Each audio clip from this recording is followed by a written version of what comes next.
Good morning, guys.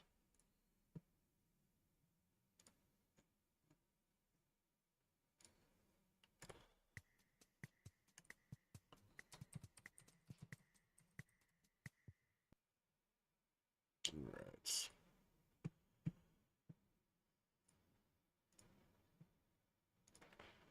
More downs, please.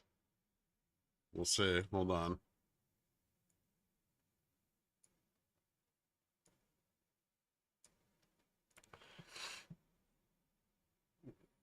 Okay, Jen.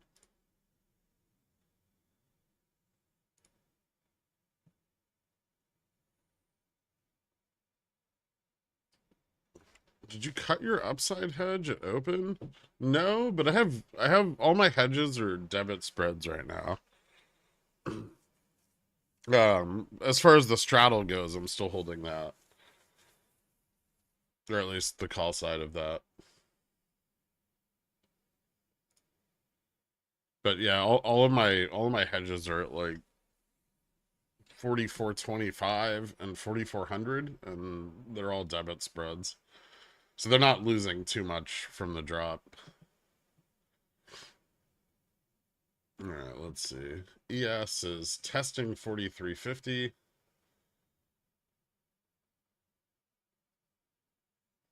So ES is kind of caught between long-term resistance at 4368 and 4350.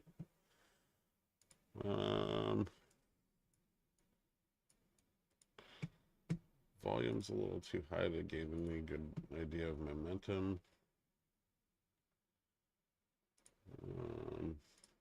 Let's see. Let me take a look at some of the data here.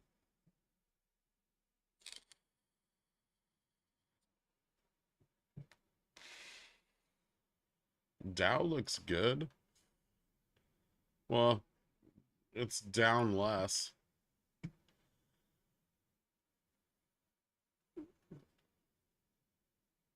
Hmm.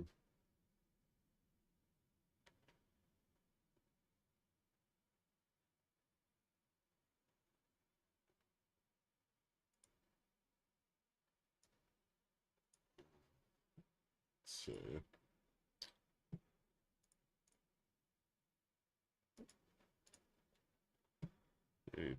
Okay, so big pile of put interest at 4340, which we already tested a little bit. Um, Still not super well defended to the upside. I mean, there's a decent amount of gamma, but I guess we could bounce back to like 4360 before we have to be really concerned about a greater upside move. Someone put in a tiny little call wall, 4390, 4405, and 4410. Gamma flip point moved down $50.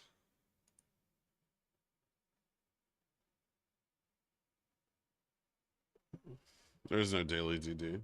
I woke up late.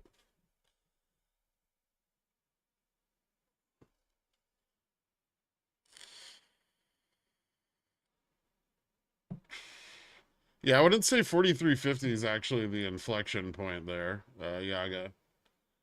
I think if we're gonna see any kind of substantial bounce, we would want to see prices move higher than 4361.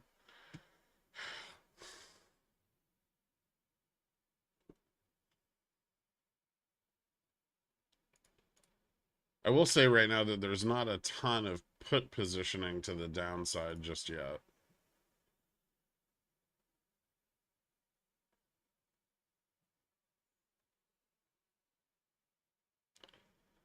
But the weighted average open prices means that anything expiring in the AM expiry is fucked.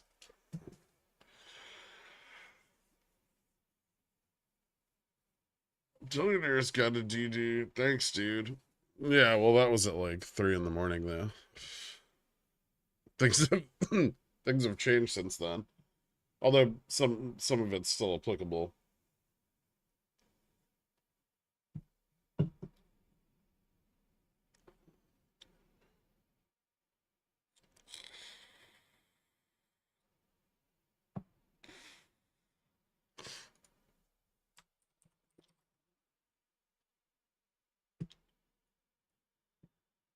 Hmm. Ooh.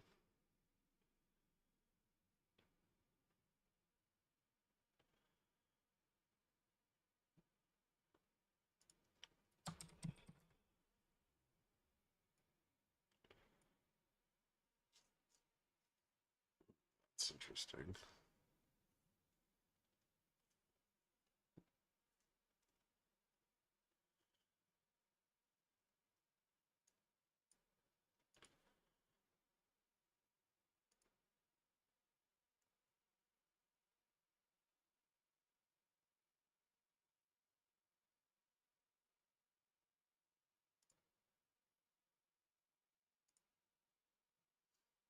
Hmm.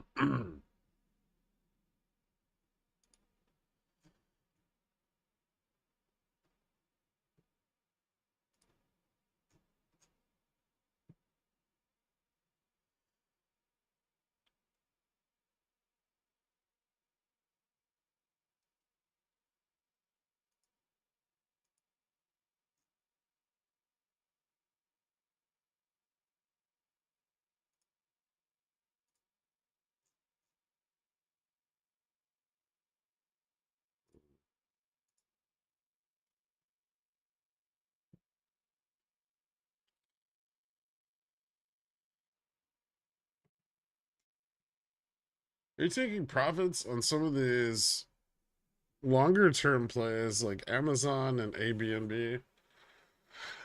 Not taking any profits on Amazon just yet. Um, Airbnb, haven't even looked at it this morning. Give me a second.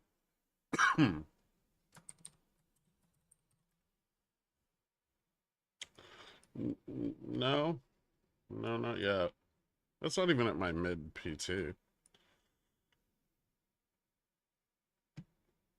The downside this week, and us slipping under DN. What are your thoughts for next week?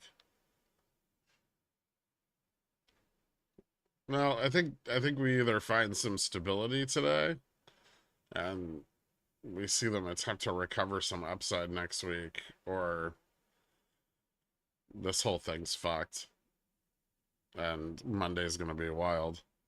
I don't know yet. We'll see what positioning looks like. We'll see what happens today.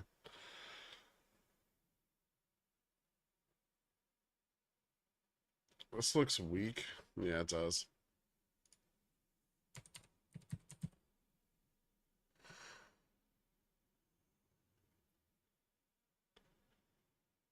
Hmm.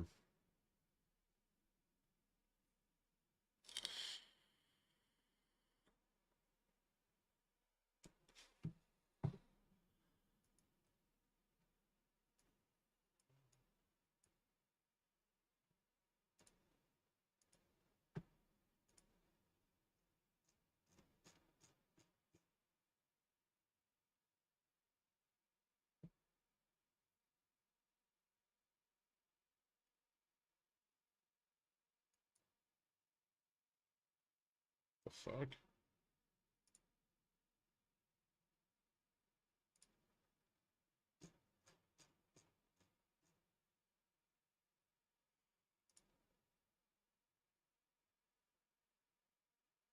Is that real?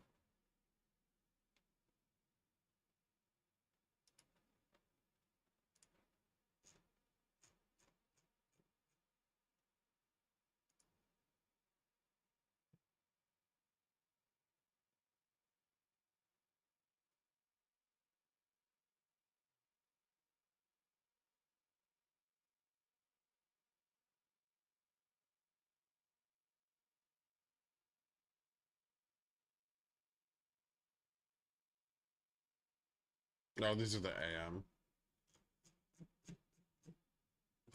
What the fuck is going on? Um,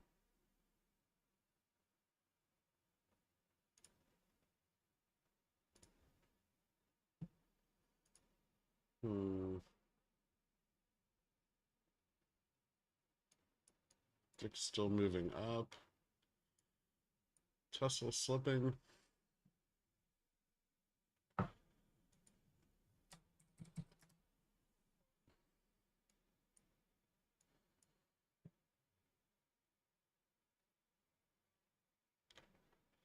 J&J is looking nice. I know.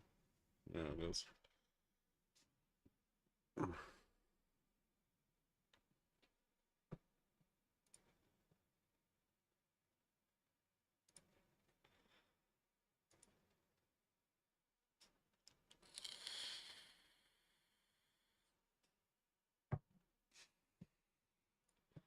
Give me 1 second. I'm trying to get set up here. Tesla now taking reservations for refreshed Model 3 that will make it cheaper. Tell me why it's got to drop the stock lower. Taking reservations because they're making less money on the fucking car, man. Feels like J&J is going to drop like a rock next week. That'd be cool. I hope so.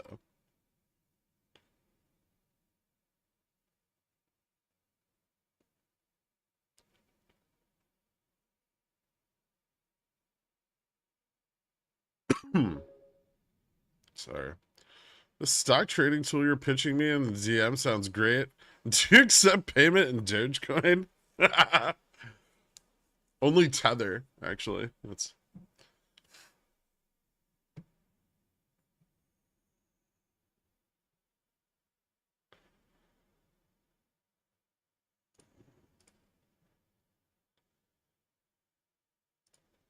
hmm.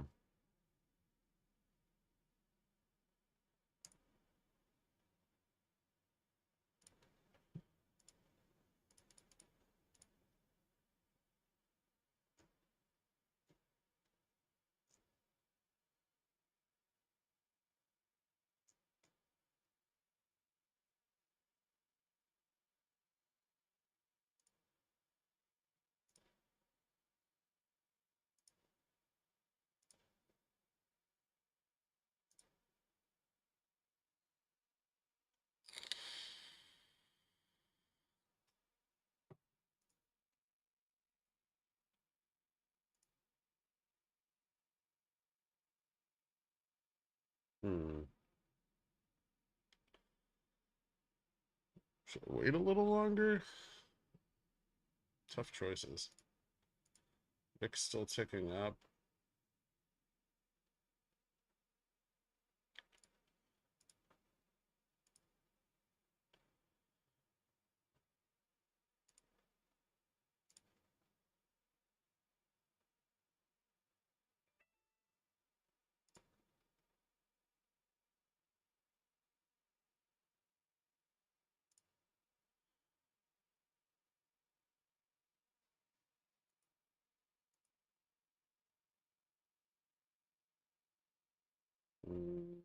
Hmm.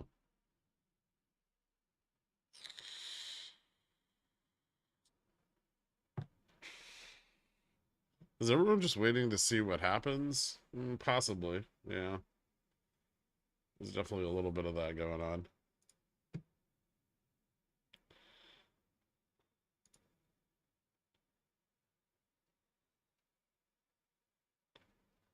$40.10.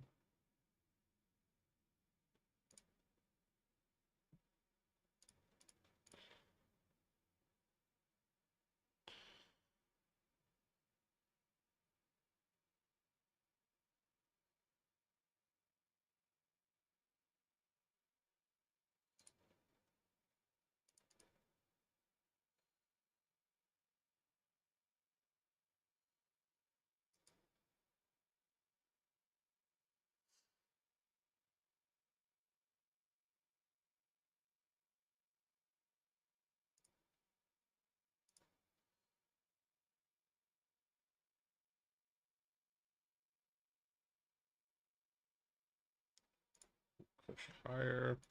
All right, let's see if we got some. Nope.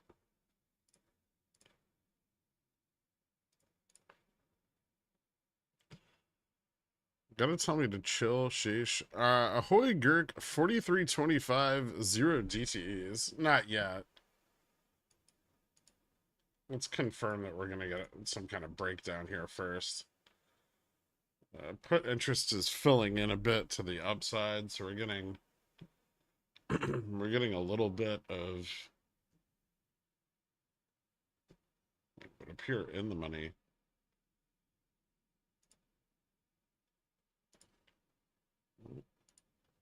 That's why.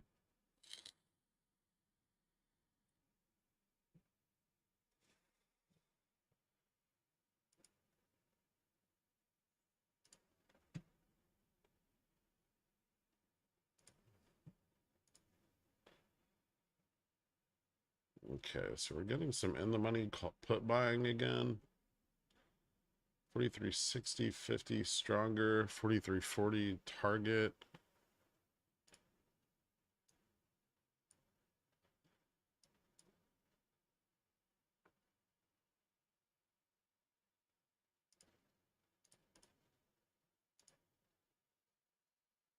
Hmm.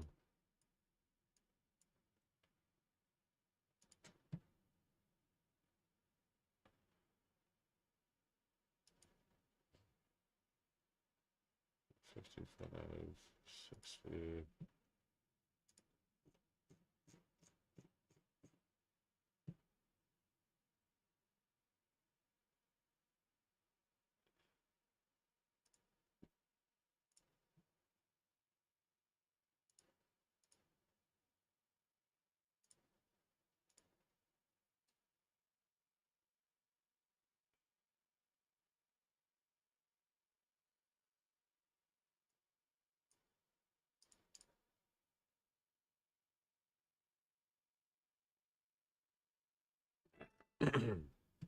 Let's start there.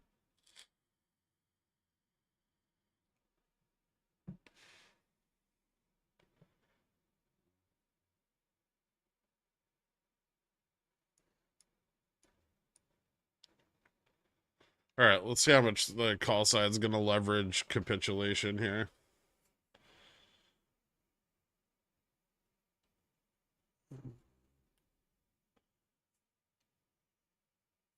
Gherk is blurry. That's the problem. Short covering on GME, much stronger than any other stocks on my watch list. Might be a little bit of it. It doesn't look like a ton. Liquidity seems fine right now. Benefiting from higher volume upside in indices. Is Apple getting a lot of volume today? There's no good way to watch the Russell 1K, unfortunately.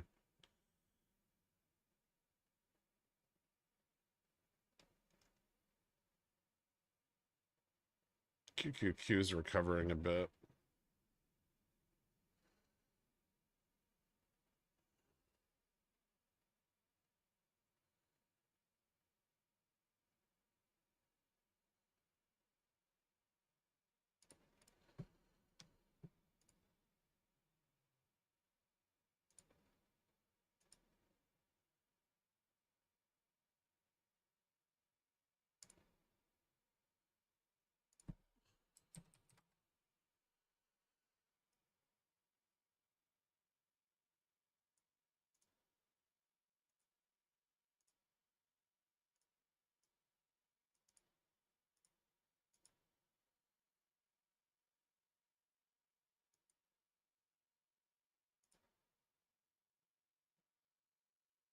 Hmm.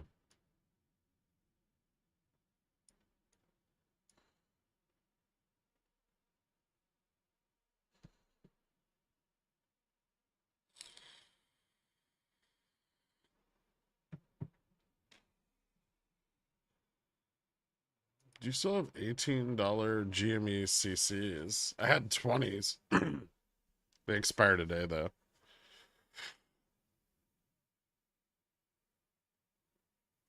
Give it to me straight, Gurk. Baby bulls or baby cubs? We'll see. It's the baby bull cub battle here at 43.50. I don't even know if Bull's getting like a foothold at 43.50 is going to do anything for them though, because there's put walls at 43.60 and 75. But we may at least fill the gap. Futures gained a little bit of a foothold on the 43.68 level, so I think we may continue to see like a little bit of an upside push. Might see ES climb to like the 43.90 level and retest again. That's on the 5 minute. That's like weighted VWAP. So we're very close to that. Put positioning to the downside still isn't very strong. Like there's decent interest at 43.40, but the rest of it's not super built out yet. And repositioning there is like a really good opportunity for bulls to push the price up a bit. So we'll see if they're able to even take advantage of that. They're still really fucking underwater with the market maker, right? Uh, they did not get much leverage to the upside on capitulation. No, but capitulation can continue. The price is still up from open. So that's gonna put pressure on zero DTE puts that are at or in the money, or just a little bit in the money.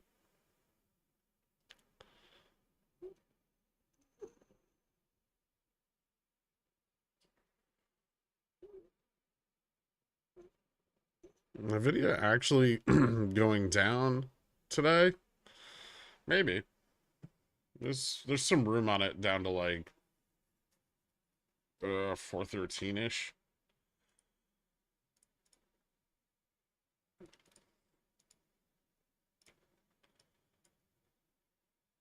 The problem with Nvidia is if any of the indexes turn around, everyone's going to pull back their short calls because everyone's taking advantage of like the higher IV into earnings and just selling shitloads of short dated short calls. Um, if those get pulled, it can rocket back up really fast, and you might get buried trying to go short with puts. Give me a second. I'll look at the resistance here.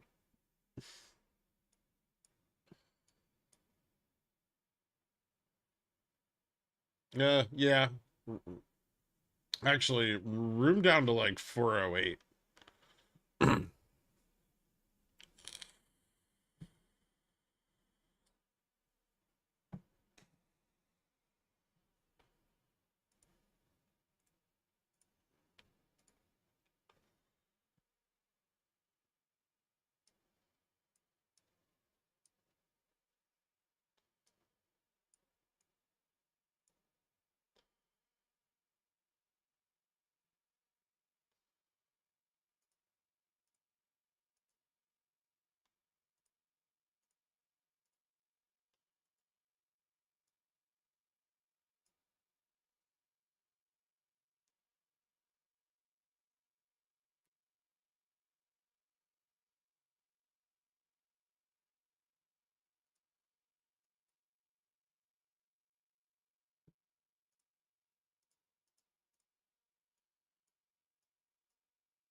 It's turning back up.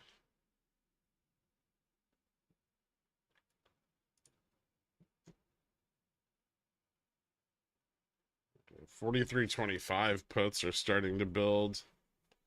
43.40s are picking up quite a bit. Call interest. Call interest kind of dies off below the 43.40 mark. So I've got that set.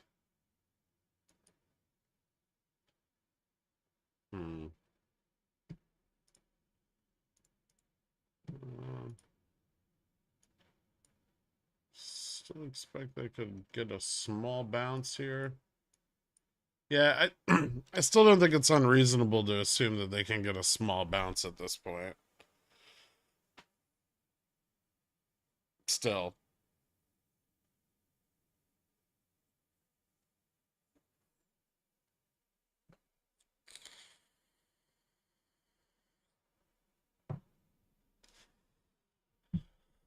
If we lose 43.50 though, they might be fucked.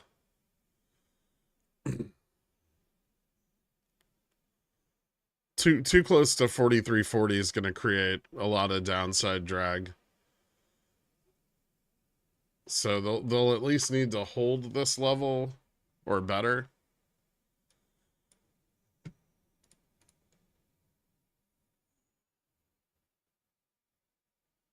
Which so far, you know, there's quite a lot of volume at 350, 55, 60, 65 on the call side.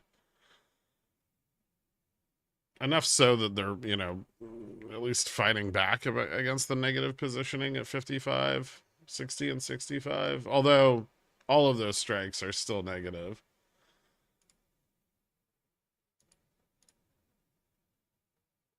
On longer dated puts, yeah, those are still building up. So I think I want to go short there. I go long here. Puts. I feel like 25. 50, 25.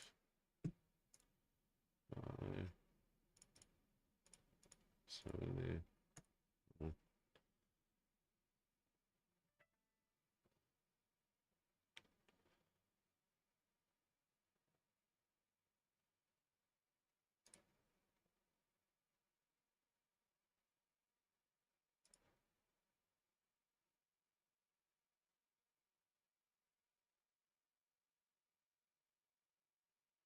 Hmm.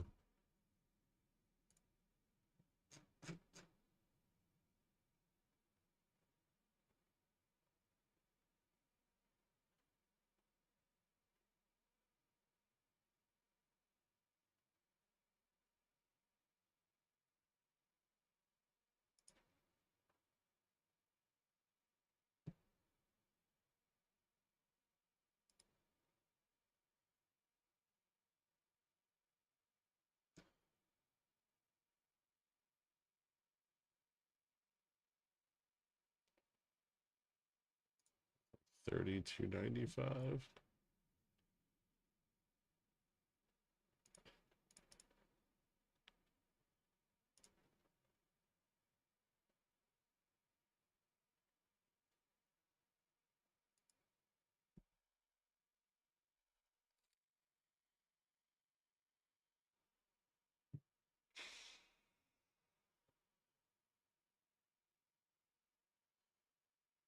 Oof. That's not good.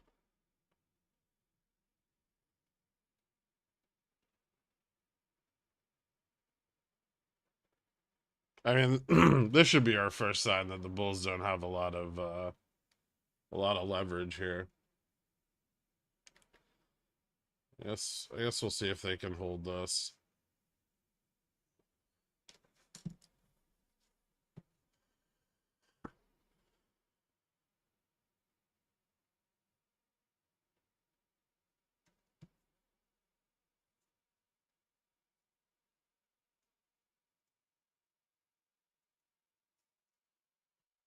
Next stop, 4344 ES. Yeah. At least 4350 ES.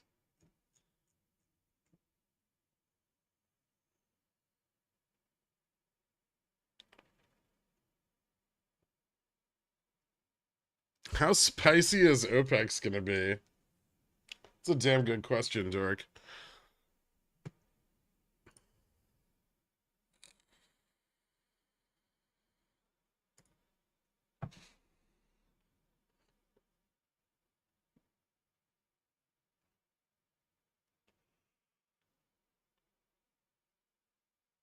I love that hand-drawn resistance.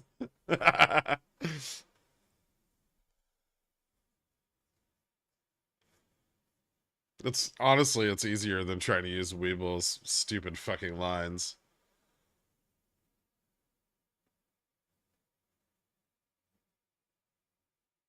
I'm destroying NVIDIA Meta for OPEX. Meta's kind of in a shit situation.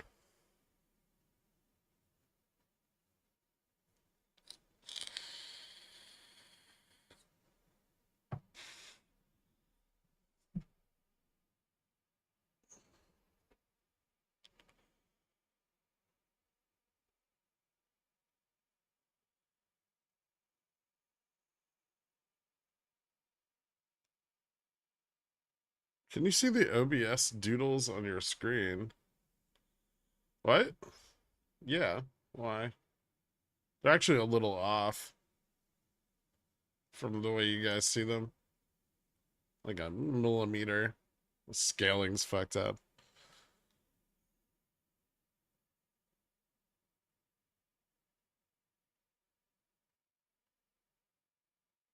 My first trade I made 5K. Maybe I could made Meyer lost it all, but I sold quickly for the gain. That's what you want to do generally. Is take profits, reposition, right?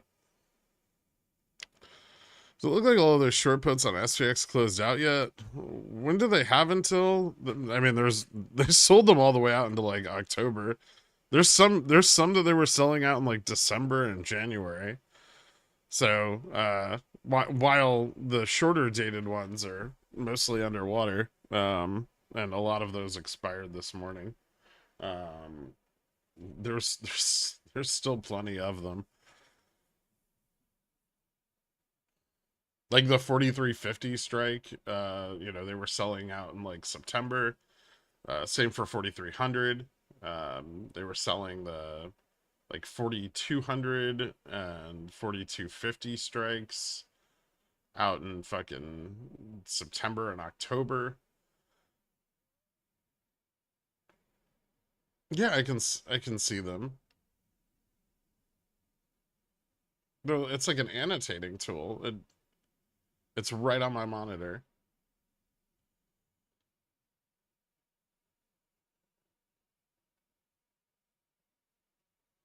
I came for pickle drawings. I stayed for artisanal handcrafted resistance lines. Thank you, Herba.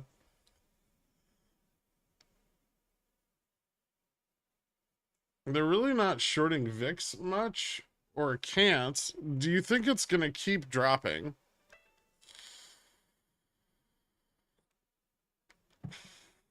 Kind of. Yeah. I got like a little upside hedge. Just in case we get a bounce.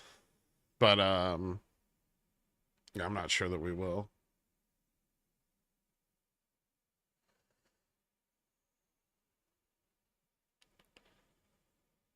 The whole Mag 7 looks like shit. Yeah. Yeah, it does. Tesla now down 1.6. Ooh. There ain't no party like a pigeon whale party, because a pigeon whale party don't stop. Okay. Sold a bunch of NVIDIA 430 spreads at open. Thank you, Pickle Jesus, for showing me the way. Nice, man. Good morning, John. If you won $1 billion, would you YOLO it? Like half?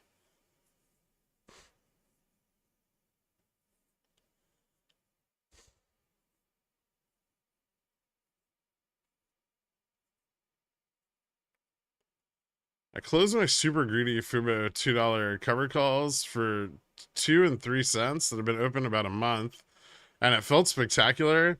I might sell them right back again for the edging thrill. Nice. What's up with TLT and the bond market? Well, let's see. I need to look at that this morning. TLT's looks like it's gonna bounce a little today. Yields are driving down. Fear going up.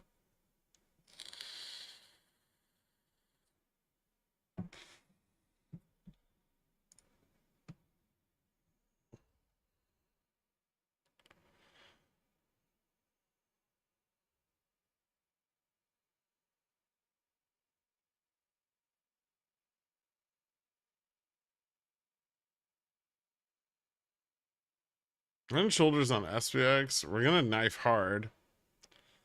It's descending. I don't think you're correct.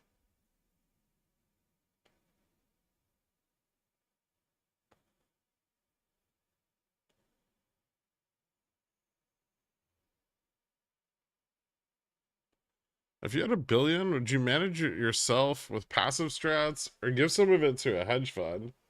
I'd probably give a lot of it to hedge funds.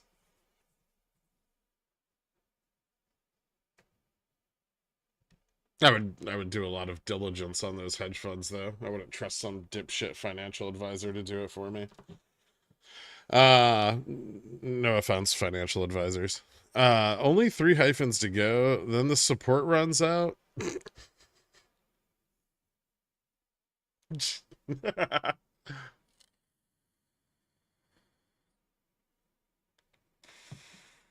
HBM got hammered.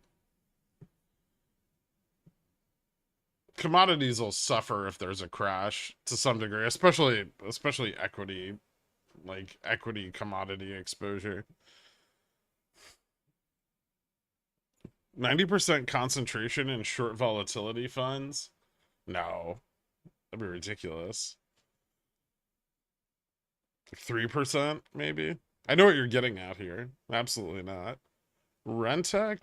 They have pretty good performance. I hear Gabe Plotkin is the greatest investor of our time. Have you guys ever asked yourselves why, despite blowing up a multi-billion-dollar hedge fund, he's still rich and famous? Let me tell you. Because before he blew up that fund, he made his investors a shitload of fucking money, and they didn't care.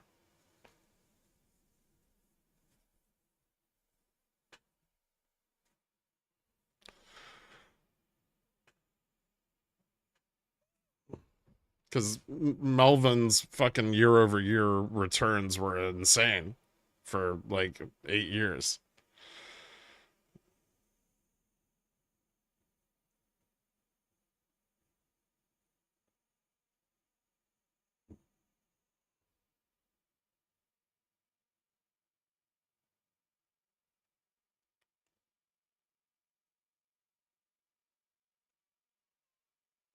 You're saying Melvin's gains for 8 years are greater than his losses for one, so everyone happy? Yep. Hey guys, I'm opening a new hedge fund and start taking on clients for 0DT SPX options. Minimum of 10K to start.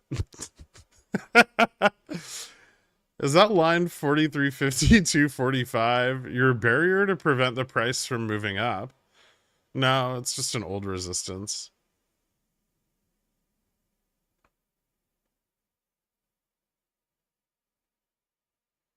It's easy to have consistent returns when you're part of a financial crime syndicate.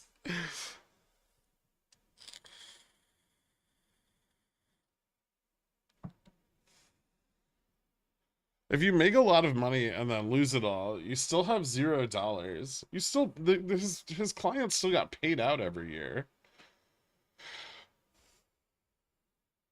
If you put $1 billion in Melvin, right? 8 years before the GME thing, and you got 30% a year on your $1 billion, would you care if the billion blew up? I mean, don't get me wrong, if you just kept compounding your investment, you got fucked pretty hard, but most people don't do that. Just letting it all hang out and hang out.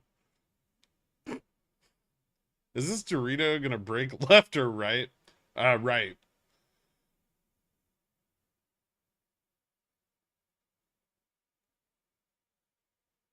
Can you explain Gabe's situation using Barbie dolls? No. I'm way too tired for that nonsense.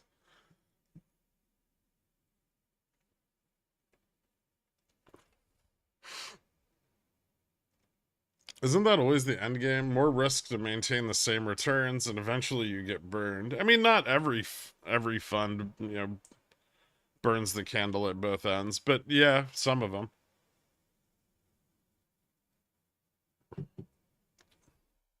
Can you explain when J&J will make me rich? Probably never. Did you read the DD? You didn't. You don't even know what the play is, do you? Did you just buy some Johnson and Johnson?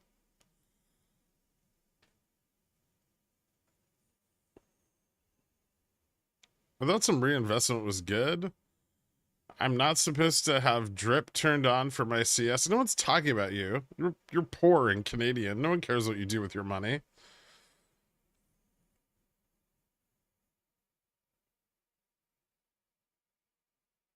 If we crash, will you continue streaming? Also, will you start wearing a Hugh Hefner robe? I don't know about that. That seems excessive, don't you think?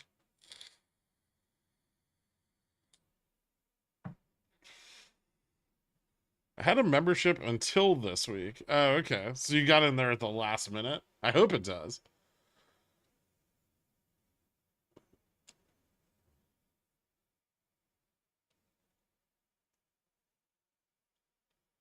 Geez, people, y'all could have made so much more on SPX the past few days instead of J&J. You could do both.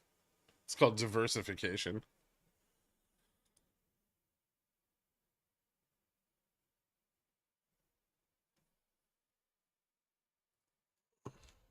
Is Jimmy doing that thing where it goes up quick and forces me to buy calls at the peak?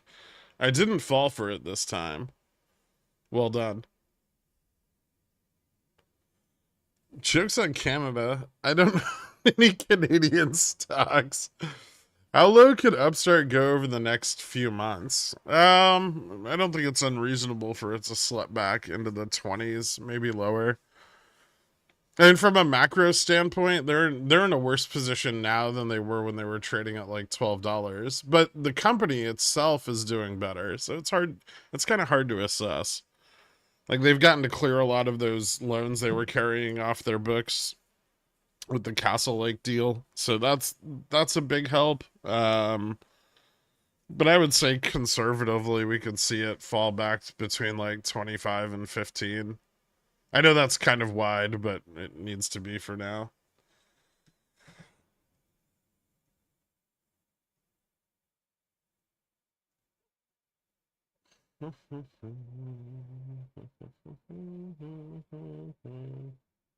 Hmm.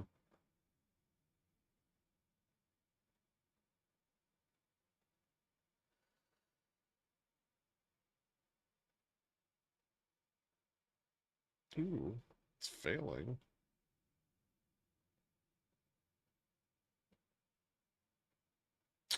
I like that.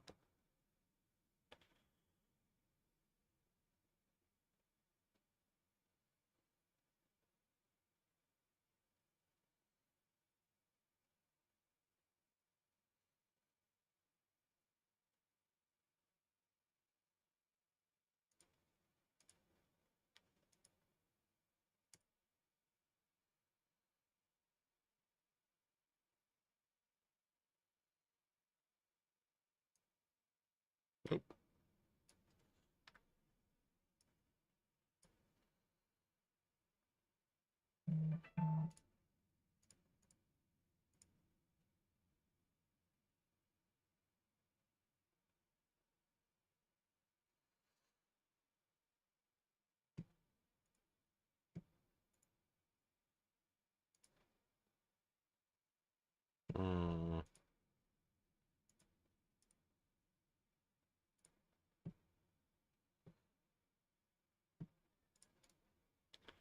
let me take a look at the zero DT positioning here. Check DMs. What do you got? These things look pretty bearish, Dork.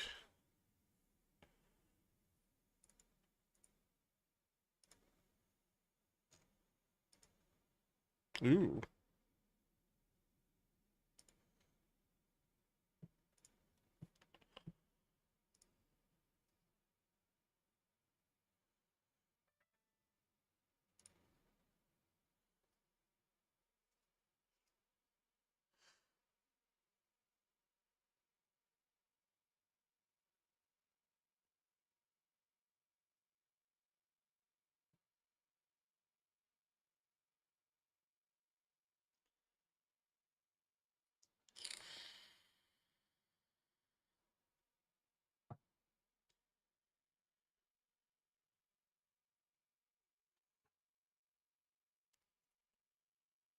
About a call hedge to make this market go further down. We're not the same.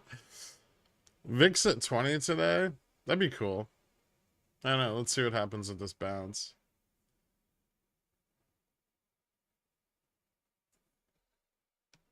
Things aren't looking particularly good for the bulls here. They're buying some in the money calls, I guess, in an attempt to offset the drop. Especially if they've now bought more calls at 43.40 in the last like 5 minutes than they have at 43.50. So that's always a good sign that they're in a shitty position.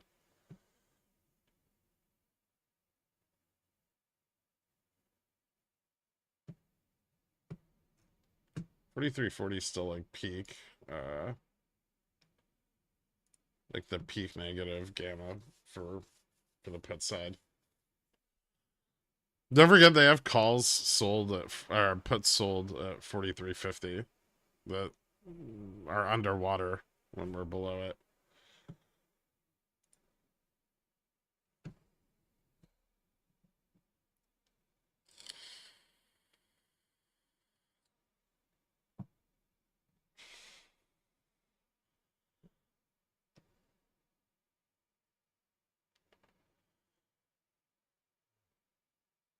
Mm.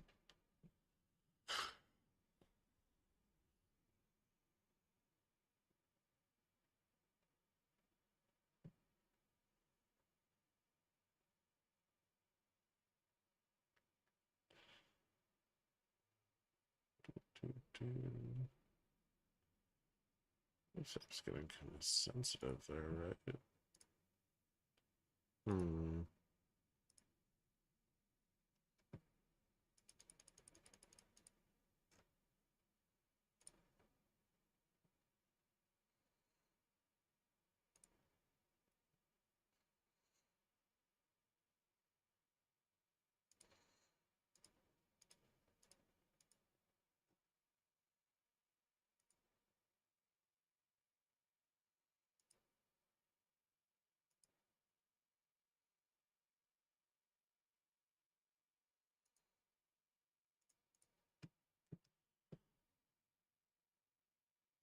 Curious.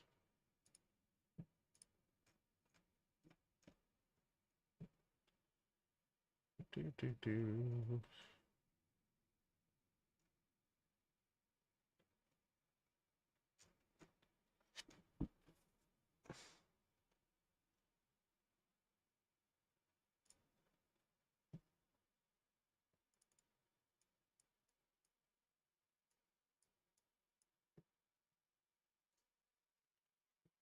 Hmm.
Bull trap?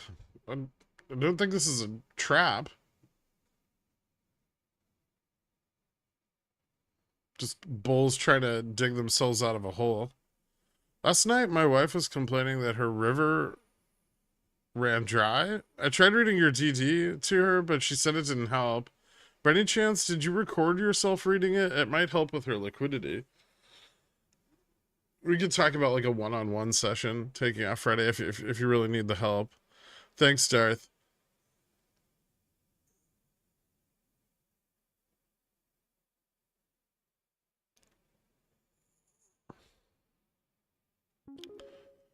Regarding their sold puts, they're not just going to let them all blow up their margin, right? I mean, they lost a lot of money on ones that expired this morning.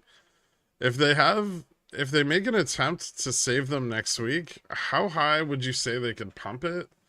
Or if there is any sign showing that they closed their sold puts already? I mean, they've been shedding their out of the money sold put positions at like 45.50 and 4500 for some time now, but 44.50 is still a weak point. 44.25, 4400. So, I mean, right now I would say that their goal would be to get it back above 44.50 to salvage what remains of their position. I think that would take the most exposure off the table. But if they lose 43.50 here, it just gets worse, right? It gets worse, and then also, you know, their ability to move it back into those higher price ranges doesn't improve, right? So it's like the 44.50 will slip even further out of their grasp, and you know the 4400 will be harder to obtain. Much in the same way that we like continued to slip and lost, you know, the 550 and the 525 and the 4500 levels.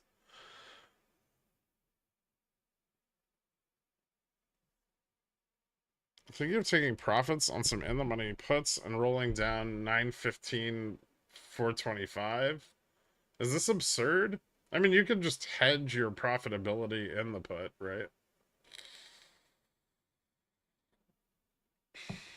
But no, it's not insane. You could reposition, take some risk off the table and some profits. 13K volume on each on August 31, 43.50, and 45.50. The 45.50s could be, they may be sold, but for not the same kind of leverage. They could also be being bought, but yeah, there's a decent chance that we're seeing like a little bit more conservative strategies come in with those like deeper in the money sold puts. That's how you build like a bear ladder, like a bear put ladder.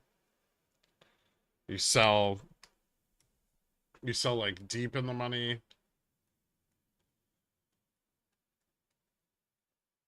puts, right? And then you buy out of the money puts.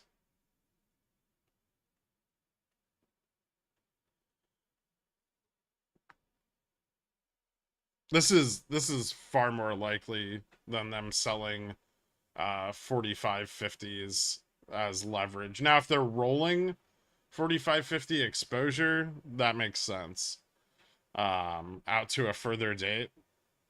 Because you know these are cash settled, so you can just keep rolling them, and if you can net a little bit of credit, you can offset the damage to your margin slightly.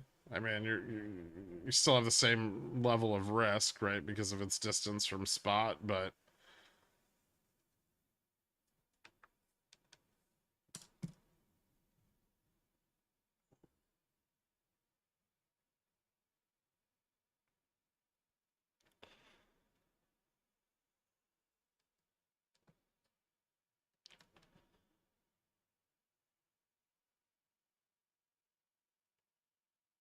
can bears climb ladders? It's a damn good question. Maybe, probably harder than a tree. Also, they're pretty fat, so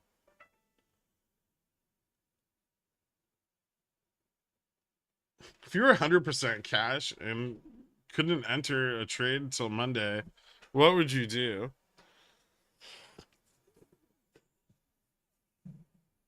I would seduce my wife and try to convince her to let me enter a trade today.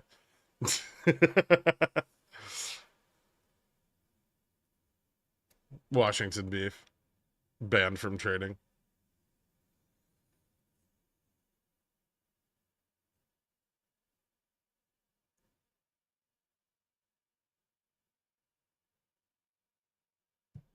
So if they roll out, they're reducing their gamma risk, but trading it for more vega risk, with the hope they can continue controlling VIX.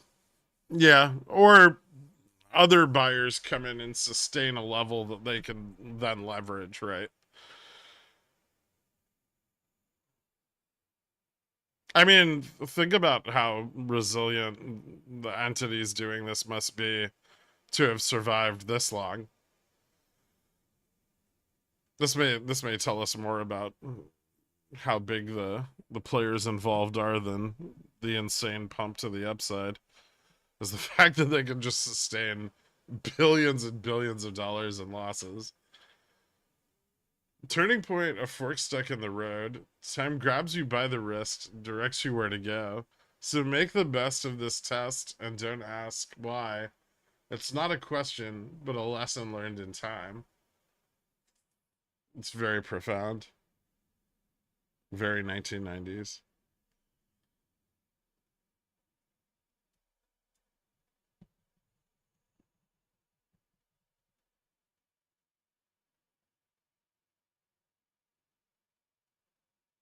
This looks like a turd waffle. And lower high. So slow grind into the 4340 puts. You're the best. I restarted trading on July 26th and have made $1,000 in profit. You said smaller accounts are harder, so I added more funds after going regarded on Siri and had big ups.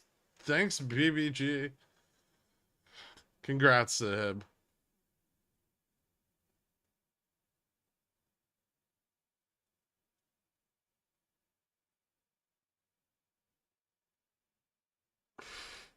Must be nice to be able to sustain billions and realized losses and still make degenerate plays.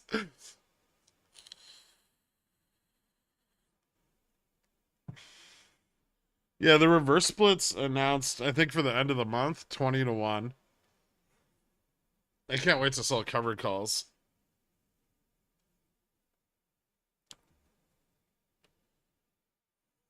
BBG means baby girl.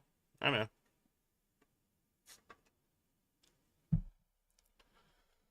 So what's the deal with J&J and KView? There's a DD on it. This is the same old dance we've seen the past week, and we've hit major resistance where the bulls need to turn it around to save sold puts, but it's failed every time. Any reason to think differently?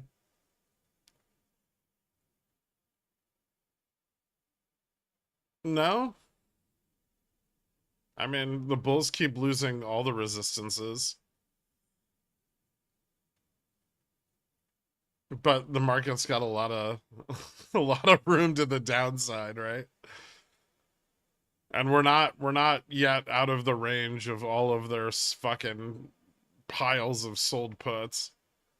Once we get there, then yeah, I would guess it gets a lot worse. But we're still really far from that. They have sold puts like all the way down to like 4,000. So we're probably going to be dealing with this questionable resistance kind of shit for a while. Each one that breaks down, though, yeah, it gets a little more confident. Express is reverse splitting. I thought it was Big Beautiful Greg.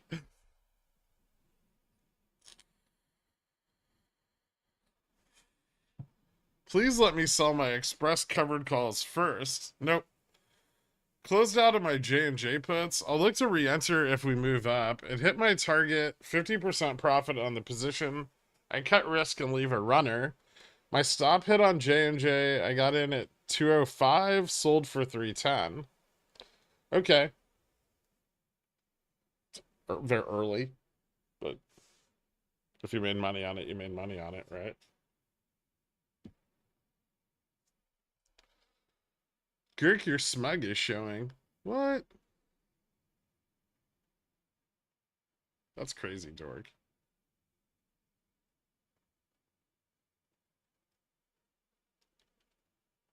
I've been perfectly rational for the last 500 basis points.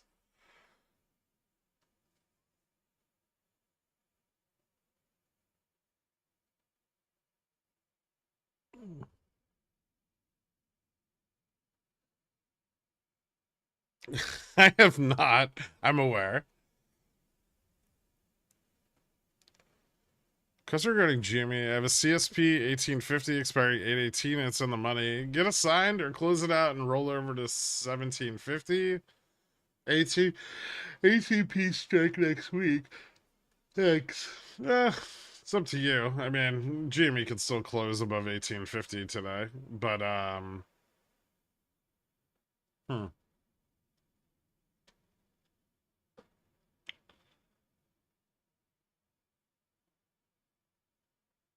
That's a good question.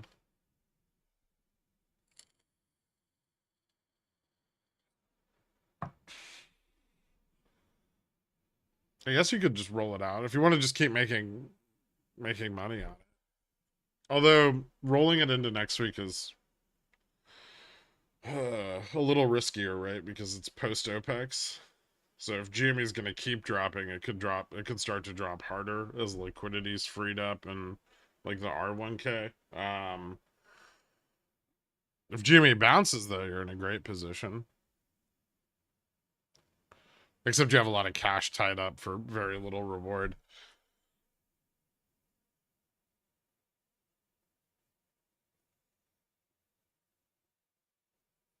Hey, Lord Pickle, I'm driving. I just wanted to wish you and everyone a Merry Bear Day and a happy Greenport. Thank you so much, Frosted Flakes. You too, man.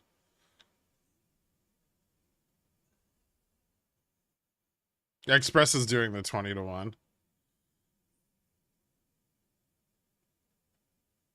If you've read some of my late night rants, then you can tell I might be a smidge bearish on what's been going on recently.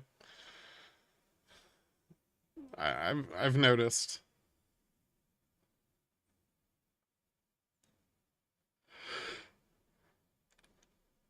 So no one read the J and JDD? Nope. Bought a lot of theta to take profits before the play even starts. Sounds about right.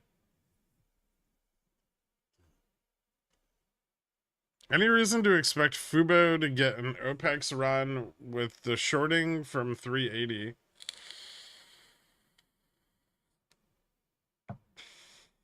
I don't think so. I think Fubo still has plenty of liquidity left to short. And most of the liquidity was cleared out previously.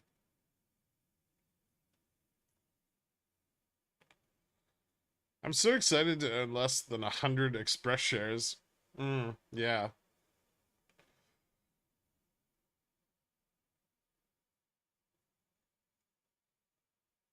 Young Dork has a heart of gold. Calls that are sold and some GME shares because shorts need to close.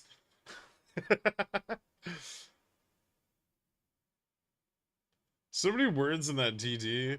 That's not how it works. Goddamn motherfucker.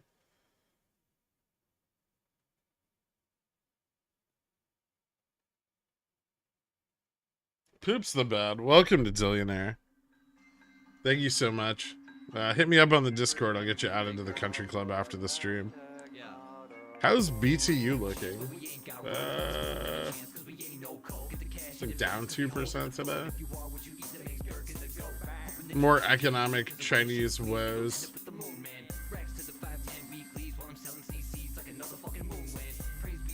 Are we full porting into J&J? I'm fucking not. I struggled to manage positions on multiple stocks at once since I'm juggling work / home. I still read the J&J DD. I'm now long baby oil futures. Okay, well that's a start.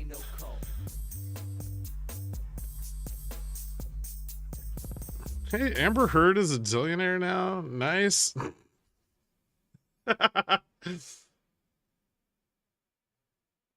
I just full ported puts on SPY. Really trying to just blow up that account before you've even built it into something, huh? Do you just squeeze the babies for the oil? I think they mill them, but yeah, it's...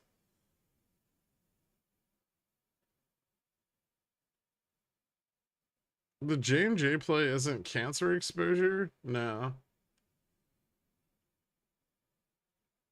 I skipped the J&J TD, and like all Pickles picks, I went straight to the planned positions and bought them all. Puts trickling in for September 43.25, 4,400, 44.25.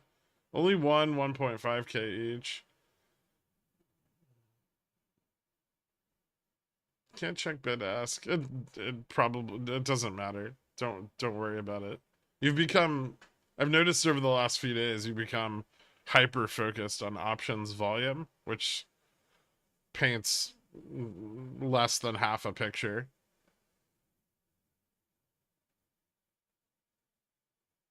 Ascending wedge. A little bit.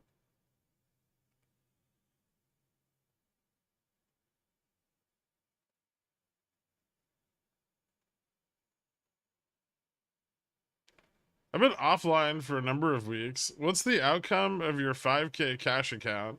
It's at like 9,700 right now, roughly. Maybe a little more. About 9,700.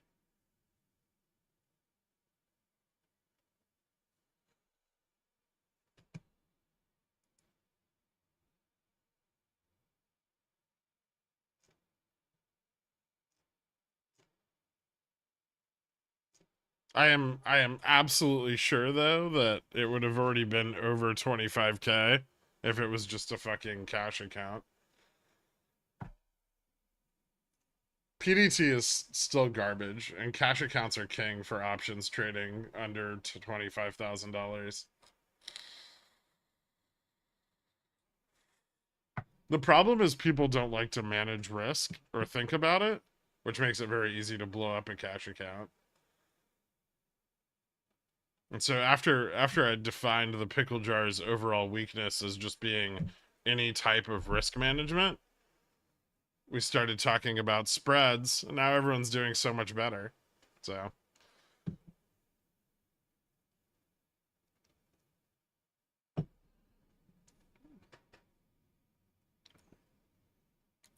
open an account with a Canadian brokerage. Gross.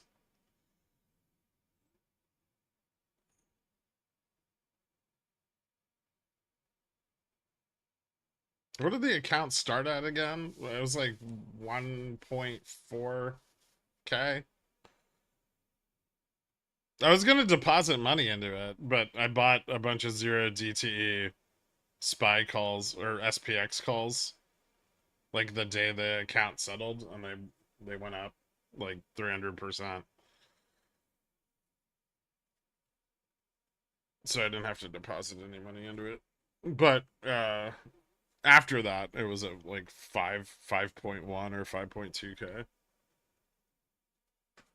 Has anyone been able to ghost this account? I don't think successfully.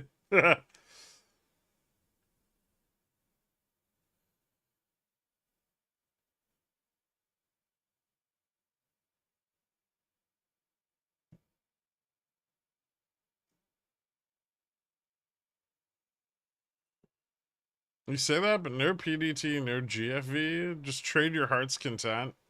Hmm. Yeah, I'll pass. We might tell you about the advantage of a cash account versus margin. There's no PDT, right? Yeah. This account would already be over 25k if I was able to just close positions intraday.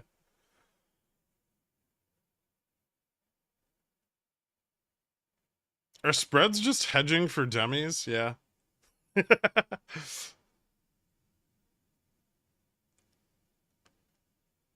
Best advice over 2 years here was Ray low entry points and still serves me well. Why try catch a falling knife when you can let it hit the floor and pick it up? Delivered with a perfect amount of sarcastic lilt. Thanks. Thank you, Acer. Congratulations. I'm glad it's doing good for you.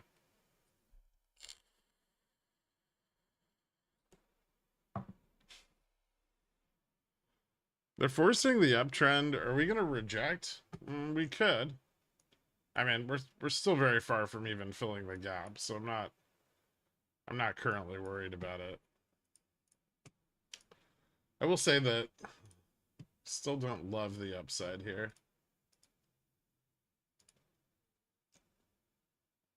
Eh, 43.60 is getting stronger. 70, 75. There's just kind of put walls across the board. I don't know if they'll capitulate. They might, because there's 0 DTEs. But then, like, the longer dated shit is still, there's still a lot of in the money puts to the upside. C-Suite Carl's here. Congratulations. Now does all the power and success, I mean, you can go full GIMP now, or you can finally afford some TRT. Carl's gonna time you out. So Express gonna bring their float down to 3 million shares.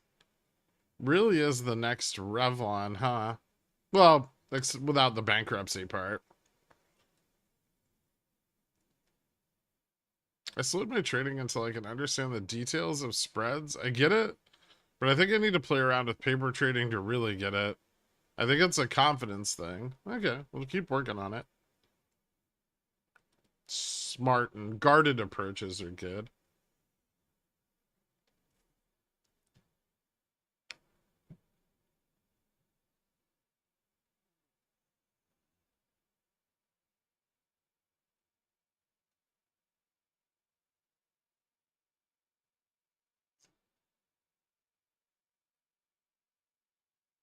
So the put wall is a longer expiration, provide resistance to the upside, and weaken the bull movement. And it weakens their ability to gain momentum.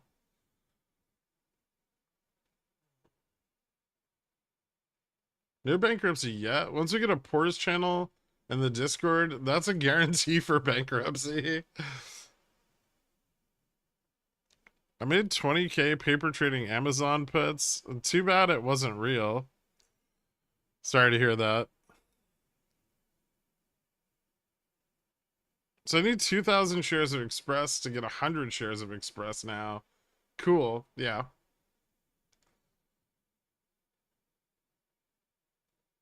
You do realize that nothing, like, actually changes, right?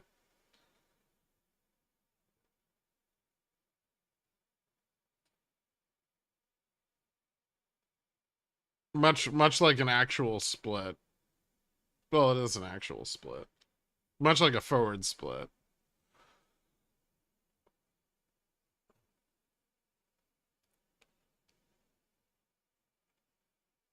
DRSing shares. How bad of an idea is selling 0.3 delta monthly CSPs on something like Zion?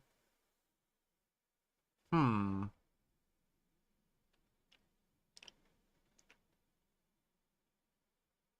Ew. You really want to own a bank right now? Even at a cheaper price?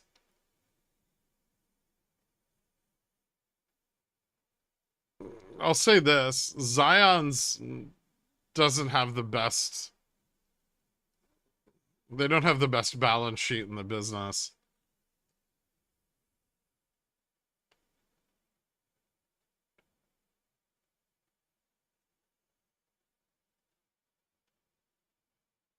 But I like 2,000 shares better than 100. Get over it. My ability to sell a covered call with less than 100 shares changes, though. Well, you can't sell a covered call now. So actually, nothing changes.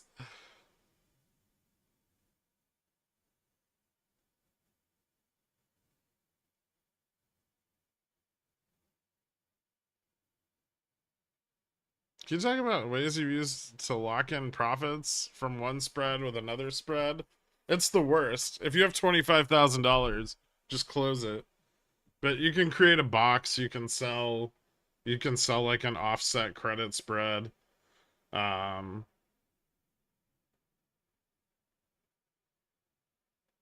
you can throw some money away and just mm,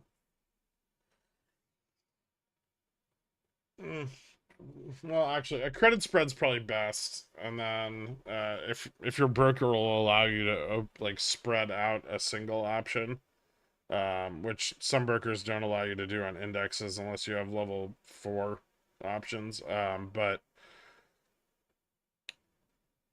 that's about it. I mean, it's not very complicated. You're just locking in your profits on the spread that's up. So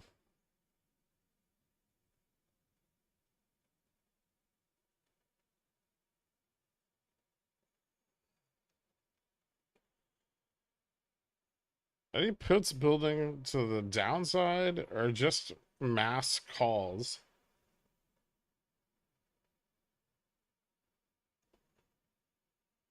Um, there's longer dated puts building to the downside.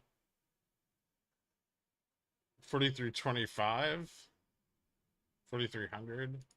Zero DTs. There's lots of puts building to the downside. Tons of volume. Some of them may be sold, but there's still a lot of volume.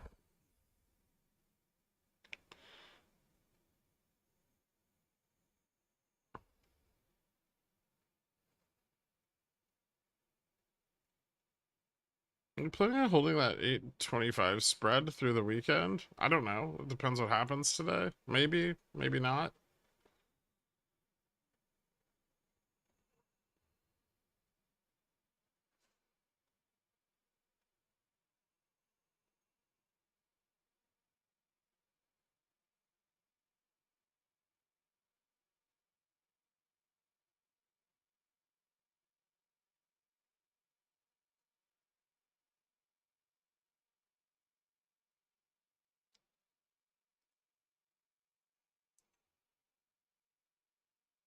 I remember VIX at 18 being more fun and volatile. Don't worry.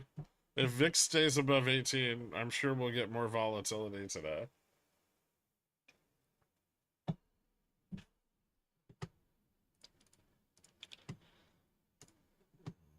We'll probably get a lot of volatility if they try to drive VIX below 17, too. Could we test 4,300 today? It's unlikely, but it's not out of the question. I would spend more time focusing on 4340 than 4,300, but each their own. Could Amazon see more downside in the next couple of weeks? Yeah, it could. I don't even think it's hit my price target yet. It hasn't. It hit the mid and bounced a little bit.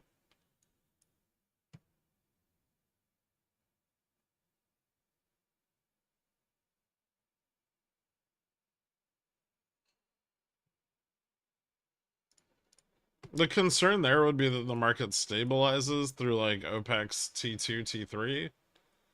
Um, and that we start to see a little bit of upside at the beginning of next week.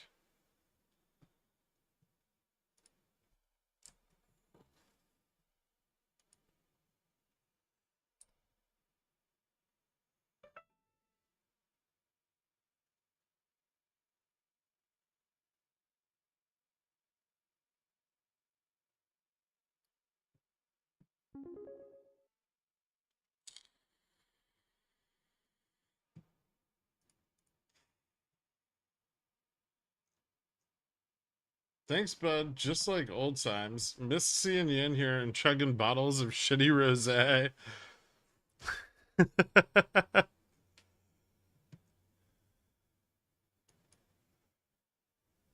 Carl's not doing it. He got you. If you had 1,800 shares of Express after the reverse split, you'd only have 90 and be unable to sell covered calls unless you buy 10 more shares, which wasn't the case when you had 1,800. True.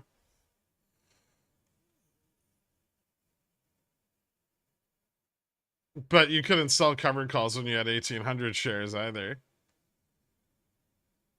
Not at the current prices. There's no liquidity in them. You could try. Ask Cobra.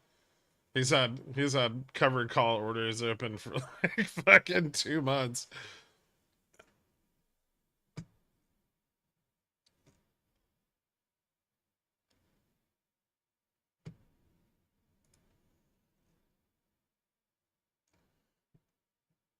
What's going on? Oh, oh, neat.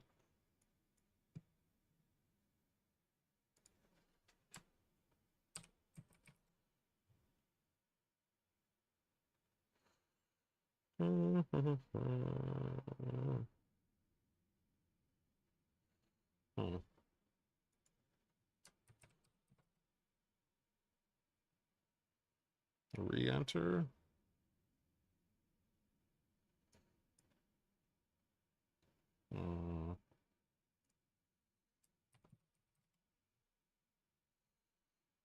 What doesn't like pot?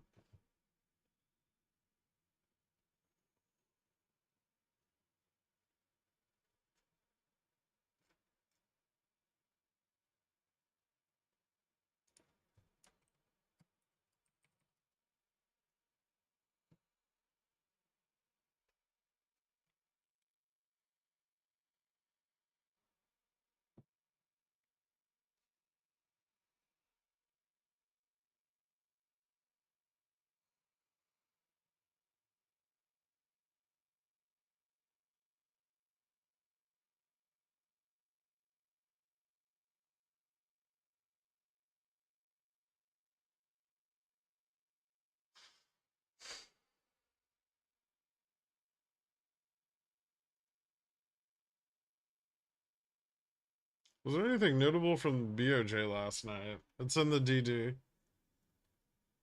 Just check Tesla on TradingView and then like they didn't make any announcements, if that's what you're asking.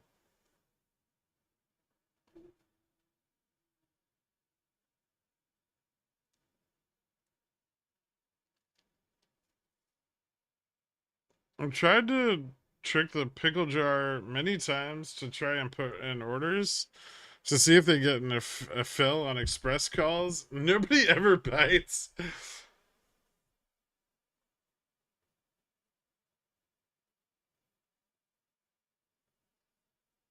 To express, you actually think it will go up on merits eventually? Yeah. No, not just because they're shorting. But I mean, shorting is going to bring it down. Trading in this channel seems very bearish. Well, they haven't really found much success, right? In obtaining any kind of foothold on the upside, which is a good sign. Although the rejections are still pretty weak, and that's in part due to the fact that bears are repositioning after making a bunch of money yesterday. So they could end up being very boring. At least into the latter half of the day. Thoughts on BTG?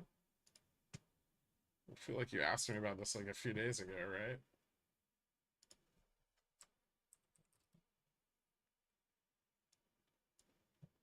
The fuck is this? No? No, I don't want anything to do with that.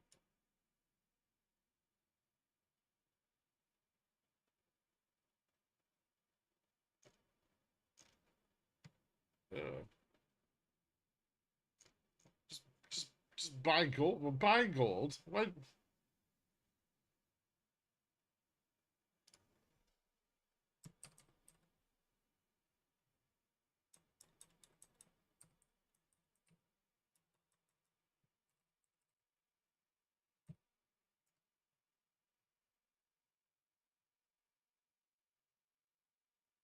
If you want cheaper exposure to gold, you can go with like Barrick. They tend to have moderately like levered, like their stock price is generally matches or slightly outperforms gold spot.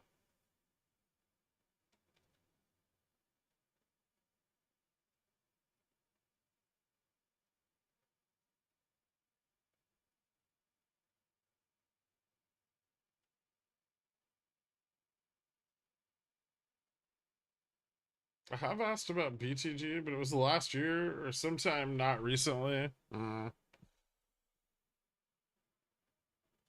guy on Weeble said Tesla's going to squeeze soon. Should I trust him? Which way? Like he thinks Tesla's gonna squeeze up? Tesla's not in a very good position right now. What's up, Dork? Failed triple top followed by lower high. Going down? No. Gork, gork, gork, gork, gork. Gork. Still thinking they might push for the gap? Yeah, that's kind of my expectation.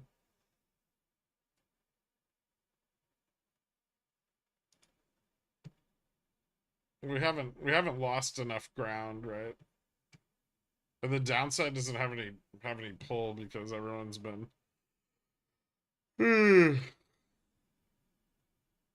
dropping exposure.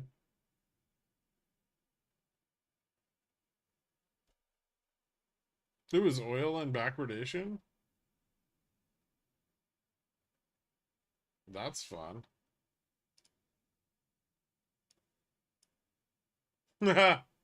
Nice.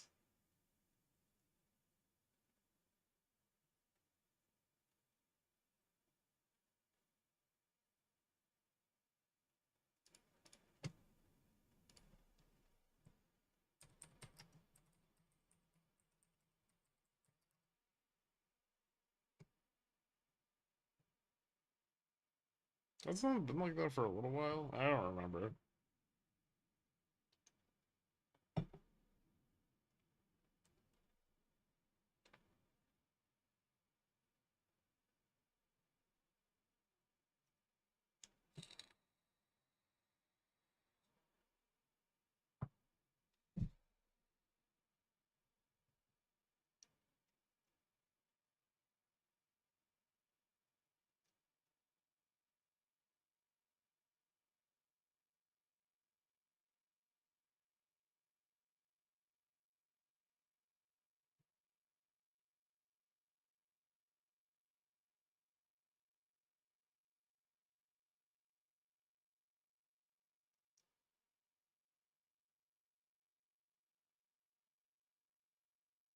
Last I checked, it was still in contango, which was yesterday.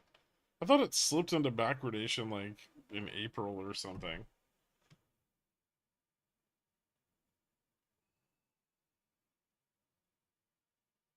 You said the Bulls get a better grip above 4360.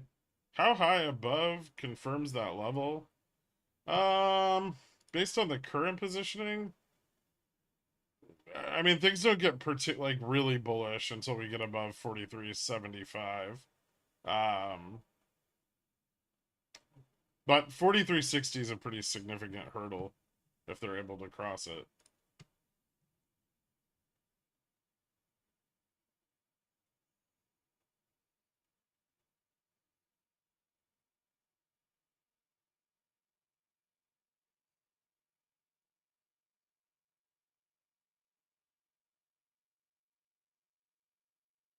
$43.60 does have a put wall.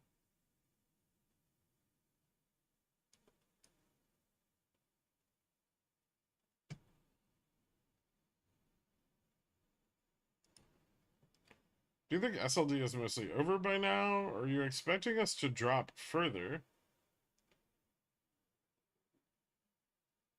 Oh, we could definitely drop further, which would have nothing to do with the SLD, but SLD ends on Monday.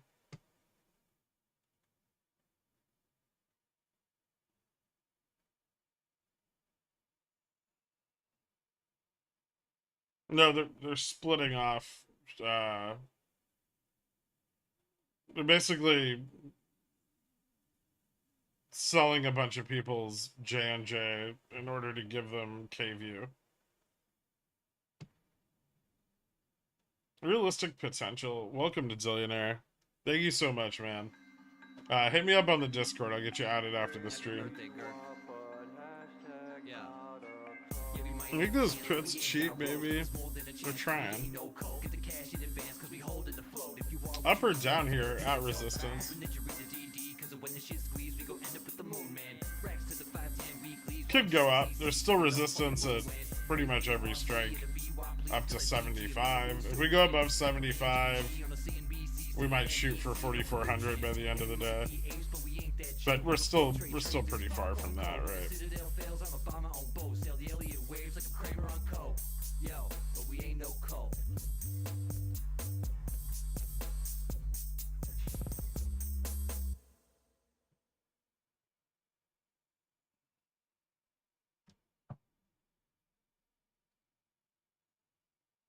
The market moving down, can SLD create a feedback loop? Yes.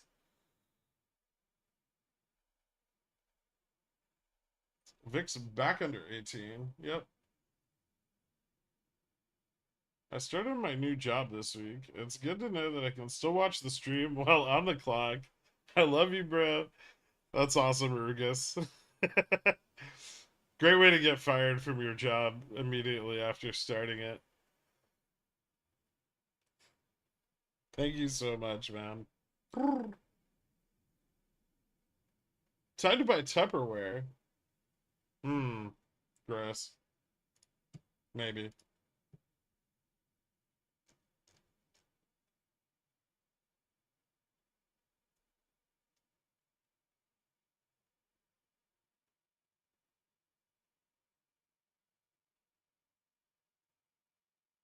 Express down 15% today. Good time to average down. I think it's still above my cost basis. Hold on. Let me look. Oh, it's not. It's getting close. Might not be bad. Could go lower now that they've announced the reverse split.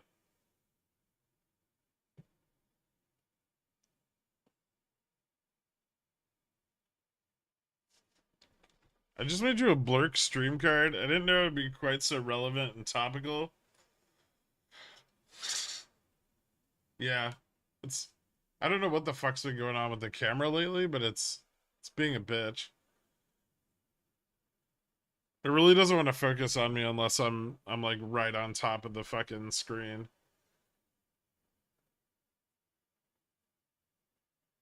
Maybe I just need to move my desk down a little. See if that helps. 30% today. Thanks, Pickle Man. Nice, dude. Congratulations.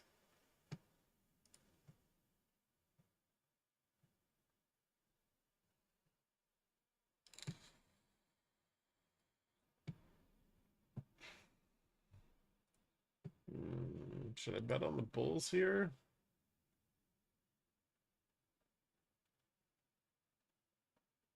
Yes, 43, 88, 75, 4,400.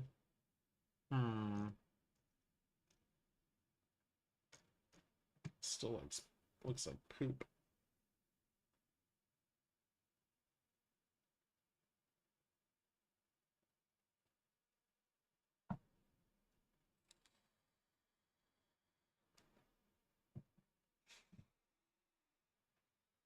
So I read the J&J DD. It would still be nice to hear you explain it to me and the rest of the regarded billionaires. Nope.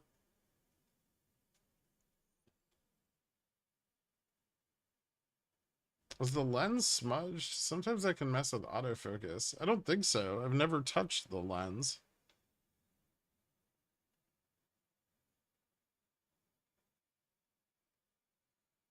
Why is the bid ask so wide on J&J? I don't know. I guess it depends on what strike you're buying.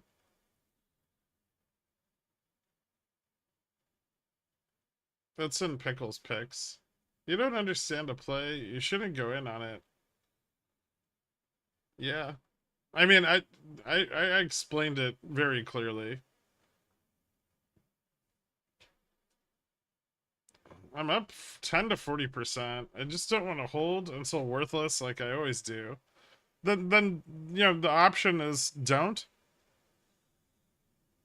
Obviously, carrying forward once you're profitable carries risk.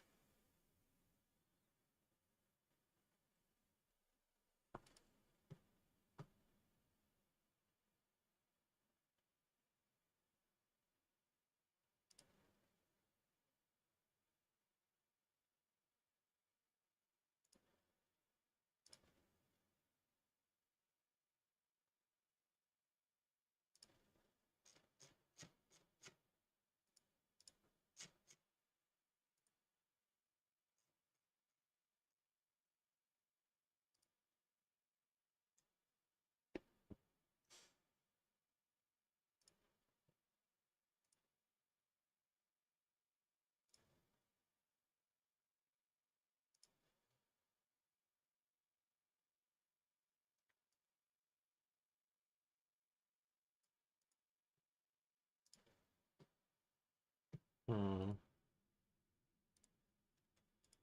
Let me see here.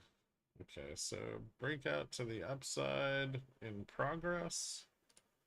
I think this moves higher still.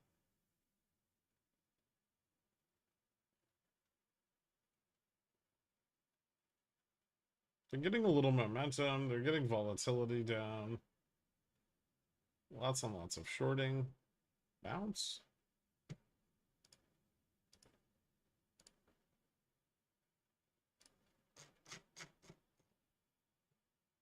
Take like an out of the money hedge. Ooh, what do I want? 85. That's a good price.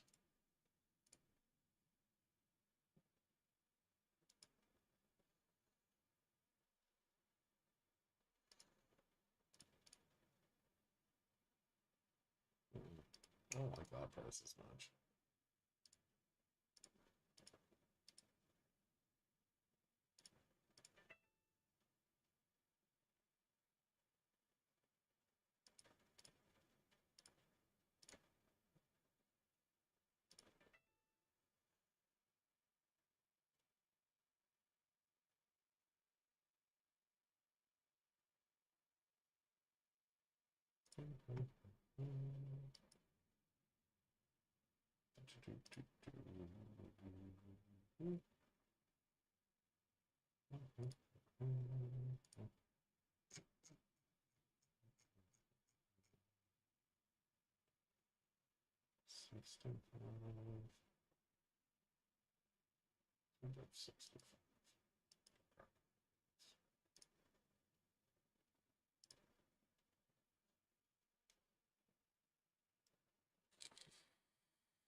At this point, isn't the expectation at least a gap fill? Maybe more than that. Remember, after 60, the upside defense is weaker. On the longer dated time periods, there's a bit more at 75.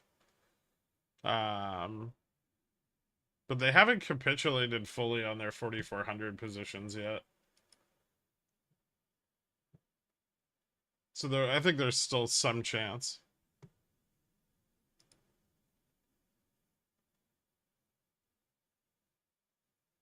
Top ripping. Okay.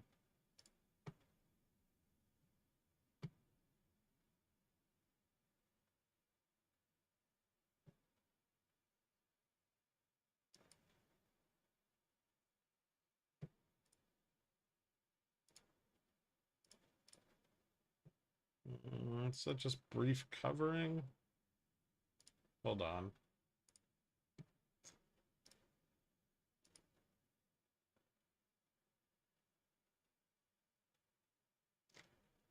Hmm.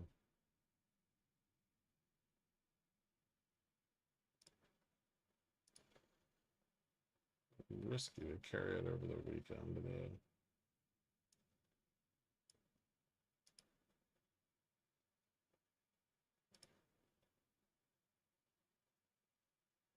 top is ripping.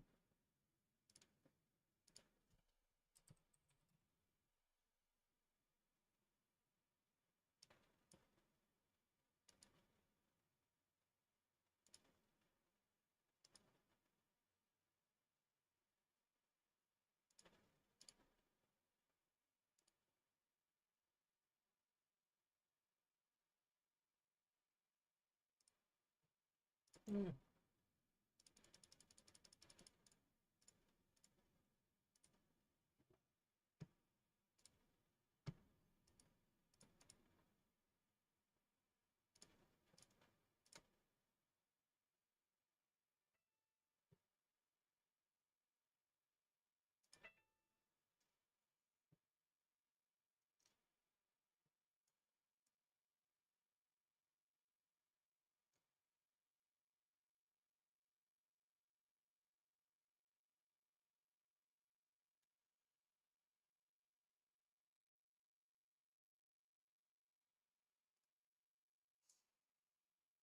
Actually, that's kind of good.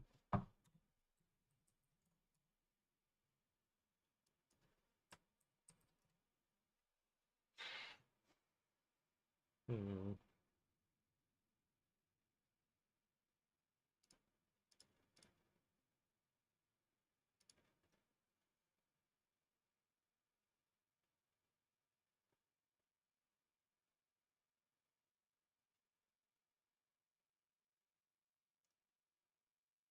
Ooh, because RTY is ripping. Interesting.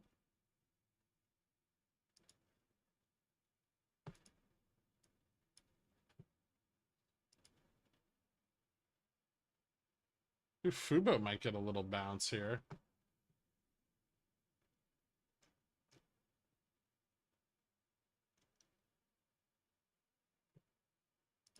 That's fun. Hmm. Upstart still doesn't look so hot.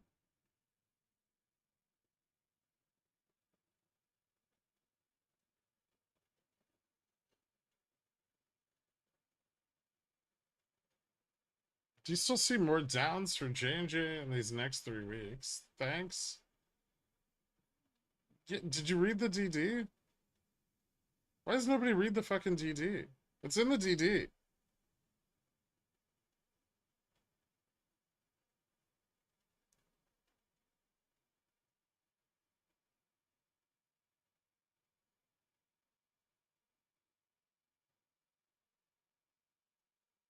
Debexes tend to have a positive effect on SPX when there is this much put interest on the chain. They can, yeah.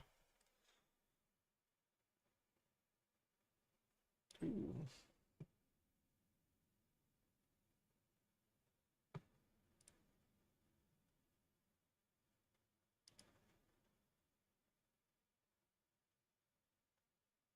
Let's slip a little.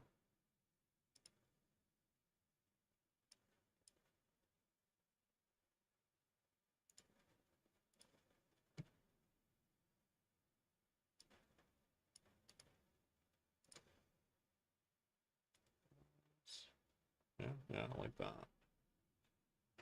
Okay. A dead cat bounce.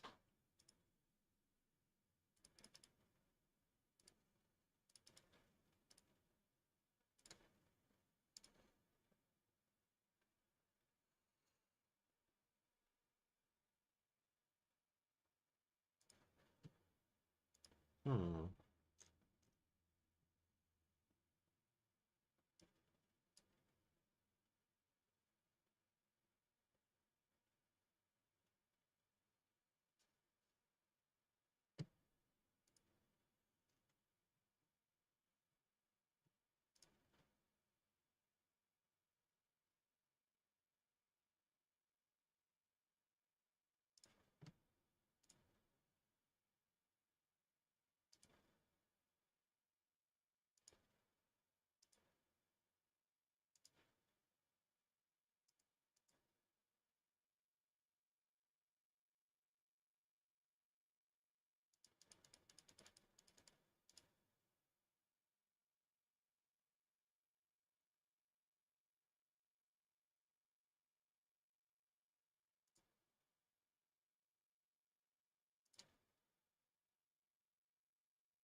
think this still has a little bit more upside left in it.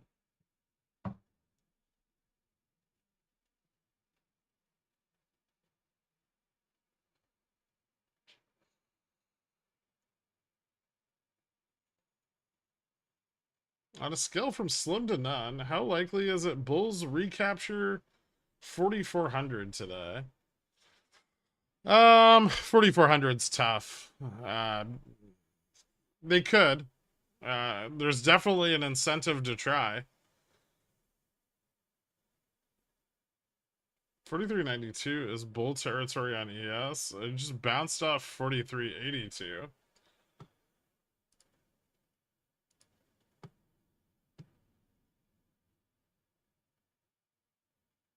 Yeah, I mean, I'm not sure how important 43.92 is versus 4,400, but yeah.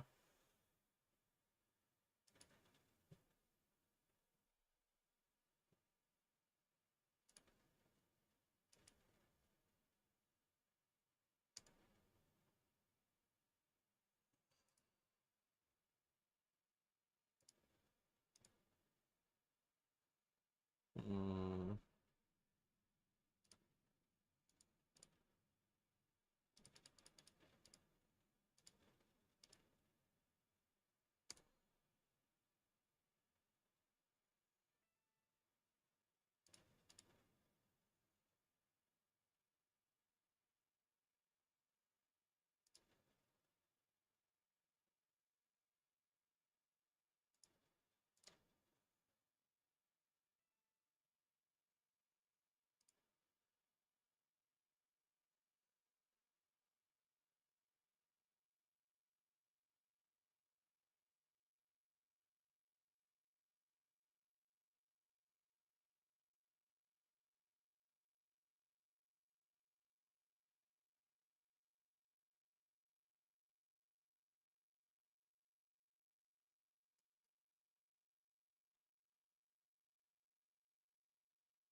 Tell them no more.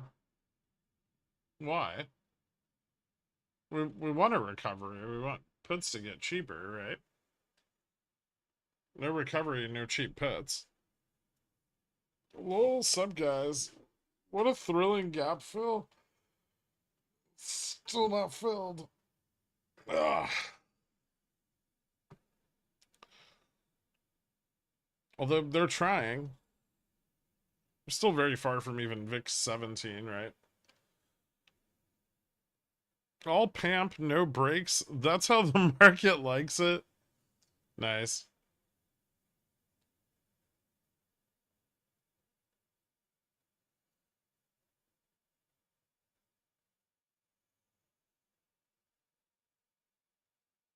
I wonder if that's worth just buying back. Well, if we pump it, probably is. I can keep exposure at 350 into Monday. Yeah.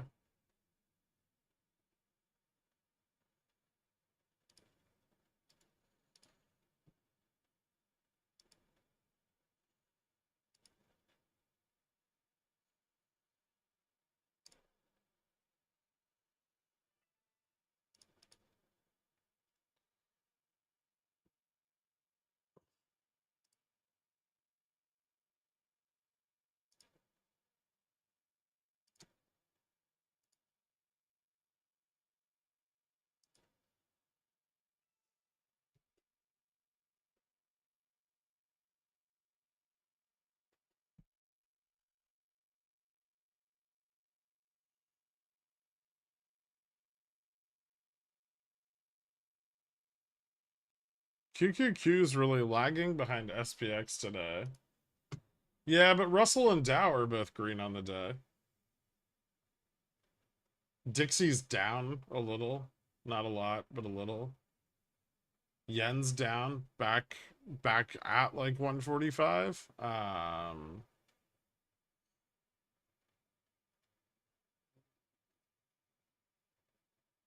yields are driving down across the board, although the 5 to 30 is a little, well, 5 and 10 are a little more significant. 20 and 30 are doing okay, I guess.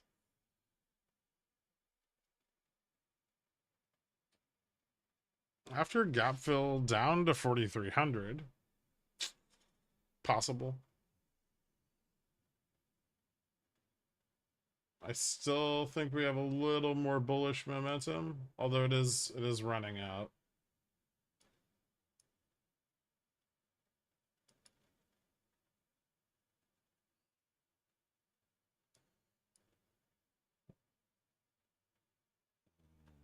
It's hard to tell on the longer time frames because volume's so fucking low, but yeah, I mean, on the shorter time frames, it looks like we could still push a little higher.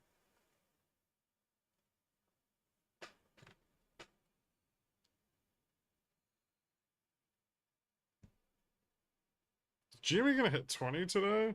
No.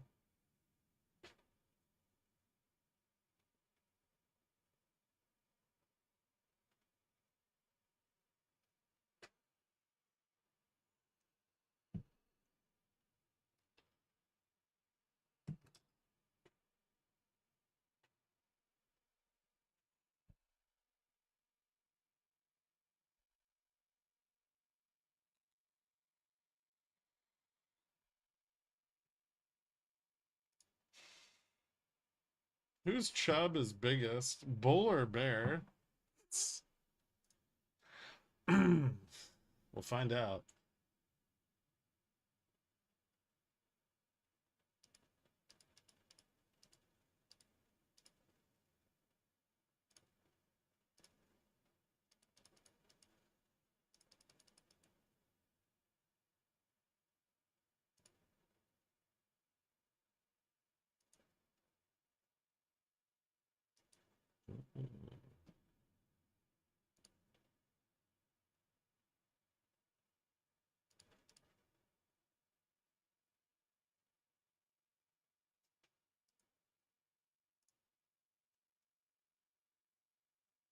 Interesting.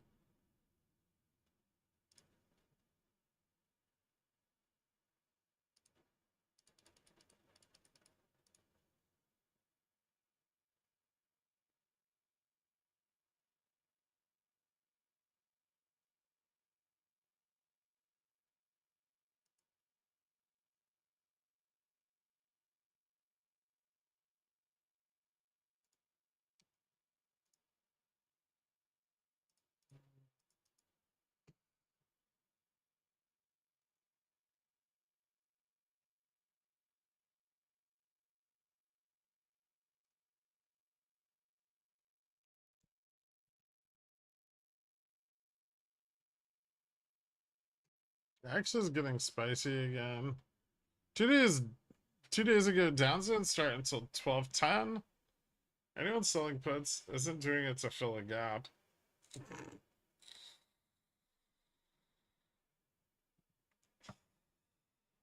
Fair.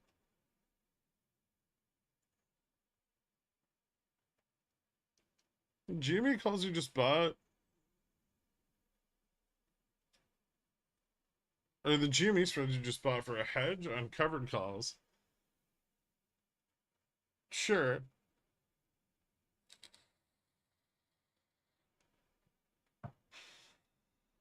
Thanks, Ben.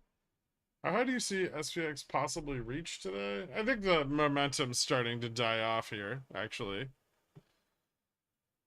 So we may not get that much more improvement beyond like 40, like beyond filling the gap. I think they may still push to fill the gap, but this is definitely weakening. If they break above 40, yeah, that's gross. If they were to break above 4375, maybe they'd have a chance at 4400, but so far, I mean, these rejections are getting a bit stronger as we move up.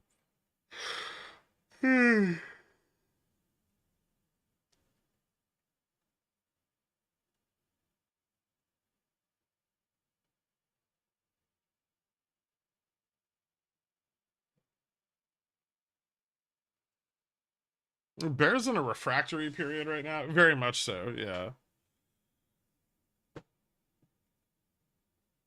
Does anyone else smell like celery? I'm asking for a friend. I don't think so.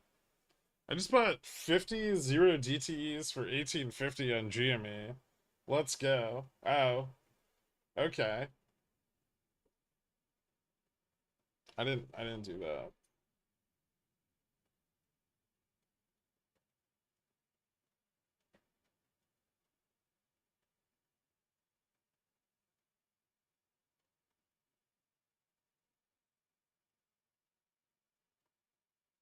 Sorry, Greg, it's been a bearish week, and I only just now liked the stream. If you guys could like the stream in the earlier part of the day, I think it does more than if you like it at the end or not at all.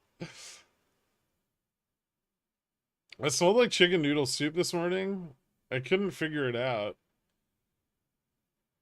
That's a weird smell to smell like. I'm like 85% onion right now.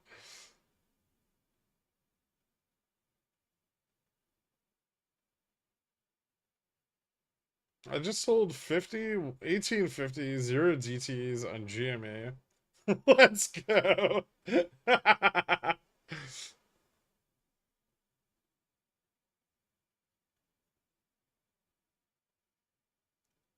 Top with volume again. Yeah, it's got a little bit.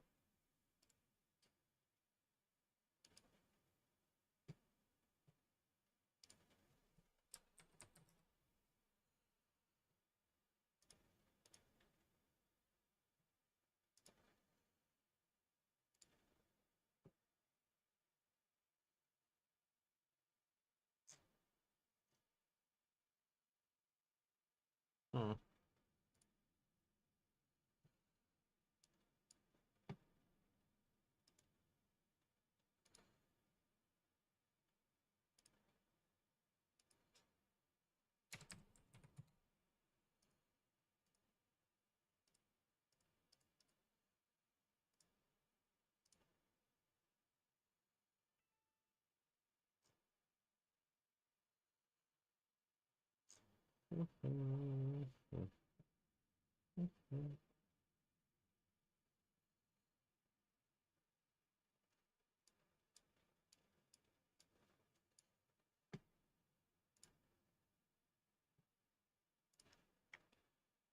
All right, let's see if we get one more push on SPX at least, right?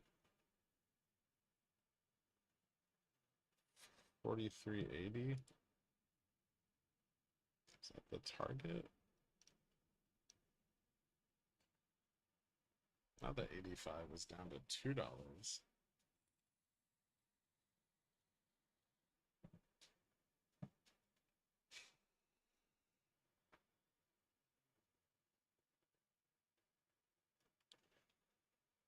What happens when SPX gets to the edge of that line? Will my baby bulls plunge to their death? You're being a bit dramatic. If it doesn't regain this here, it's gonna fail though. So we'll see. Need a higher high off of this bounce. So up here. Well, in the gap.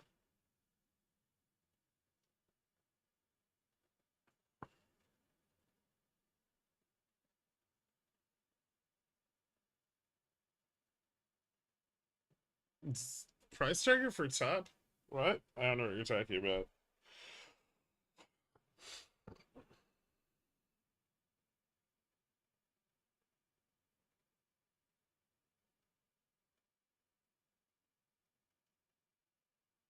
I was bored the other day and tried Zach's $1 trial sub. The options guy said, I see an alarming amount of zero DTs being traded. Please don't use these. He thinks it's all retail. Damn. I mean,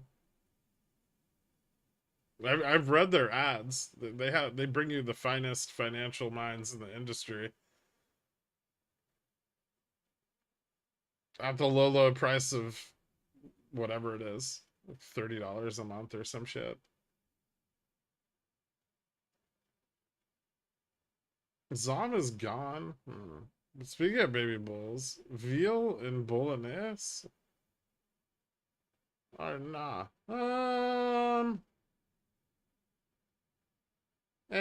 You could, but maybe a ragu.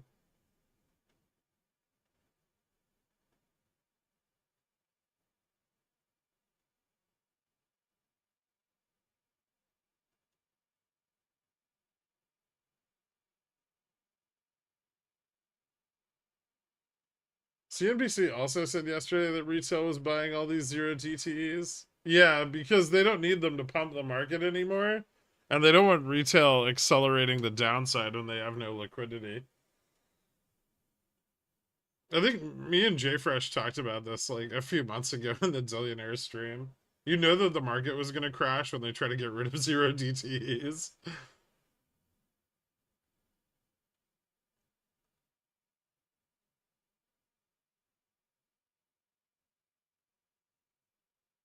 Bolognese, same like bull mayo, but Frencher.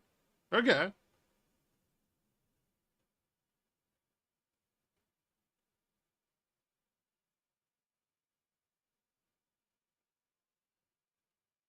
You mentioned that we could see them attempt a pump, then risk off the rest of the short puts data for today.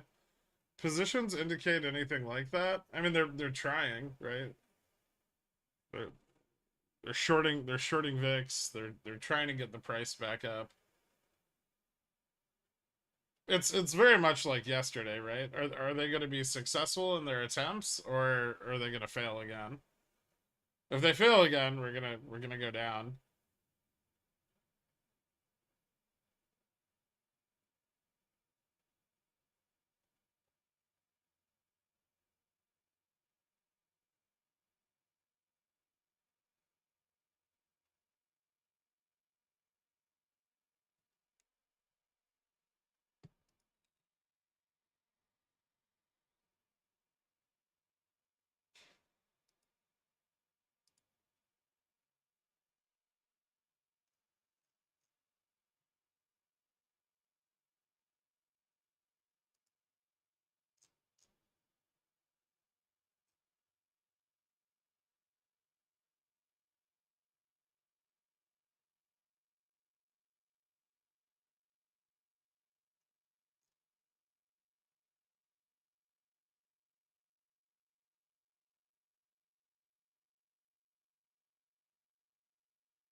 Hmm.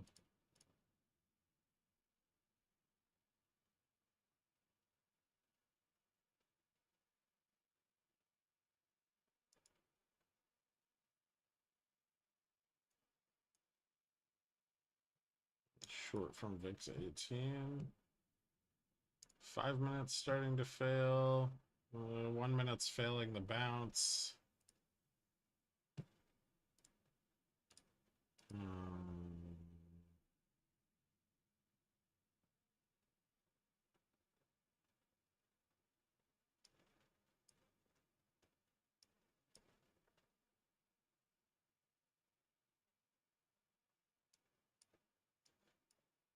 This does not look very bullish.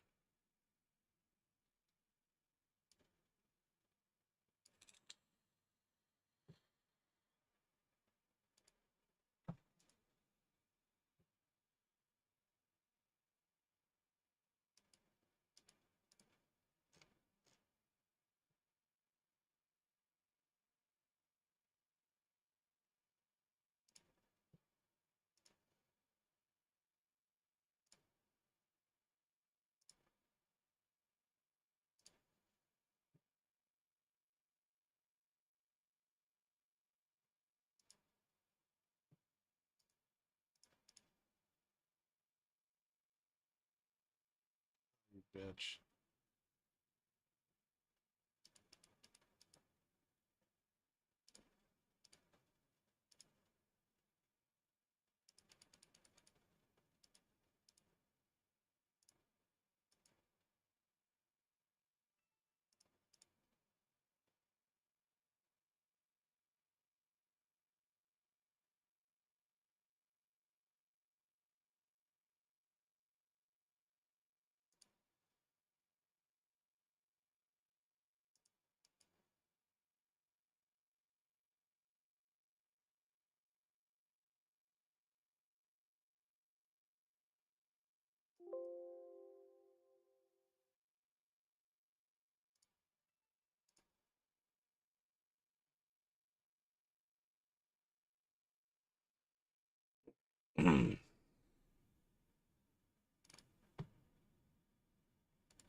They're just filling the tiny downside gap. Sure. It has nothing to do with like the 13,000 puts bought at 43.40 in the last 10 minutes.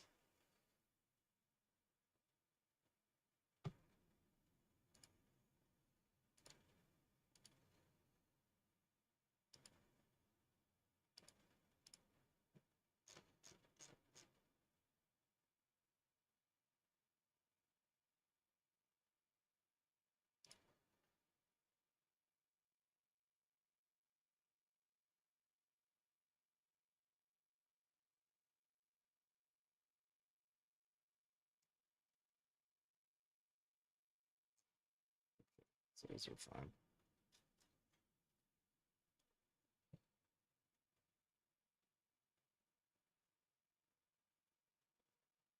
And thus the bears eat the honey. Sir David Attenborough. That was a fun day when I did the AI stream.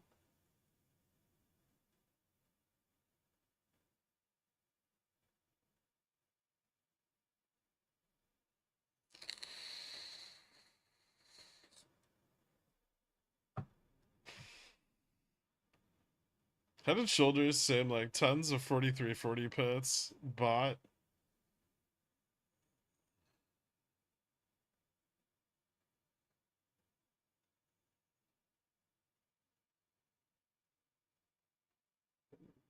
Yeah.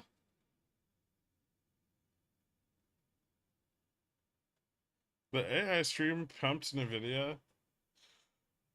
Did it? I don't remember. Do you think 30 days or even 60 days is far enough out to sell some cover calls and just wait out the market downs? Or is there going to be more hurt after that window? And the macroeconomic situation's not improving very rapidly. Although oil prices have dropped a bit this week.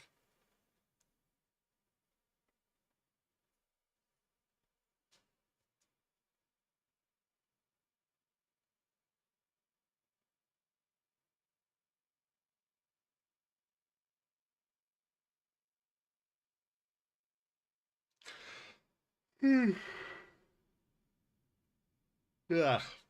Goddamn. Tired. Head and Soldier's Reception down to 43.40. We'll see. They're giving the VIX another little short here.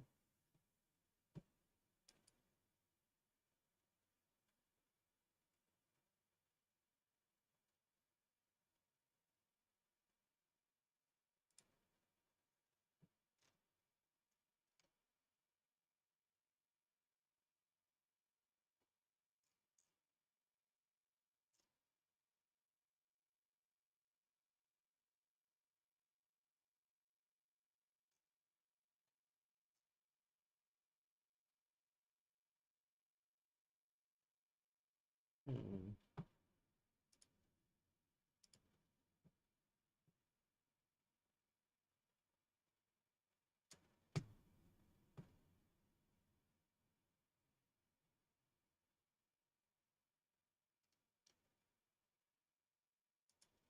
Interesting. Dixie's now flat on the day. Dollar's going up again. So's the yen. Or, well, the yen against the dollar. Yen's dropping, I guess. Is that a bullish sign they bought that dump so hard? No, I don't. I don't think so. I mean, I think they just shorted VIX 18 more so than they bought the dump. But it doesn't look like they're getting a lot of traction. This isn't super bullish.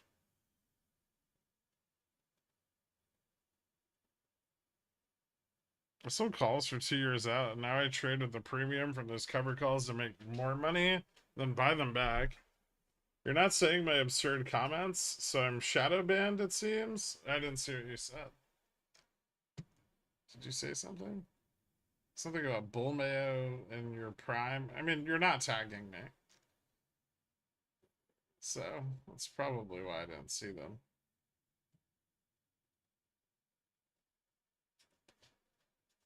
Russell Stiltskin is having a day, comparatively. Yeah, R2K is up like 45, 46 BPS. It's having a nice go of it.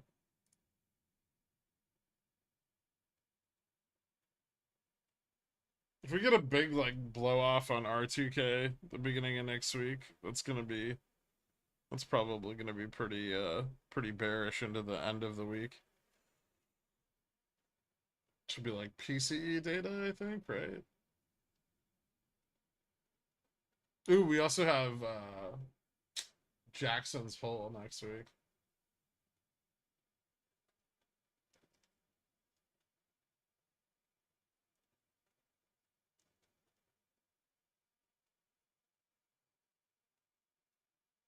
Lunchtime sell-off, possibly.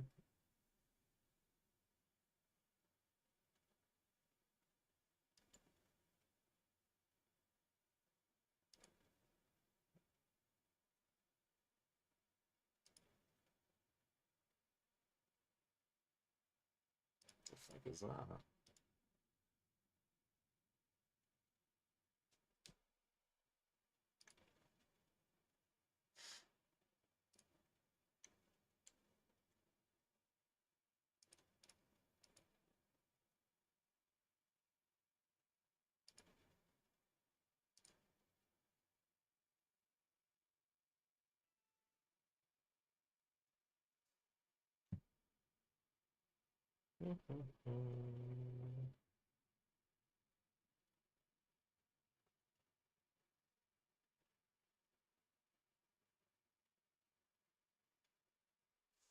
We didn't have any data coming out today, right?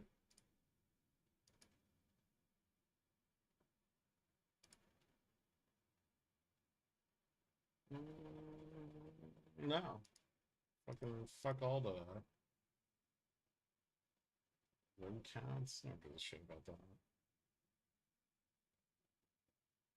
Tuesday's got a bunch of Fed speakers.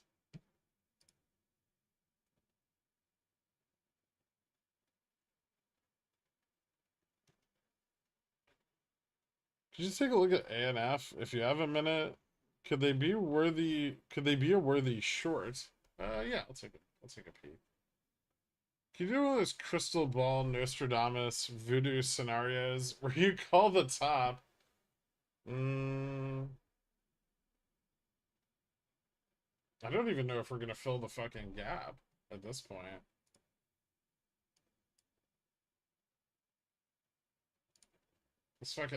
This bounce is really weak.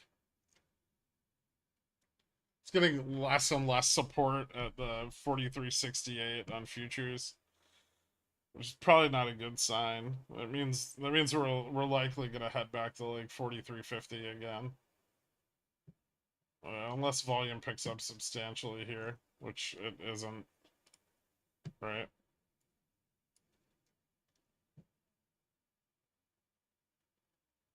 Like ever since the break above, we've just declined in volume.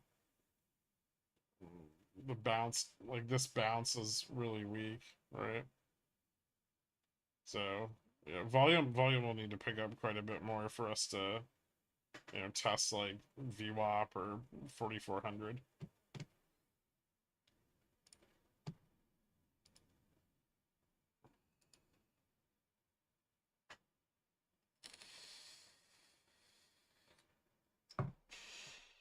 All right, what was I gonna look at? ANF.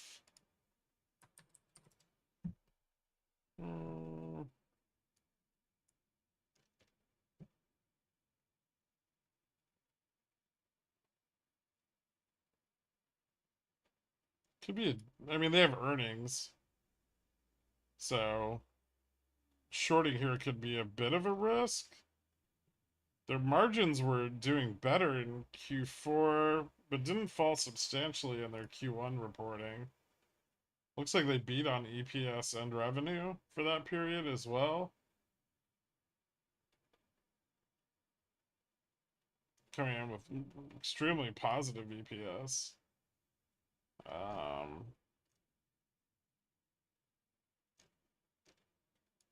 Let me see something.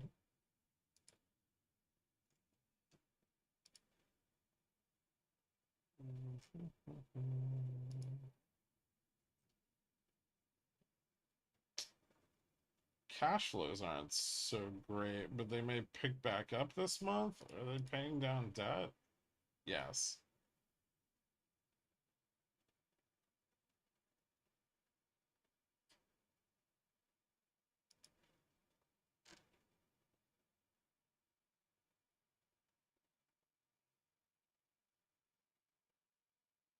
That's turning profitable.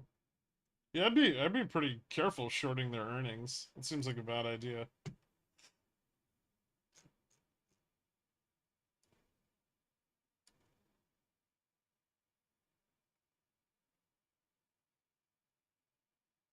There's a there's a decent chance that their net income continues up.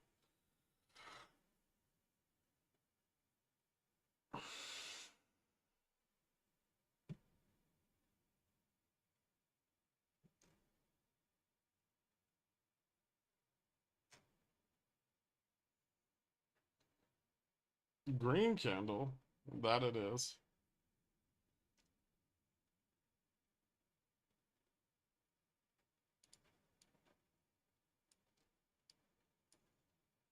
They failed to fill the gap again. Oh, I wanna see if they're buying in the money puts on the bounces here.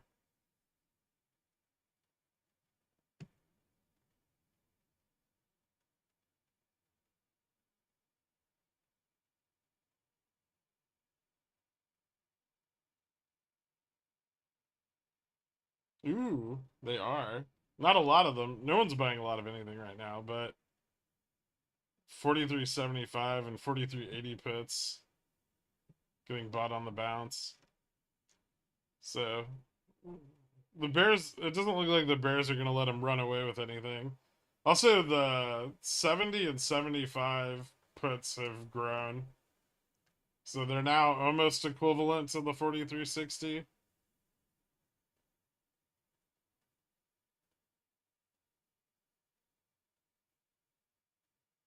Although there's been quite a bit of profit taking on the 43.50 strike.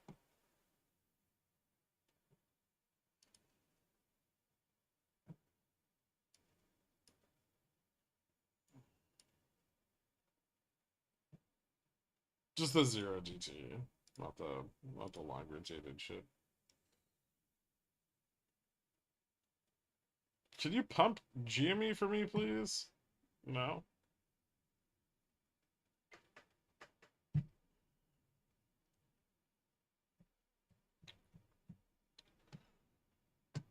That dip got my upside hedge stop loss, so we're gonna fill the gap at least. Are we?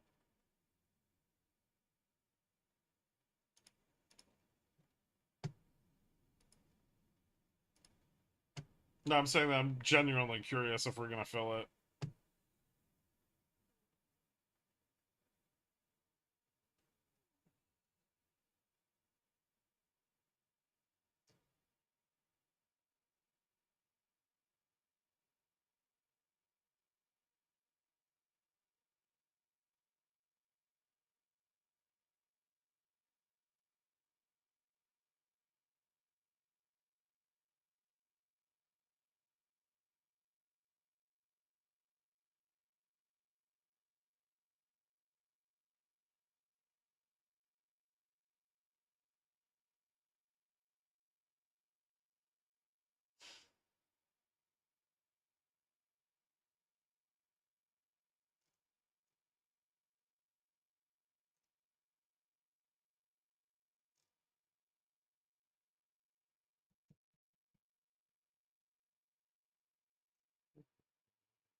Hold on. I don't want to be so zoomed out.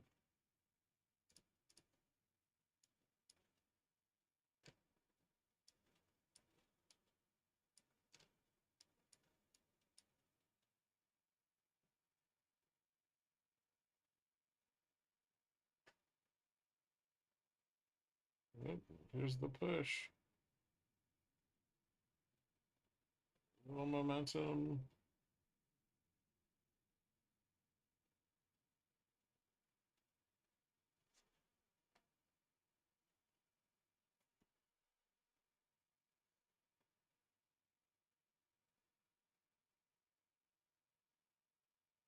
There it is.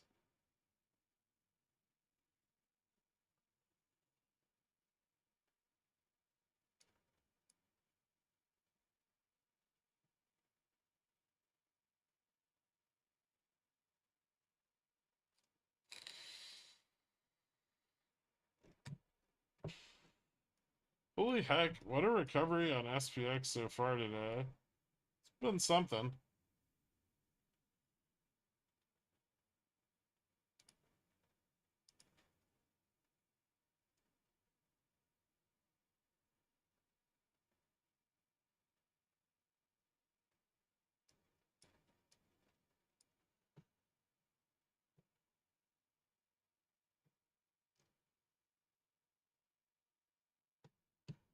Alright, now let's see what they do here.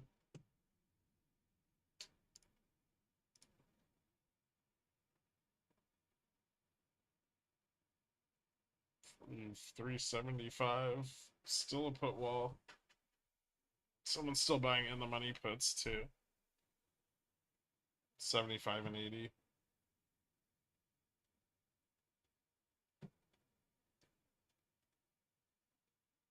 Quite a lot of call volume at 80, but not not as much past that. Falls off pretty hard into 4,400. I'm sure they aren't selling them. I don't think they are. They're at the ask. Some of them are above the ask.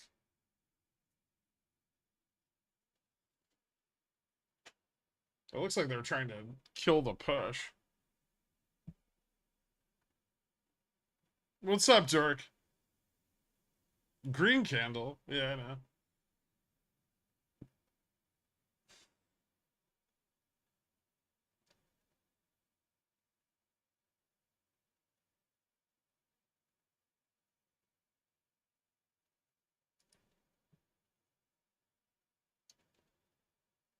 Precarious spot. Caught in a bunch of negative gamma and trying to push the price up.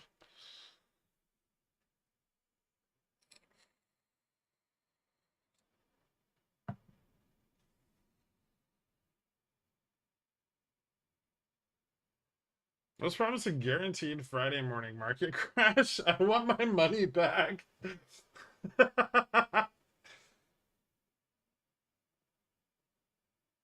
Markets don't crash before OPEX. You should know that.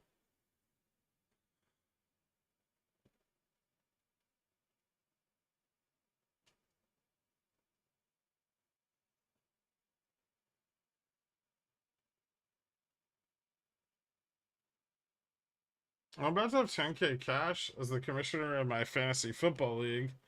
Any recommendations of a place to stash it for a few months to try and make a few bucks before paying people out? Ooh. Risky? I mean, I'd talk to everyone first before I did anything, but I'd probably try to find like some like fixed equity fund or something like that that pays out every month, or like fixed income fund, because you don't want to take any risk with it, right? Yeah, 3 month treasuries. Yeah, it's 5% annualized.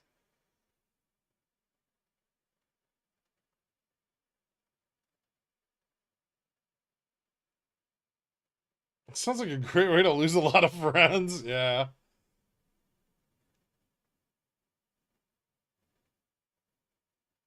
I just wouldn't do that, but that's a solid $100, bruh.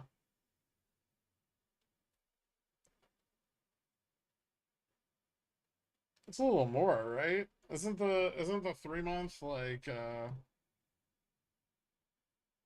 is it 6 months or 3 months?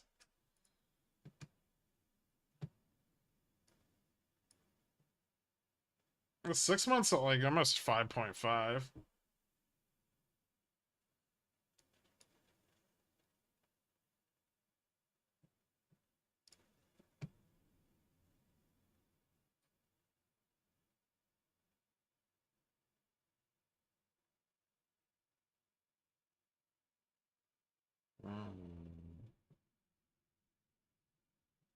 Oh, they do not want to lose 43.70 right now.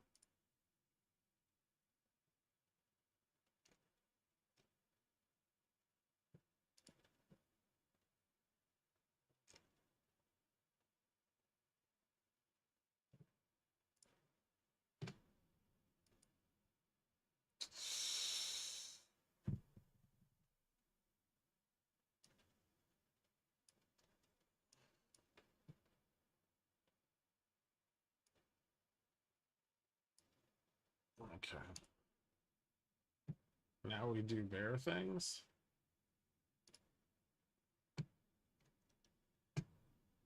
ES still has a couple bucks more to go. The volume on this push sucks. It's so shitty. Um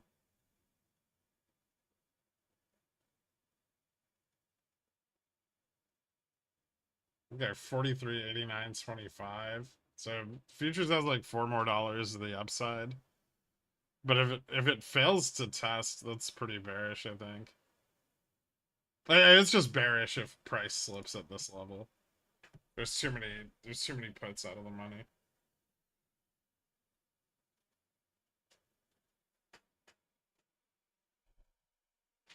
Yeah, they're trying. I mean, I don't really care either way. I'm hedged for both, but volume is declining significantly right now.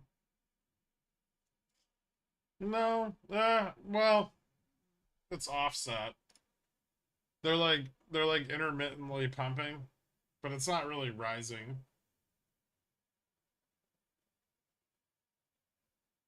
Like, I think on this candle, like, volume's falling off.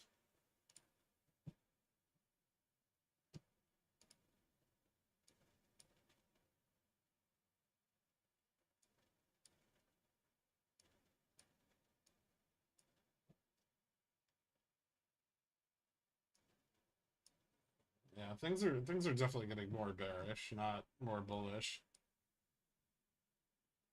Their lack of support in this range and inability to find additional buyers is a problem. And if they're unable to, I mean, they've got to pull back the rest of the sold 43.75s for today, which will rug pull. They'll rug pull themselves effectively.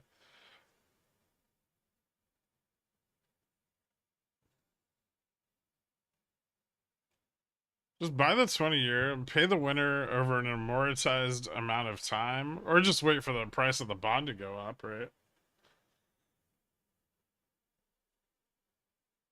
Sell the bonds and then fucking boom.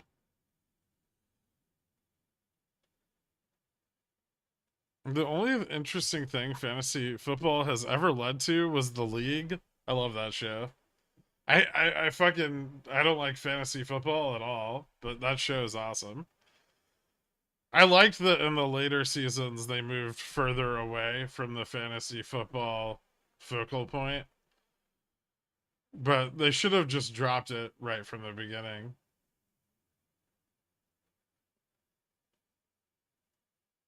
Kirk, why would bond values go up? I don't know, Poopy Pants. Why do you think bond values would go up? What is Jackson's Hole? It's an economic symposium. It is. It's the biggest conference the Fed has. Yeah, they kind of map out their economic forecasts for the like upcoming year. I have no idea. Then why do you keep buying calls on TLT?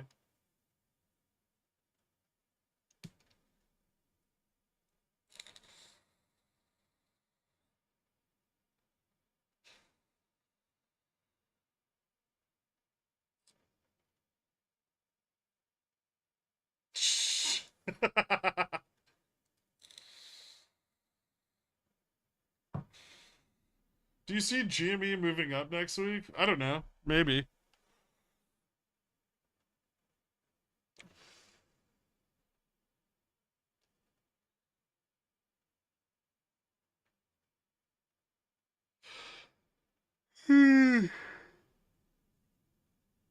Kirk, why would bond values do this to us? Can I have rug pull before 2 o'clock? My 0 DTEs are forced sold at that time. Really, on a cash settled instrument? Call your broker and tell them not to fucking close your 0 DTEs. They should be able to put like a DNE on them and then they won't close them.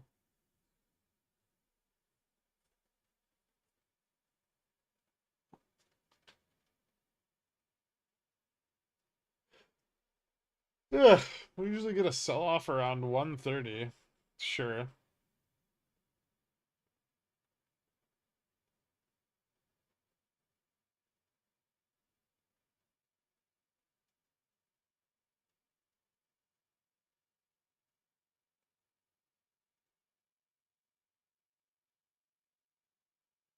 Fantasy football that high of an entry is insane. If it's like 10 people and $1,000 each, that's not that crazy.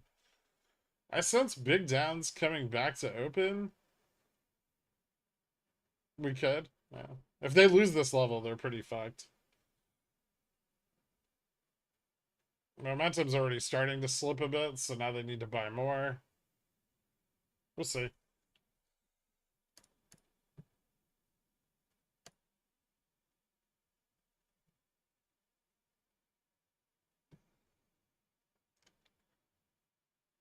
Hmm.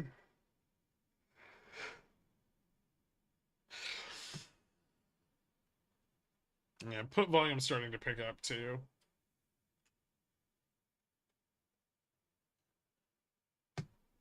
Keep an eye on VIX. Do I care which way this breaks? I don't think so.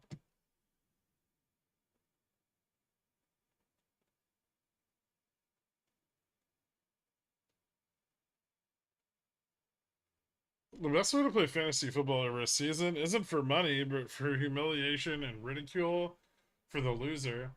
What if you just do both? Part of the humiliation is the money they lose.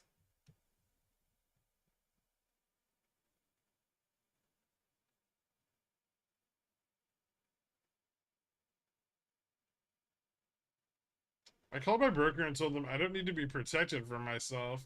Then they proceeded to read off all of my trades for the last 2 weeks. It looks like they were right.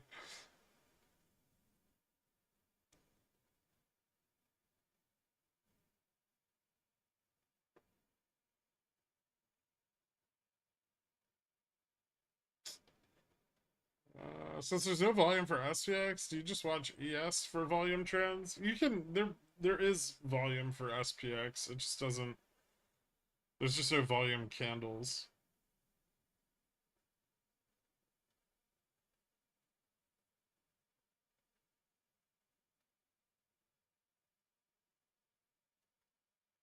They're really trying to grind down the puts here, and it doesn't look like they're having a lot of success.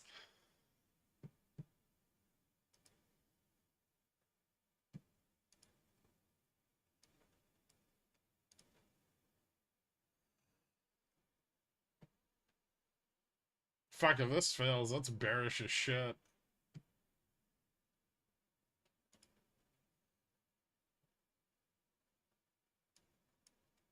Ooh. When was the last time we saw something like that? December?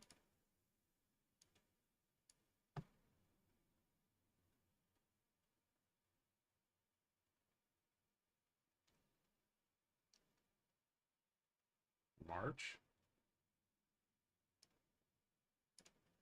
Dork?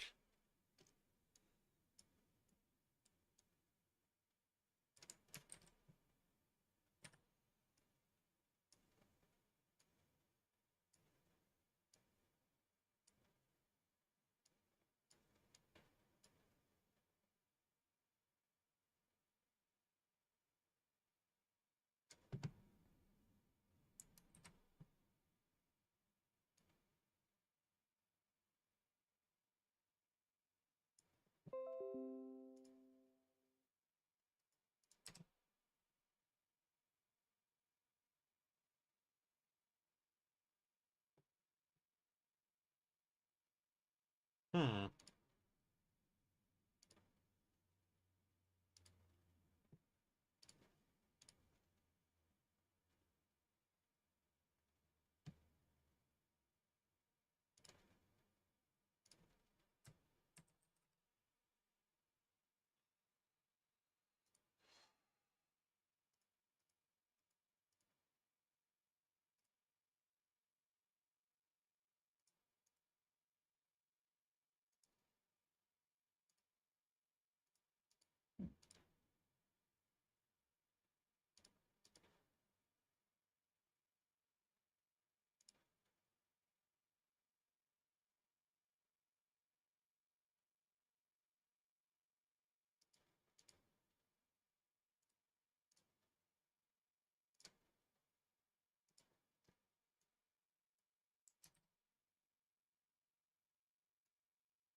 Nope, they failed. Cool.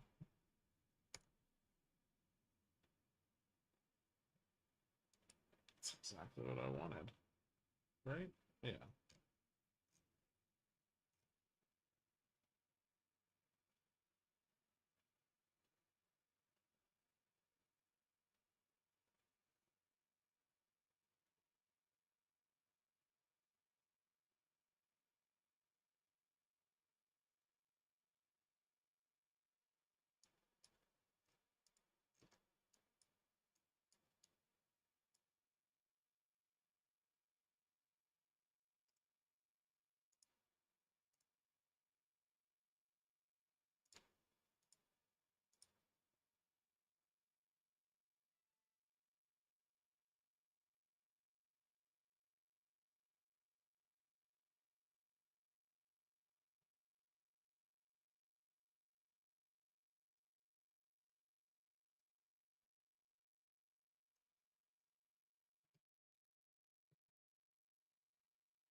Holy fucking shit, puts are overpriced.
Oh, here's a bunch of clicking and alerts.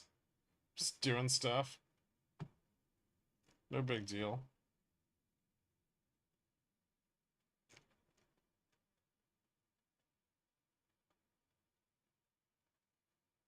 Okay, I don't care about that anymore, right?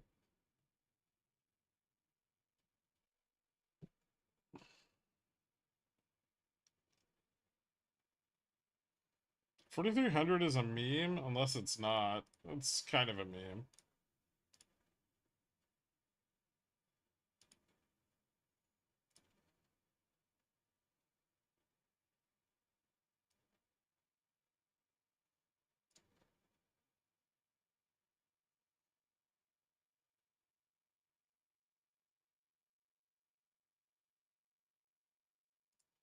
$4,340 is not a meme.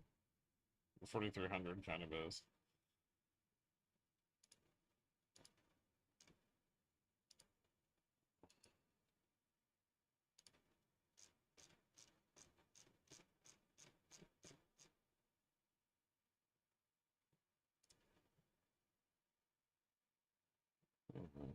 I've got more than enough downside exposure, right? Ooh. We're losing all their levels.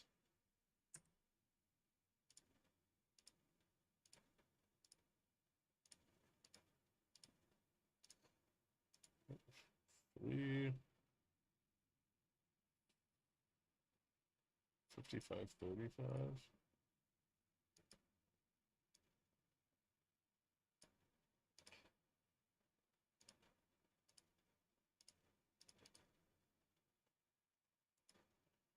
For 68.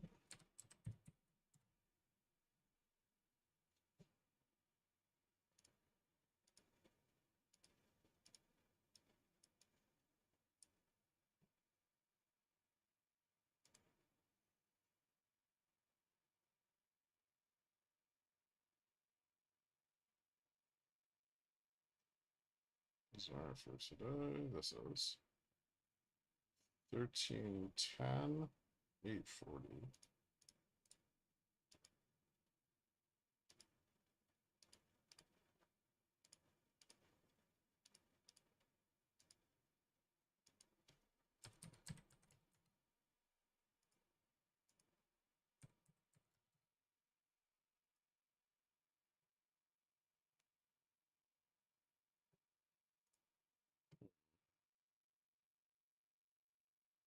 Three 385, 260.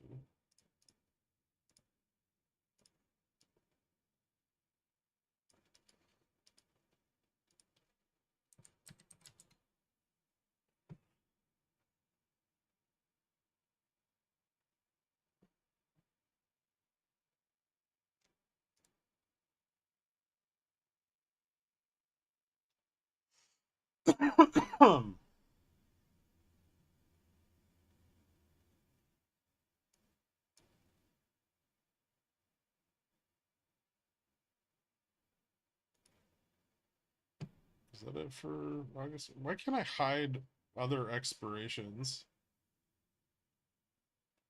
Those are 21 and 25. Okay. Oh, the 35 is sold for, whoops, 211.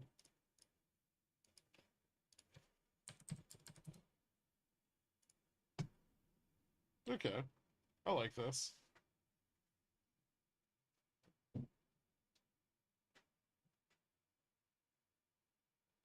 This looks pretty good so far. It's been kind of lengthy trying to average into it, but I'm in a good spot. If we close under 40, we'll make like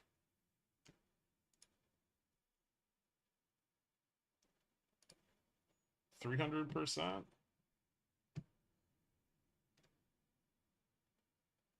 Or above 4,000.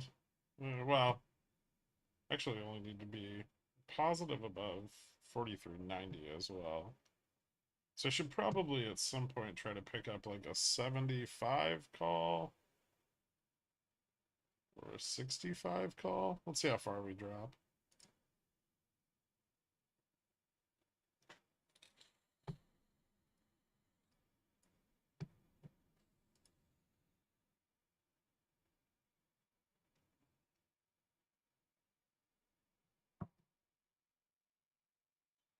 course.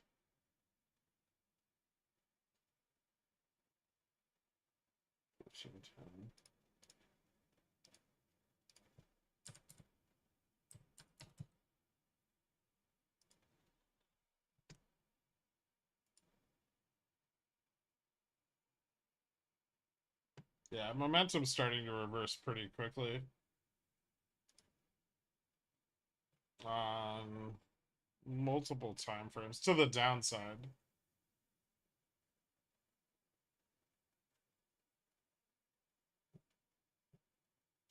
So starting to lose ground. We failed. Futures failed to test 43.90.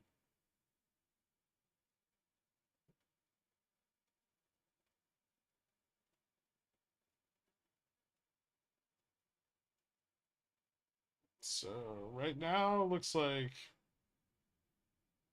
if we slip 43.80, which is kind of where we're finding a little support right now.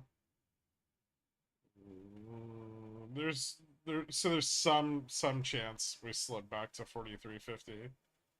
I really don't know how strong this support's going to be a second time. Probably not as relevant as it was on the first test.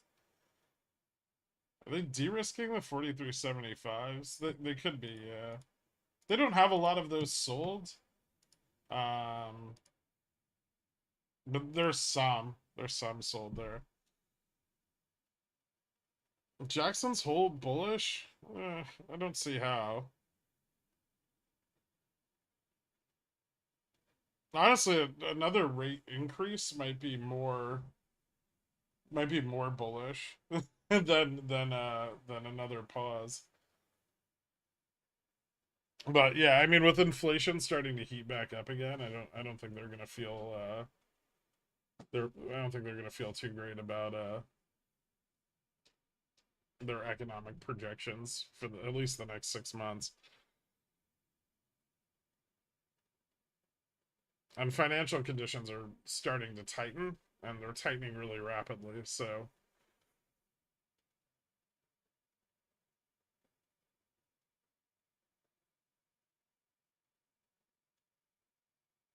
I don't know if it is adopted by Dan's.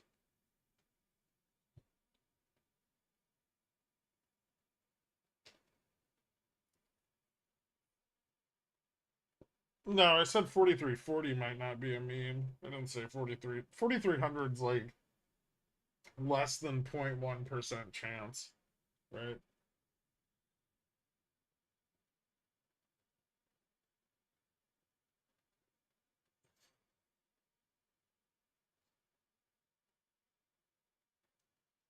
Good at inverse poopy pants on TLT.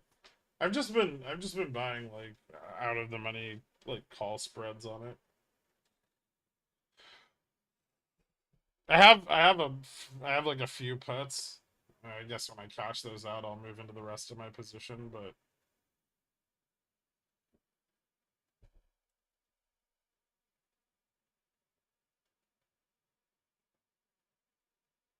if we close below 4340, I'll make 4K. Yeah, that's about where I'm at.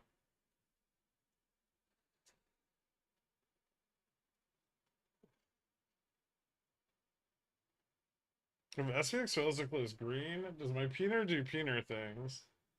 Maybe. I mean, today should be relatively flat, but if they're unable to even facilitate that, and the bearish interest is still picking up that much, it's closing below 4340 today is really bearish.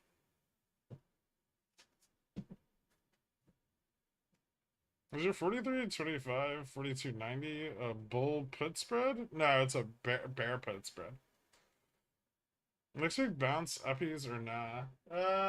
So Monday, I think there's a chance that we could kind of go either way. Maybe more down. Monday could be where we see a test of 4,300, depending on how the rest of today pans out.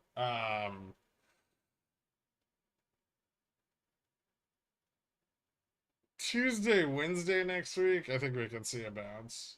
I think we're starting to get a bit oversold, and puts really need to reposition. Um, And VIX is a little high for that, so. Although we did get some put repositioning here with VIX under 18. So maybe they're willing to spend a bit more. Today is kind of, I mean, like both fraught with some profit taking, right? A lot of our upside today is not because bulls gained any ground, but because puts took like zero DT puts that were in the money took profits.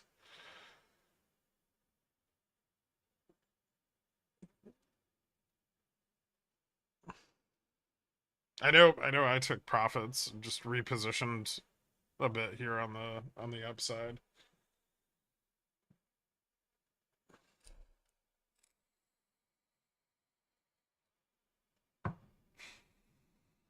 How will you make yourself profitable in the mid range of your position? I lock in profits on a downside move.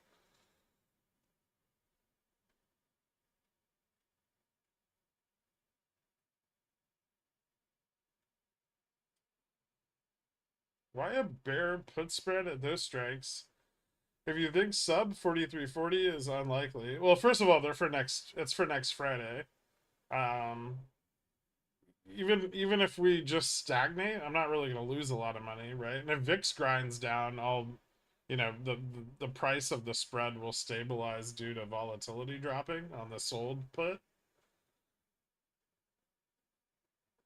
So it's something I can carry, maintain exposure while limiting losses.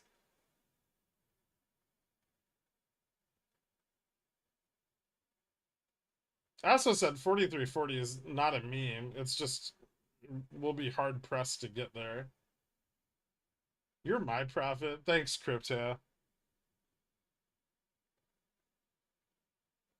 Do you? We can see 150 on Fubo. I'm really hoping for an opportunity to average down some more.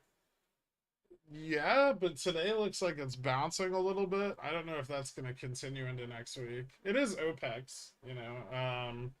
If we start to see some, and we're already starting to see some interest on R2K. So if R2K gets a nice post OPEX pumpy, then there's a decent chance Fubo runs back to maybe 250. Then after that, yeah, things don't look so hot. I'm not even sure it can hit 250. It's pretty liquid right now. So it's not going to be as sensitive to a run in R2K as it would be if, it hadn't blown off so much steam post earnings.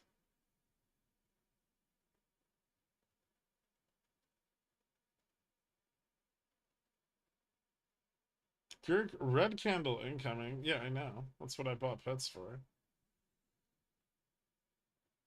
I told you guys if we failed the fucking test at 4370, it was going to drop. I don't know what more you want from me.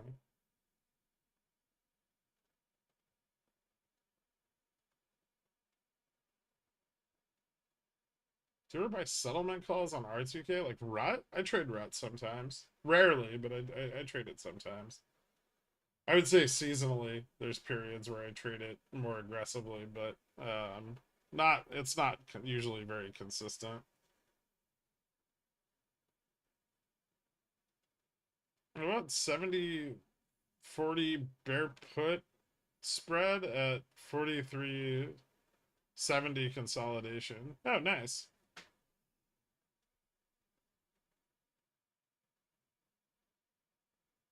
If that's a zero DT, that's kind of expensive because you're the well. Remember that the call you're selling, you don't want it to be too cheap. Otherwise, you can end up overpaying on like you're front weighting the spread too much. Careful with that because it can reduce your profitability a lot.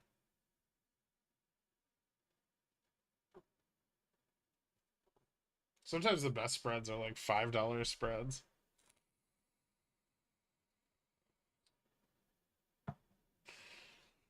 Is the chain looking stacked to the downside? I mean, sub 4360, we slide some more. The transition, like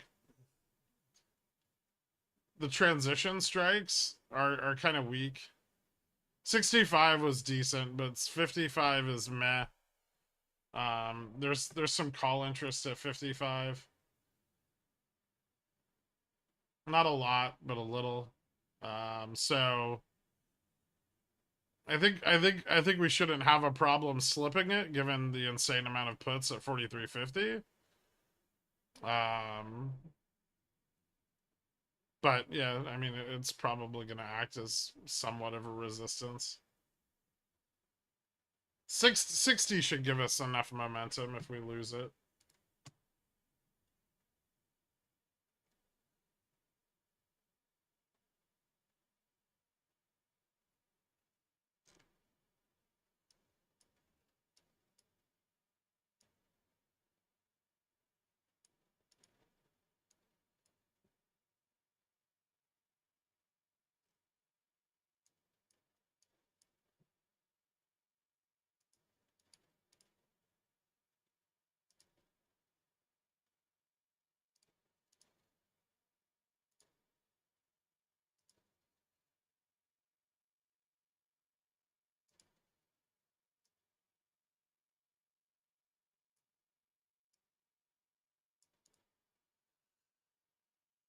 Is that good on the 5? Yeah.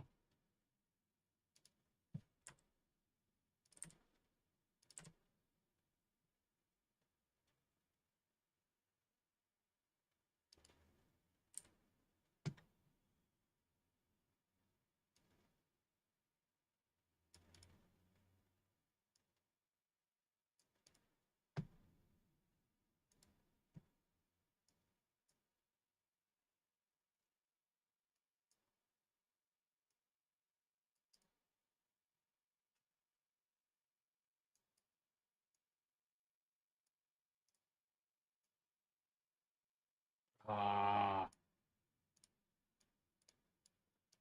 fucking bastard.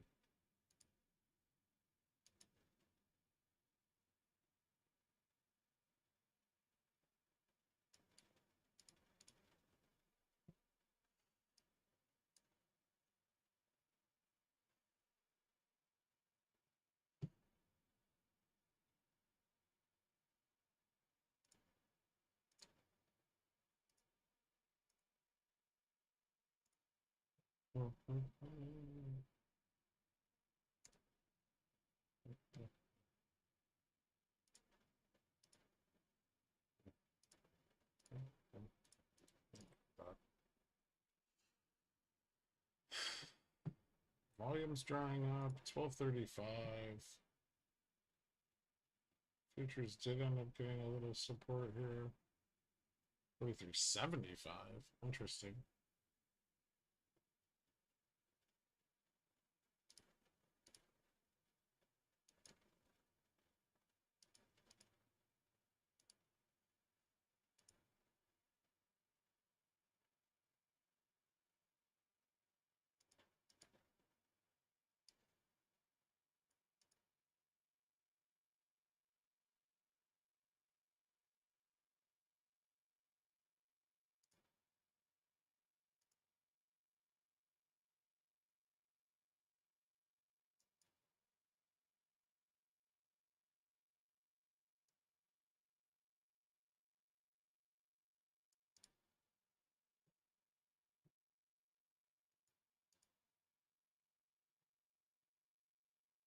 My expectation here would be that we fail 43.80. Like that.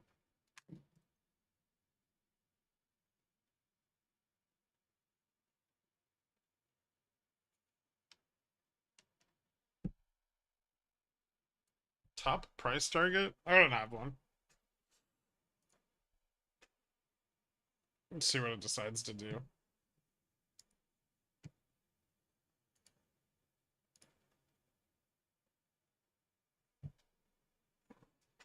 While the little bit of covering that occurred today looks compelling, there may not be a continuation of it. Predict something outrageous? No. We think about October SPX 3900p. Too far out of the money, not enough theta.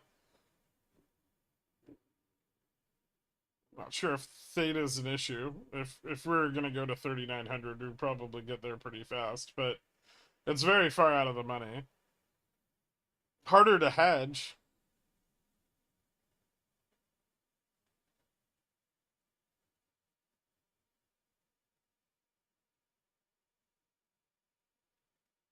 When rolling an option of Fidelity, it lets me choose net debit, net credit, or even. If the difference between a sold and bought options is a debit, why does it let me choose credit or even? I have no idea.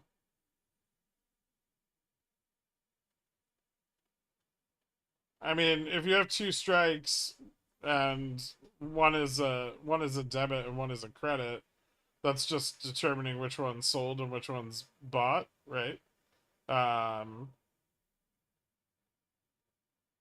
like if you're selling the closer to the money and buying the out of the money, that would be a credit. If you're buying the at the money and selling the out of the money, that would be a debit. I don't know what the fuck evens for.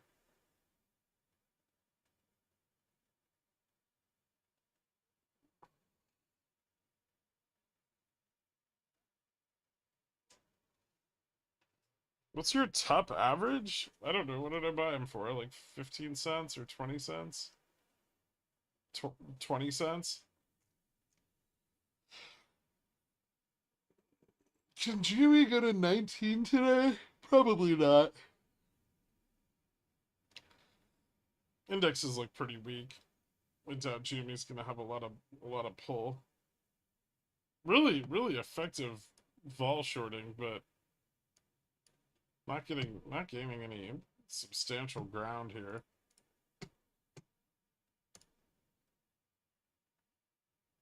If they're trying to spook out the puts by shorting vol, it seems like they're just causing more of them to accumulate.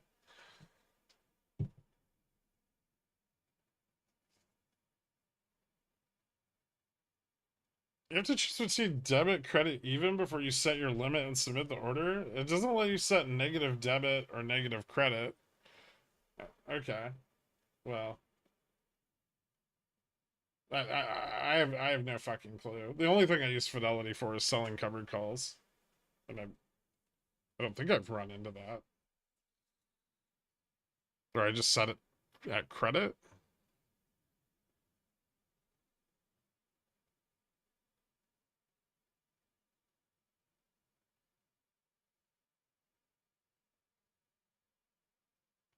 It's just an interface thing. They won't let you establish a debit spread for a credit and vice versa.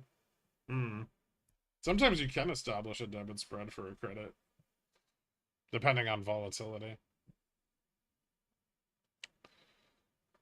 And yes, I know the implications of that.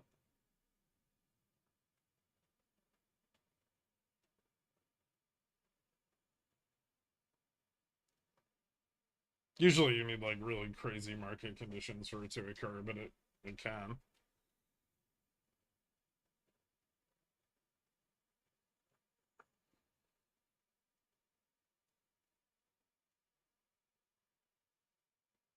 I've only run into that issue of Fidelity when trading spreads. It's a terrible interface and why I moved to a different broker.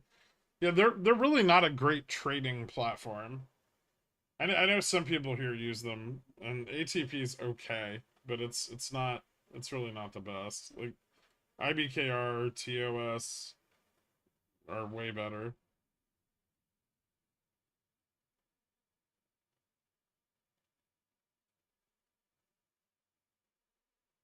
Yeah, I didn't buy any shares.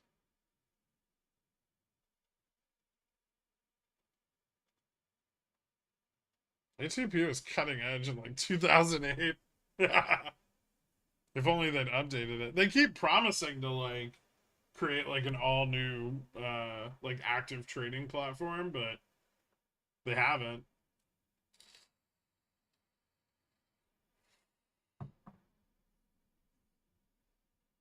A lot of people thought they were gonna buy out like Tasty, but Jimmy's gonna see price action this afternoon with call interest picking up for OPEX. That's my theory.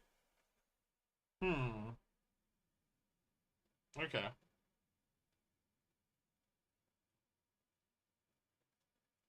It's not a terrible theory. The only problem with it is if index is turned down, it won't happen. Because you can enter legs of spreads really effectively. Yeah.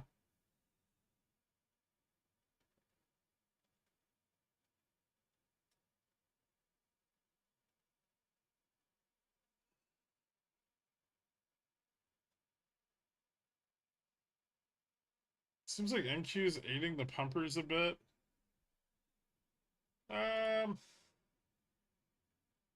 Not a lot. It's still doing pretty shitty today. If anything, ES is helping out NQ. RTY and down moving up is helping. Dixie staying negative is also helping.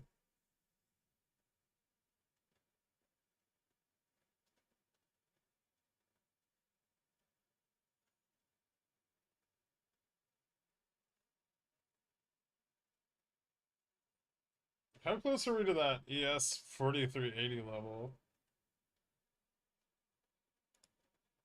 Just testing it. Well, we're just past testing it. We're testing like the midpoint.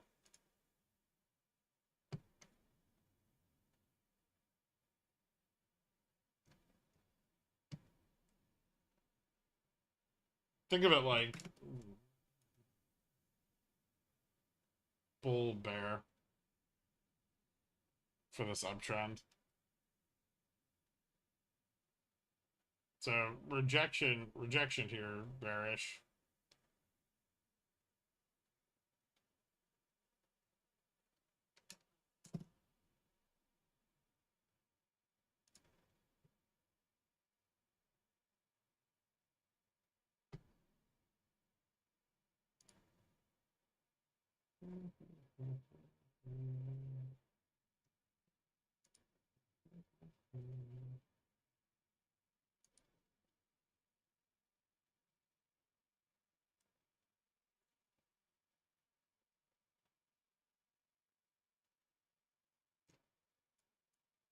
Ooh, meta looks like it might slip again.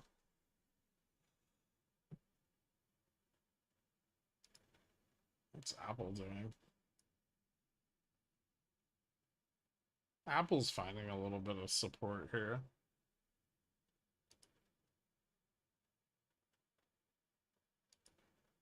Yes, kind of is rejecting on that resistance.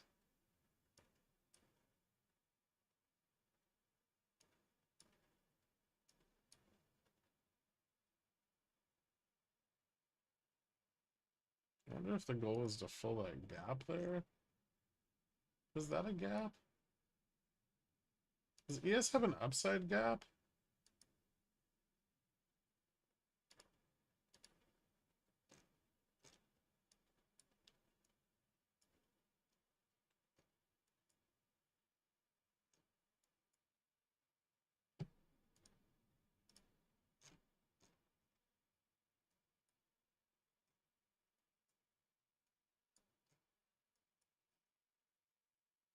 Nope.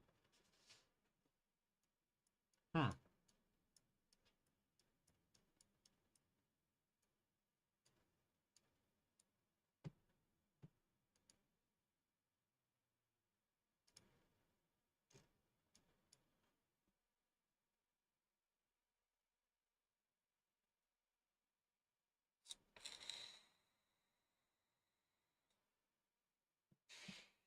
I think people hoping for a dump are going to be pretty disappointed today. I still think it's if they keep failing to get 4370, I think the most likely outcome is we close closer to like 4350 again. But no substantial dump. 4340 is a possibility, although not so much in this range.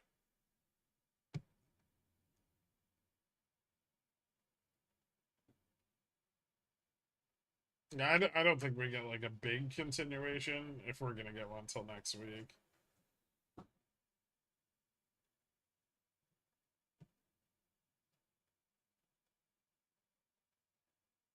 Vol control's way too effective with puts taking profits and repositioning. They're not getting a lot of upside, but they are able to control vol, and that helps them a lot.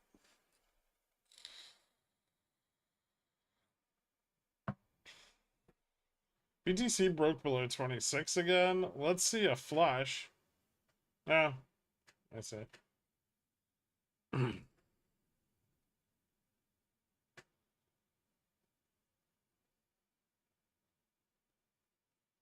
A spectacular breakdown would be sweet. I mean, if we start to see VIX like turning up again, then maybe, yeah. But um, unless VIX starts to surge back up, it's probably just gonna stagnate and maybe drift back down to like 43.50 ish.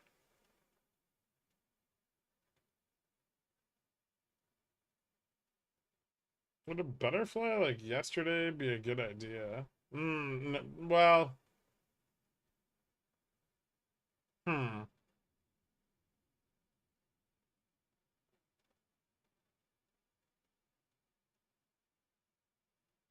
Probably not.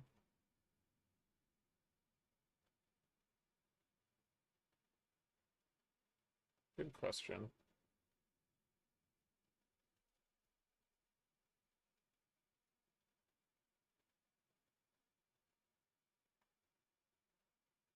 Like a zero DTE one? You could, I guess.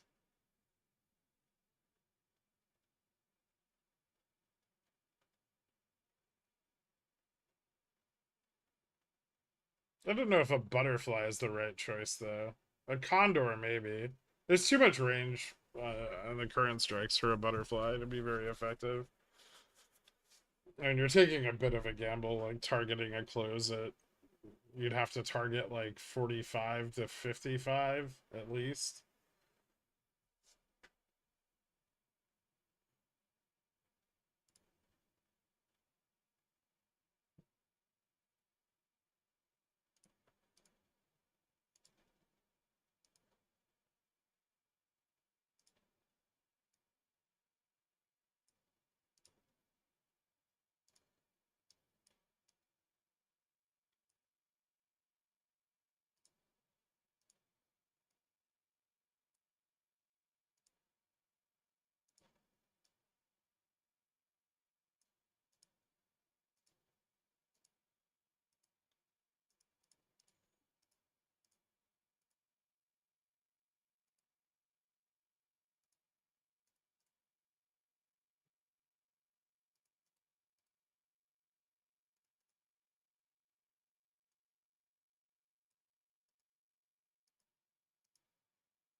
Hmm.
Would you rather flutter like a butterfly or soar like a condor?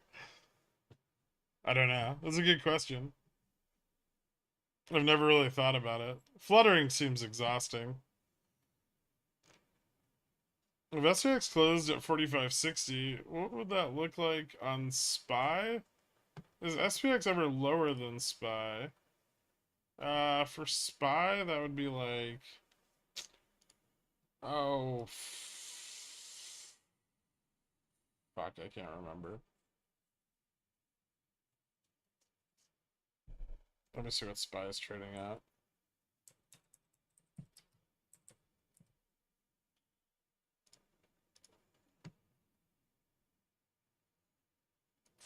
$60 would be like SPY 43, 435.50 maybe.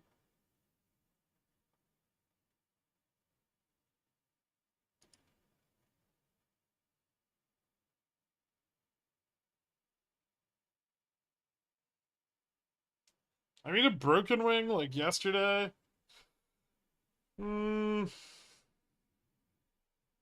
Yeah, generally, like skip strikes aren't great if you're kind of just range bound. You usually want to use those when you think the market's going to move one way or the other, but you're not positive that it's going to move. They don't do well like stagnating at the money though. You'll take a loss on them, and if they move against you, they hurt bad.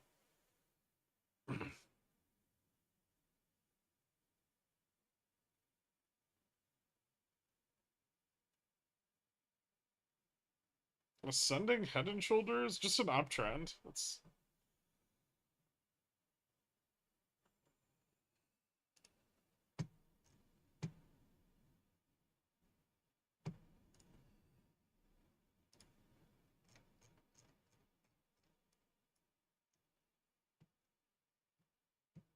volume's consolidating on the test, so it's upwards consolidation. It's likely to break down, right?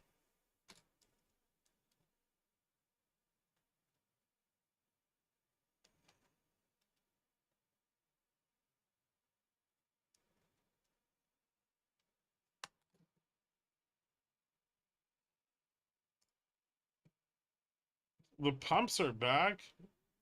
You sure about that?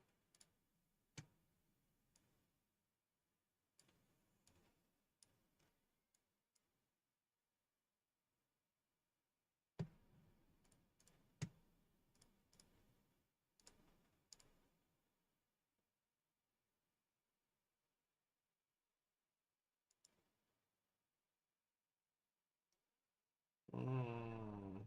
Okay, so some more put interest built up at 65 and 60. Call volume starting to fall off. Someone's still buying in the money puts at 43.80. Yeah, put ratios just slipping below 149, 1.49. So should be shifting a little more bearish now.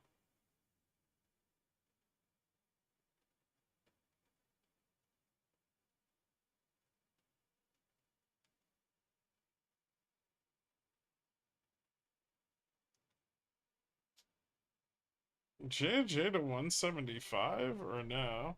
Could. Doesn't look like it. Kind of just popped over resistance a little bit here, but not a very good recovery given its weight in the index and the index overperforming it.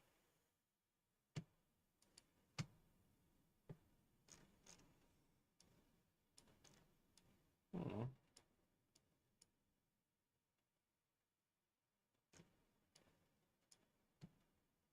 VIX is on the move.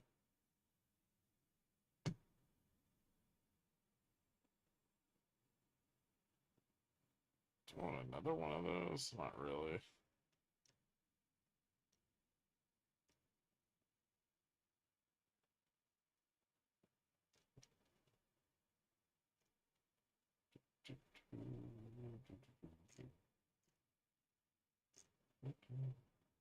Hmm.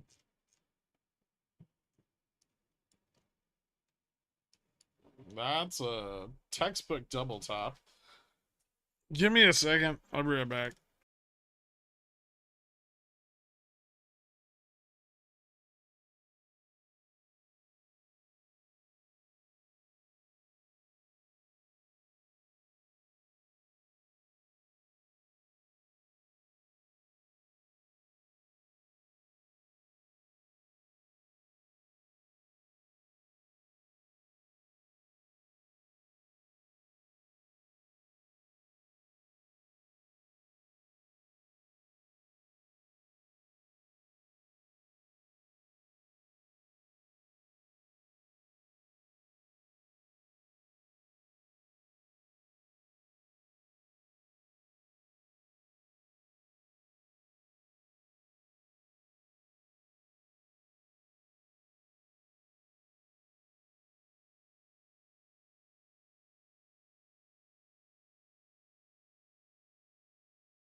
Everything is expected.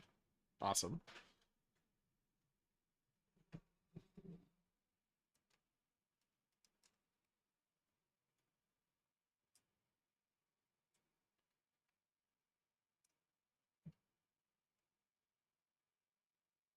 What's next, Oracle?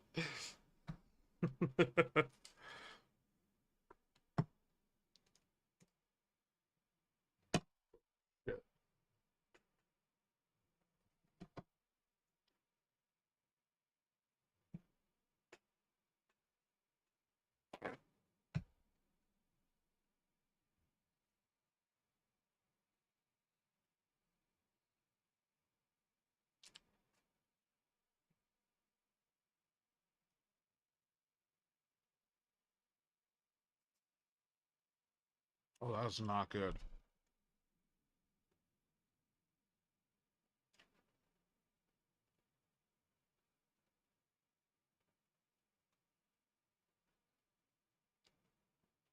Can I stop chewing?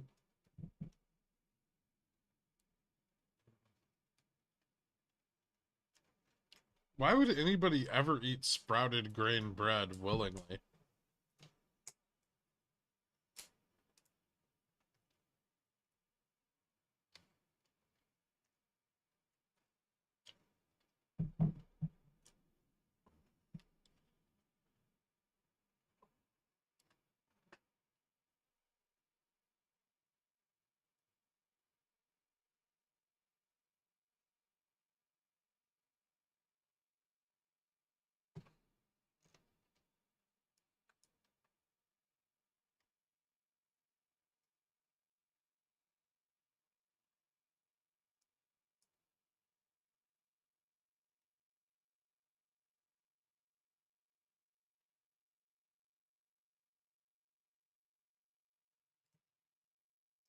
Okay, I'm not taking another bite of that.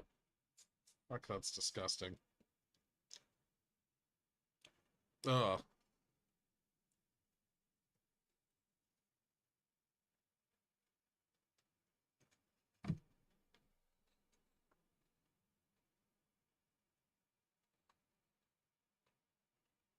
We got 0 DT, 4355P.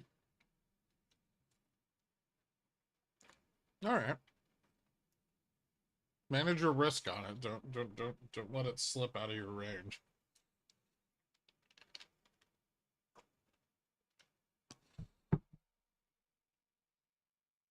Vic's going the wrong way.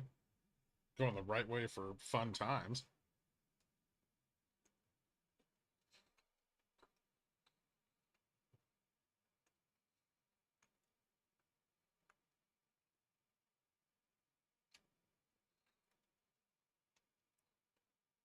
No? Okay, never mind. Don't manage your risk.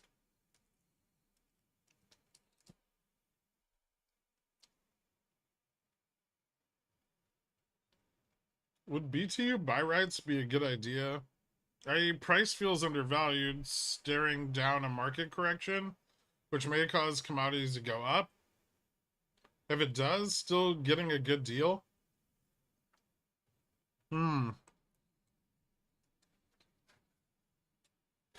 Like in the money buy rights?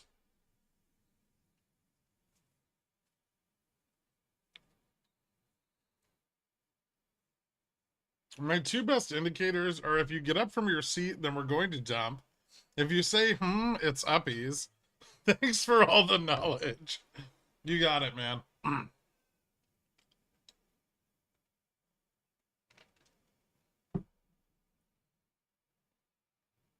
Are bears flighty today, or are we just bouncing because of low volume? They're not flighty, they're repositioning.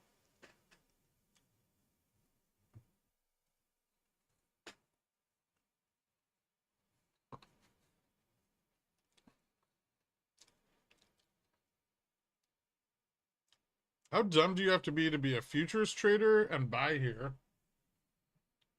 Here?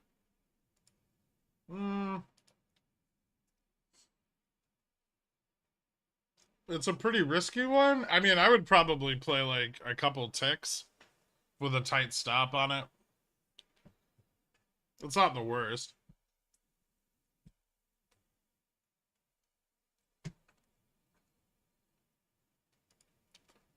Like, you could go, like, target that with your stop here.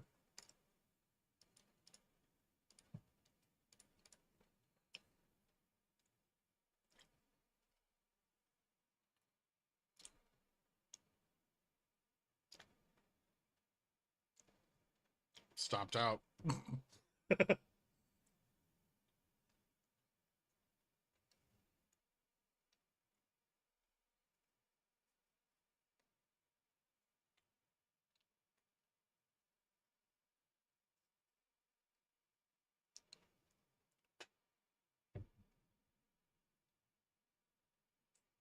We'd probably just buy in again and reset it, though.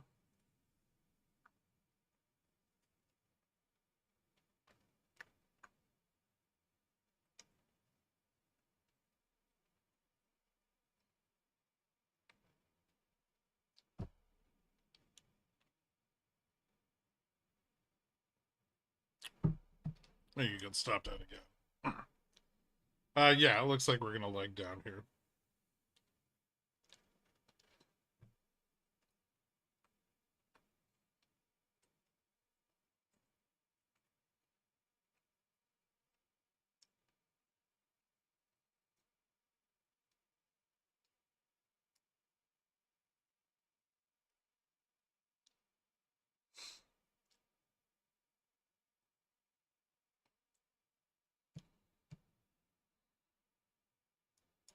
Your lower confidence but decent outcome prediction was on the money. Thanks. Yeah, I didn't really think there were a lot of ways today was gonna break. It seemed like there were only a couple outcomes.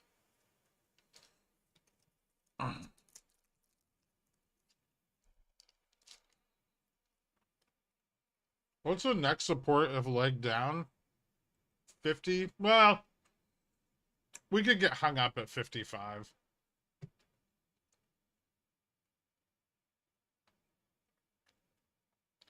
ES 4370 was a support earlier. So that's possible. Oh shit. One sec.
Thinking sub 22 entry right 2250C for September 1st. If we pop above that, 4.5% in 2 weeks. If not, BTU sub 22 entry is still decent.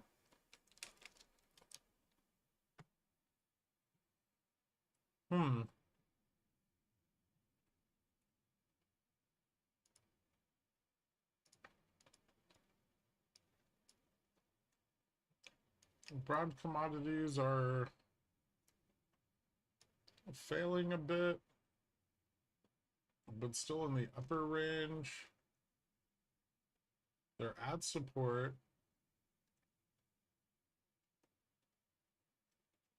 You know what? I'd probably buy at the money and then sell like a 20.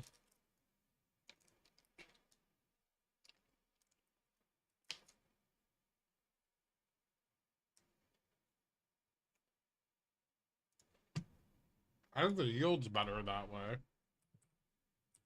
Let me check. September 1st? I don't know why the fuck you guys speculate on BTU. It's so boring.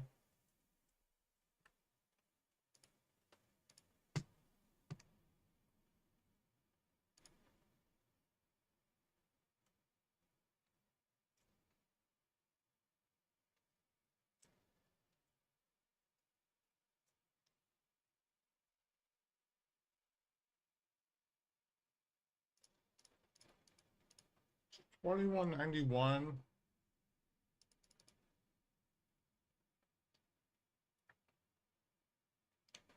You get $2 of credit per share. A little over.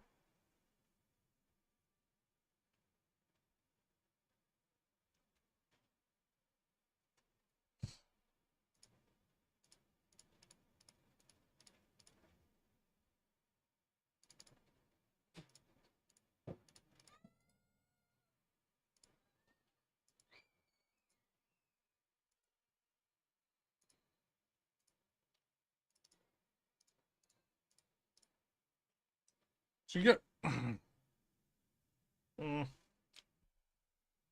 almost a 9% yield that way.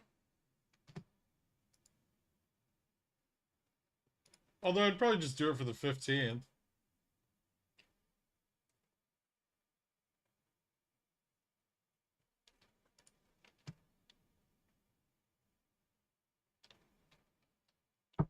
If you were, I guess if you're bullish on it, why not just sell?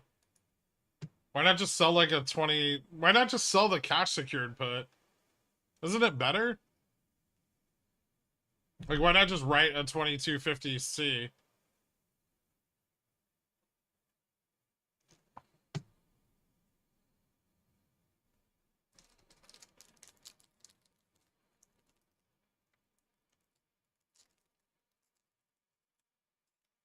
We speculate on BTU because we know it's safe, and it's not going to the OTC anytime soon.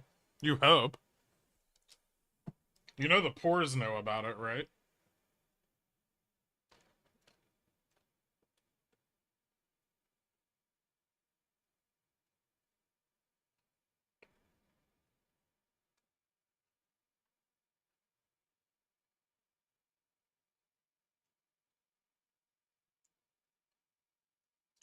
I've had one red day this month, which was zeroed out with next day's profits. So it seemed like 2 flat days. Nice. This is very strange. I think the market might be unhealthy. I agree.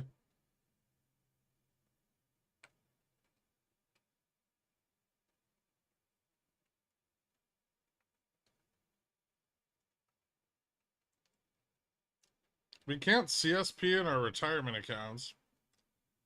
I forgot you were Canadian. I'm sorry.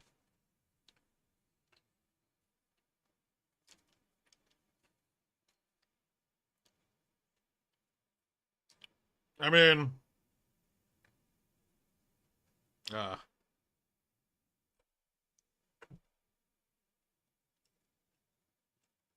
the in the money buy right yields is better than spot, right?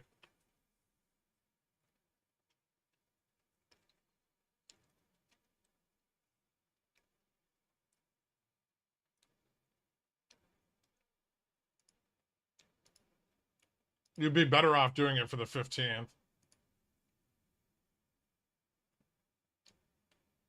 Because then you get like 220 a share.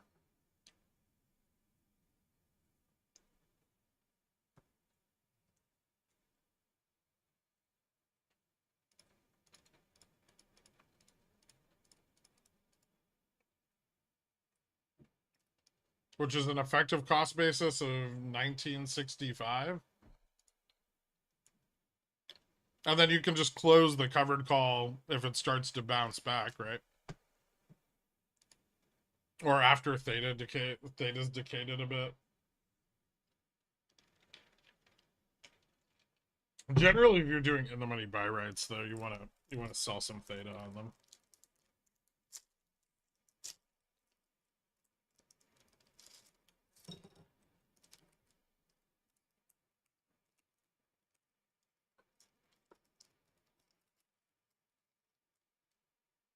How strong is 43.55? It's actually not strong, it's weak.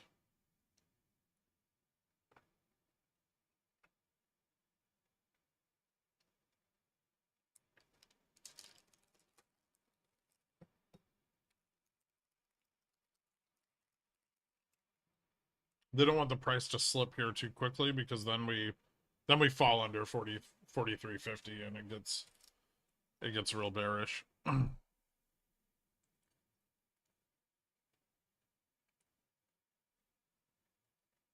you insert Kylo Ren more meme, please, on the screen to get more downs? Give it a second. You get a little bit of profit taking here. Yeah, 55 is just kind of a shitty level.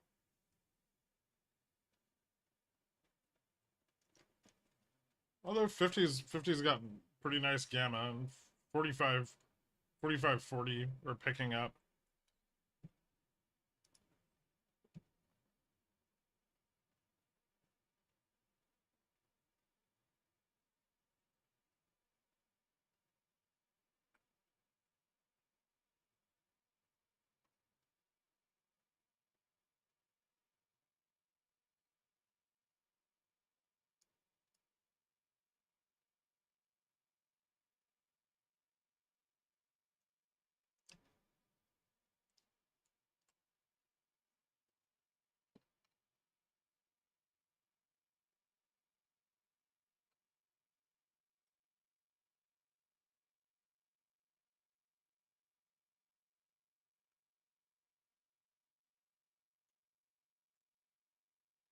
Yeah, we can get hung up at 55.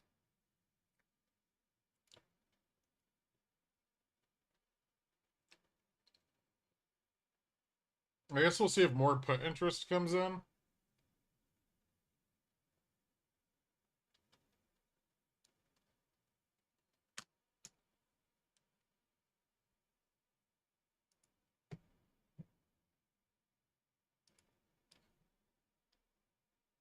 You really don't want to lose that level.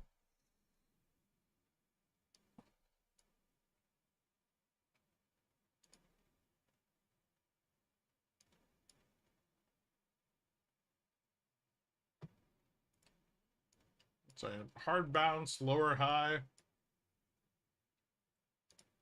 Usually you get one of these like right as distribution ends. You get like a big hard bounce back to save the last of the positioning.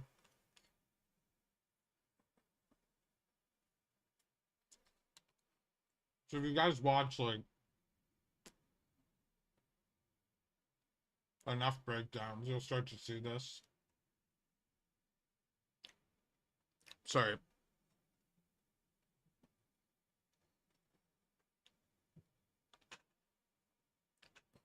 Holy fuck. This peanut butter cracker is wrecking me.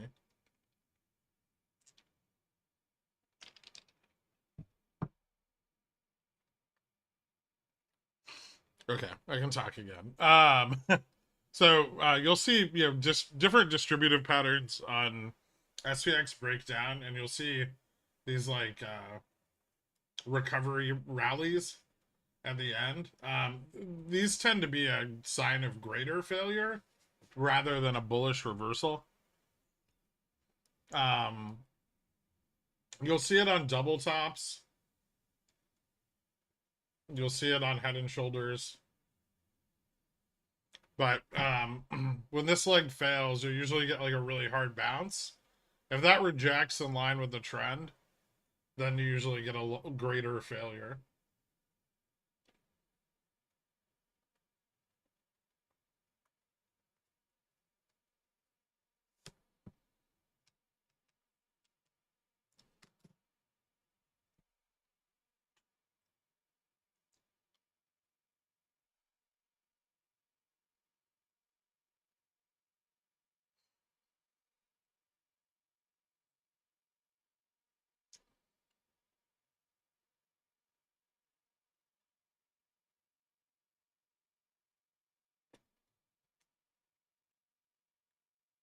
Well, that usually forms a trend on the breakdown, right?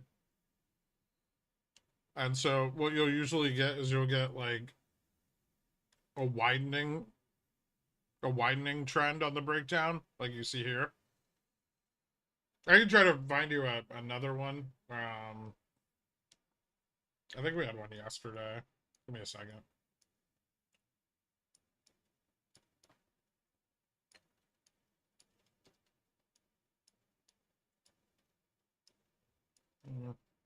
That one didn't really bounce back up. That's super bearish, by the way. Maybe, when was the last time we had some stability?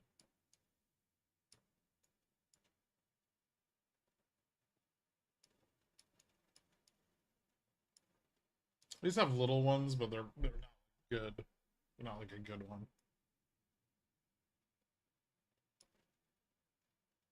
Here's kind of a good one. You see, like, we get this like hard bounce and it fails, and then another attempt at recovery, and then it breaks down.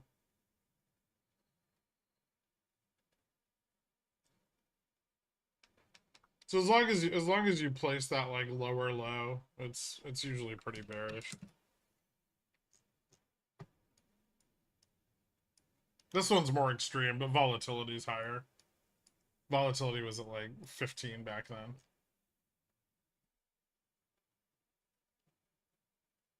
Isn't this bullish? Not if it doesn't break the prior level.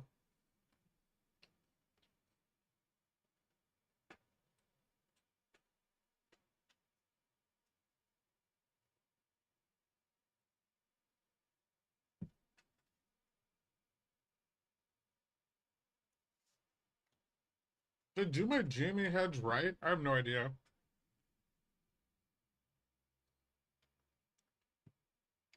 Could it be loading up on cheaper calls?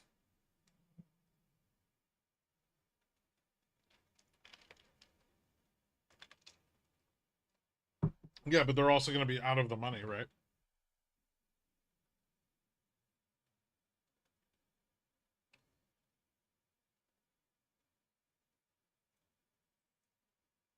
You think Express should bounce after the reverse split, or just more big downs? They'll probably get shorted again afterwards. Yeah, they usually are pretty bearish in the short term.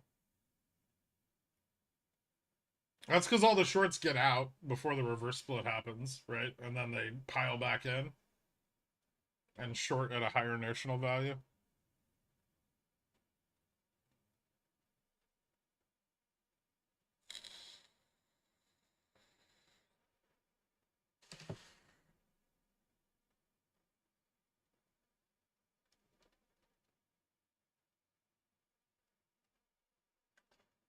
$9,120. Oh, okay.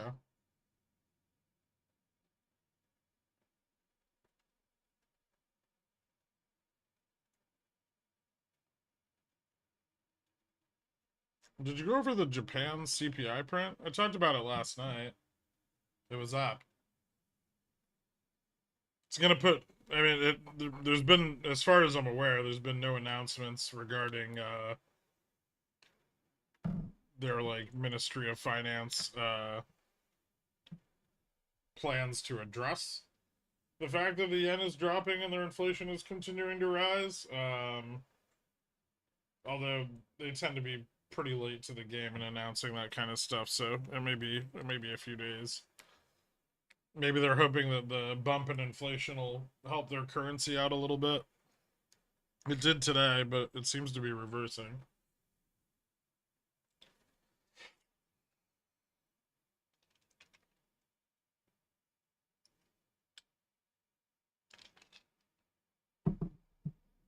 Bulls failing the 43.65, last desperate pump for today. Yeah. Looks like it.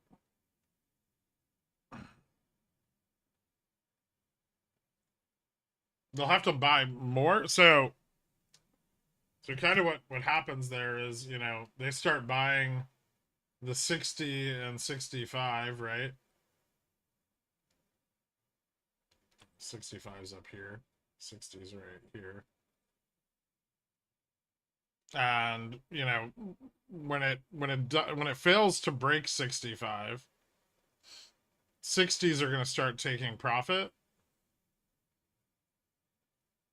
and that drags down on it. So unless someone comes in and starts buying 65s and 70s again at a higher price, then these fail.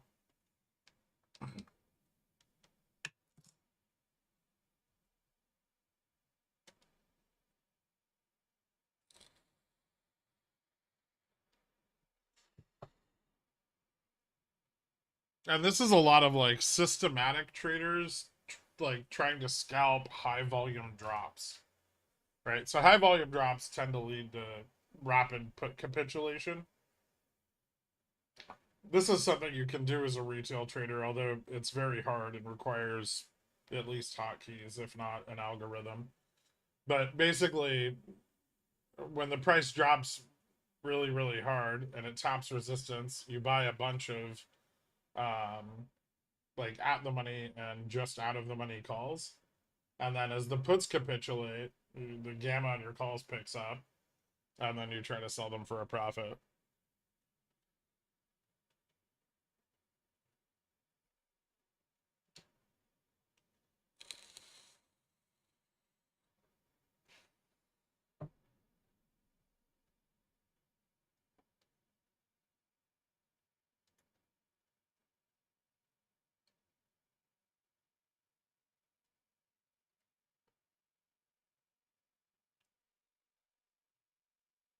It's generally a little too fast to do manually, but if you have like an algorithm that you can deploy when it happens, it's it's not an ineffective scalp.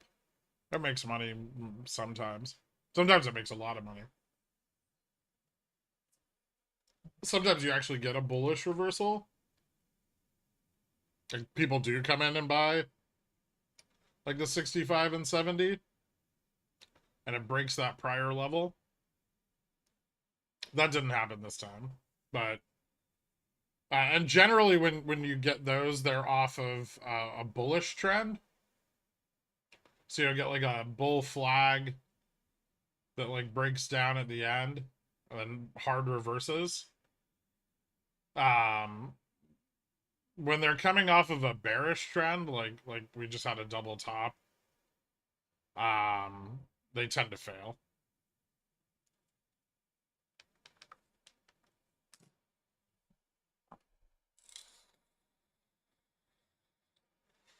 V trader, I mean, they're trying to hedge.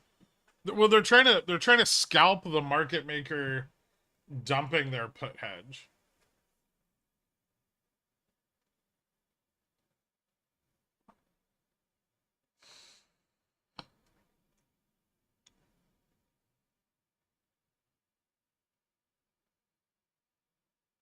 That type of scalp would lose a huge amount if caught in the wrong support. Well, yeah, I mean, they're not always successful. Sometimes, sometimes you get a rapid drop. Then on the recovery candle, more puts come in, and it fails. And if you entered here and here, you're fucked, right? So yeah, it carries an appreciable amount of risk. I mean, all scalps do. That's the problem with scalping. Like scalp traders generally have really consistent profitability, but they take huge losses. Like you can lose your whole position on a leverage scalp like that.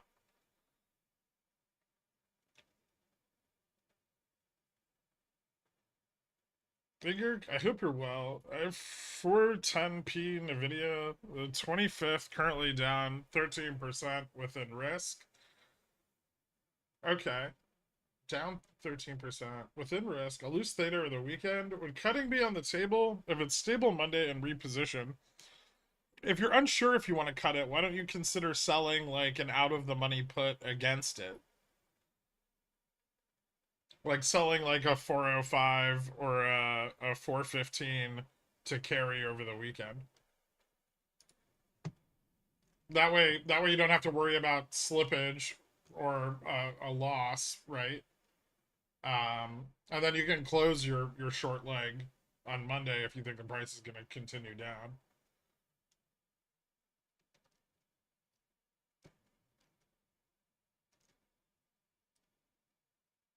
That's where hedging is best when things are uncertain, right?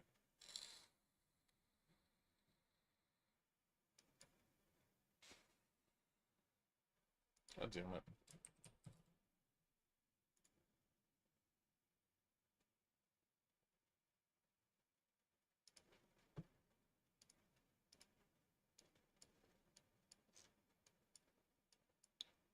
Well, Nvidia's recoveries today is pretty decent. It's back. It's shooting back over 430.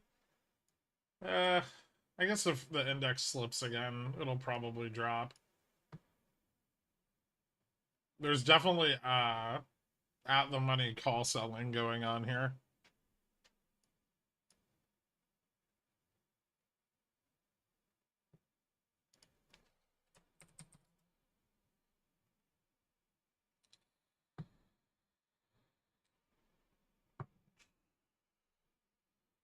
Are there brokers that have hotkeys for options? Yeah, most of them do.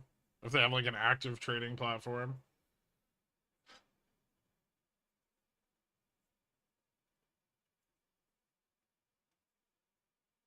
Yeah, I'm not sure if Schwab has hotkeys. I generally use Schwab for swing trading. I don't use it to like actively trade things, so it might have hotkeys.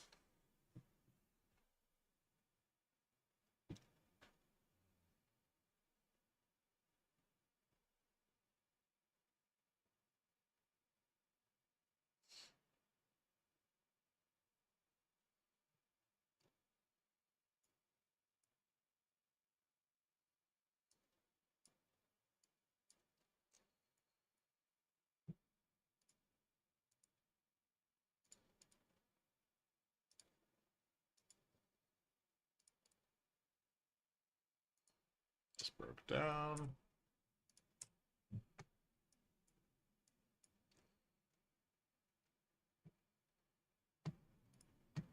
A lot of fighting, but I feel like they already lost their foothold.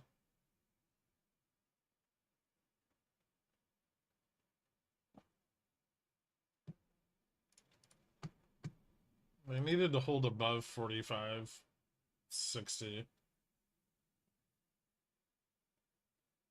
Really, they needed to be above 43.70 rather, and 43.60. Yeah, put interest is increasing to the downside. Even the 43.55 is picking up put interest.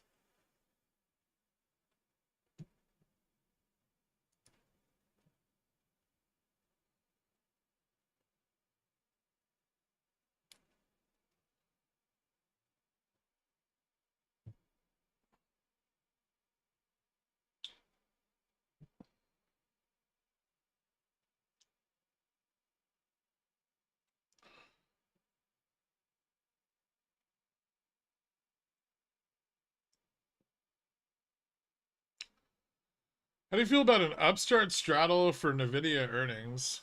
Oh, you could. Yeah. Ooh.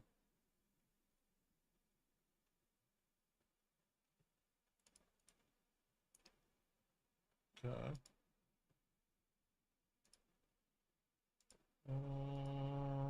Hmm. No, this is just gonna fail 65, right?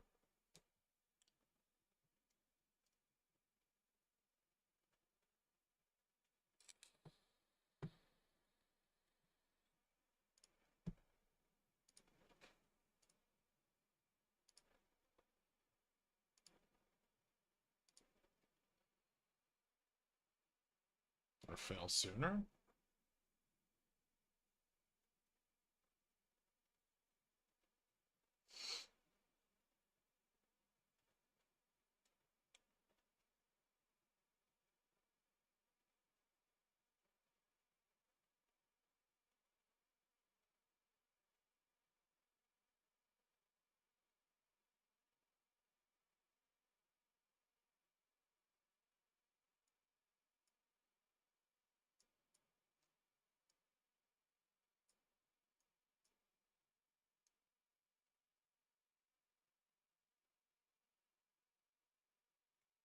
Still a lower high if it does. 1760.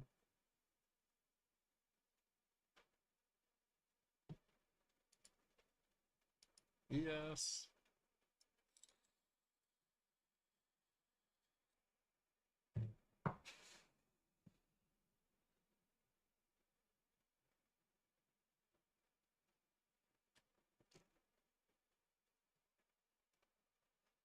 ES is still getting a little residual push.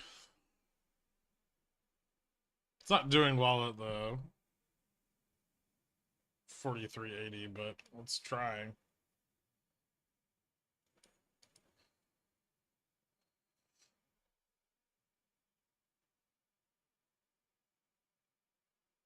That's the second time we found fucking support on 4367.25.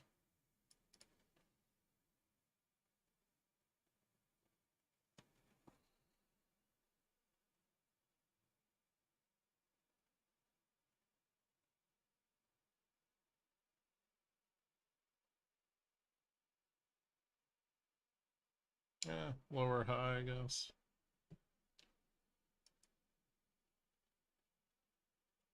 The momentum on the bounce is dying off a bit. Sorry guys, I bought a put. I'll stop out in a few dollars so it'll drop. Have they capitulated yet? Or is VIX dropping put selling? It's definitely put selling. It's also aided by the fact that you have long dated puts taking profit. Because they went so deep in the money over the last few days.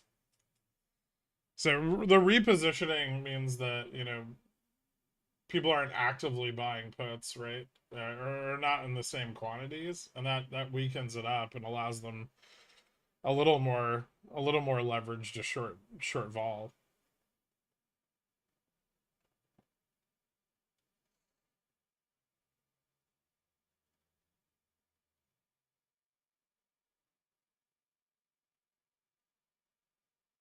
ES still looks like shit.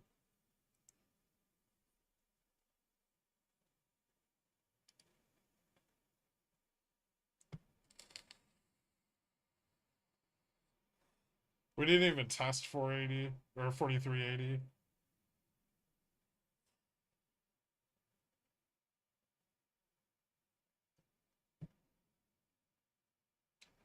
Volume did pick up on the test, but I don't see.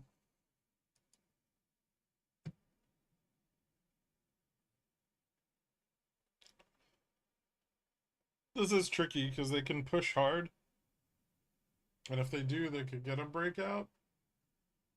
I don't think it'd go very far, but although if they push hard and fail, we'll probably drop back to 4367 again.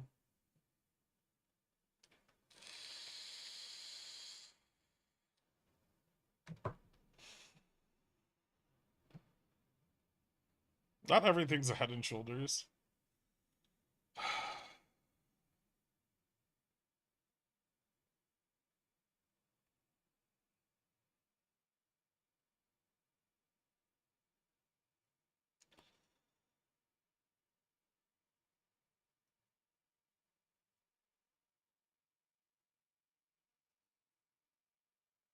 It's just distributive, right? You're just finding lower and lower highs and exhausting buyers.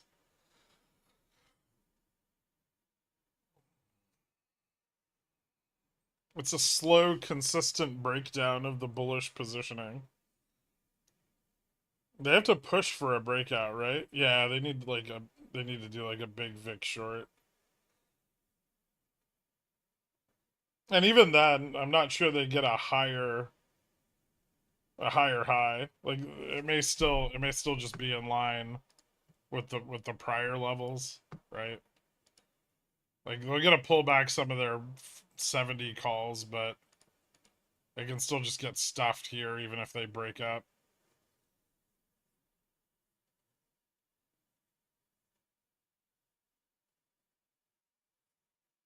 It looks like they're gonna try.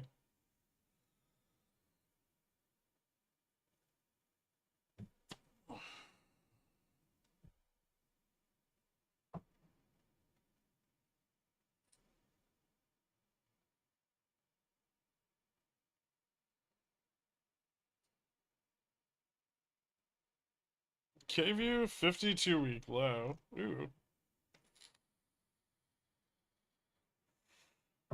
Yeah, but the options are like the same price.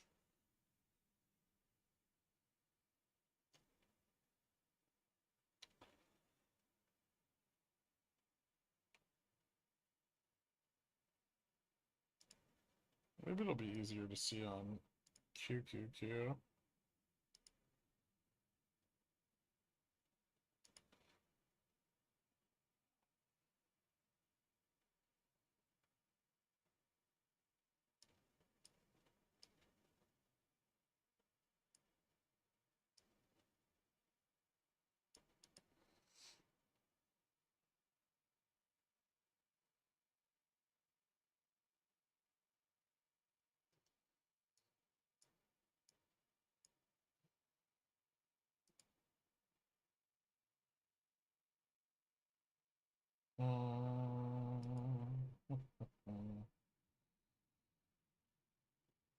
Yeah, it doesn't look bullish.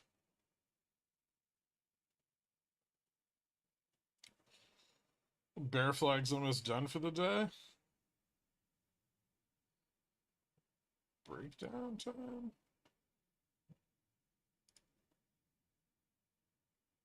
How much is a 360?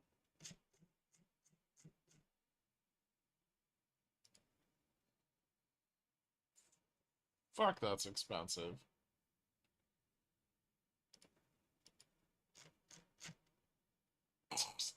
Jesus Christ.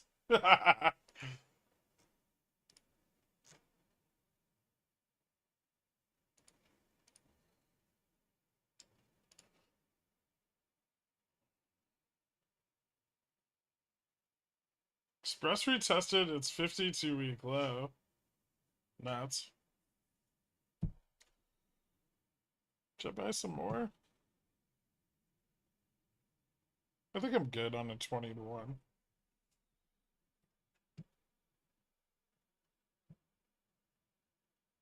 Uh, 50, 45, and 40 volume increasing a bit.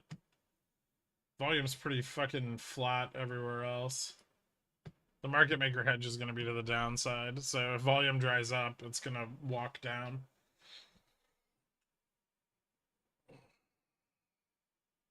Holy fuck, there's like no volume at any strike right now.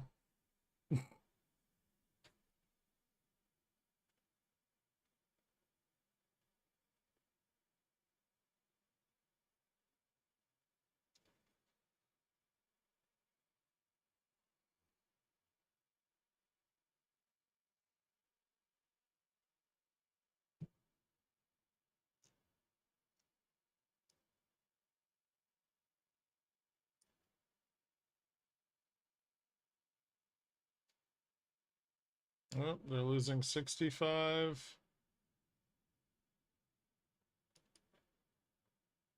Gone. Almost.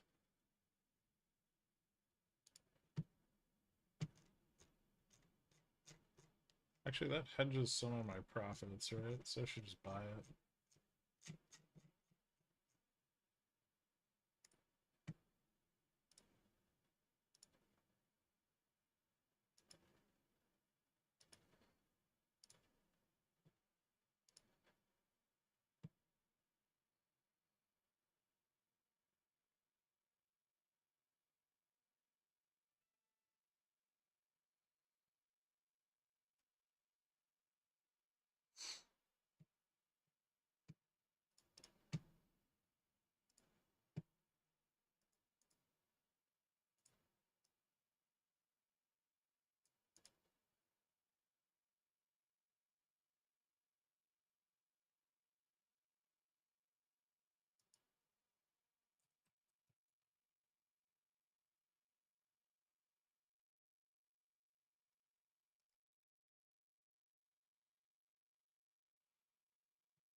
No, it hedges off the cost of this, if nothing else.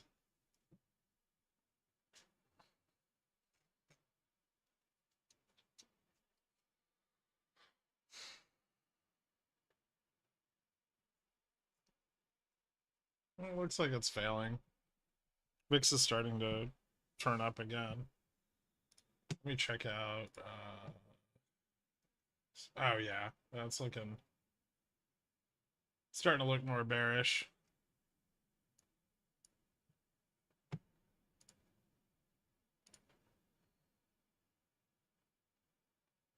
Yeah.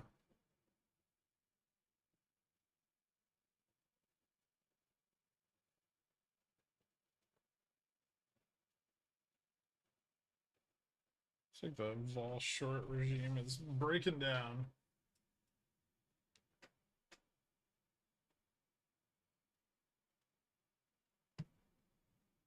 VVIX and VIX picking up correlation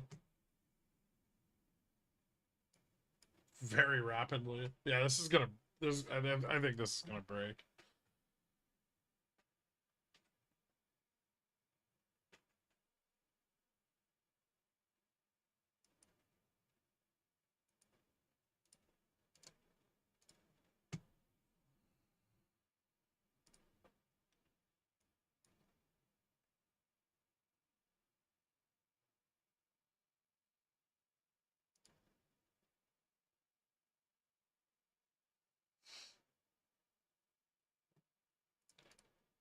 The money put buying must be going up, right?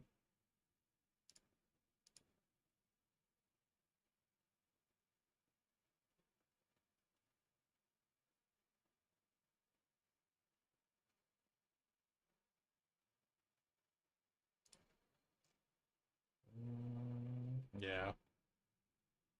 43.45 put buying's shooting up quite a lot. Negative 46 million gamma, and it's fucking $20 out of the money.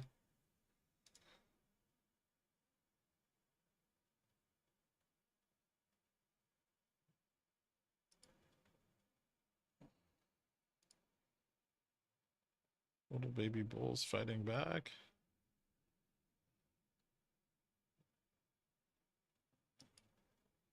Oh no, my VIX correlation. Oh no, it's still good. Never mind.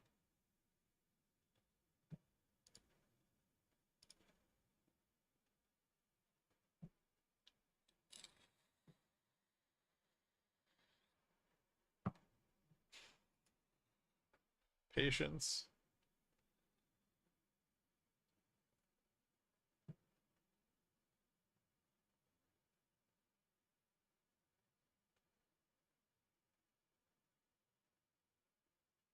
Hmm.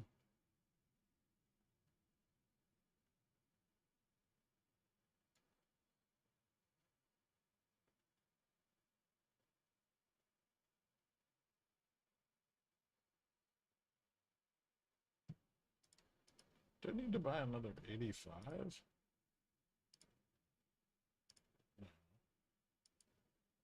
No.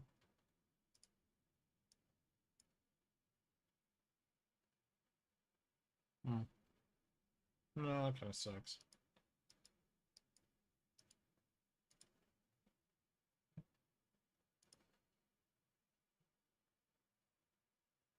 It's cheap though.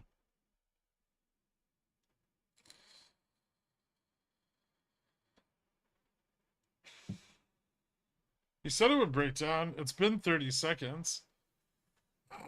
It's been 5 minutes, but it can take longer than that.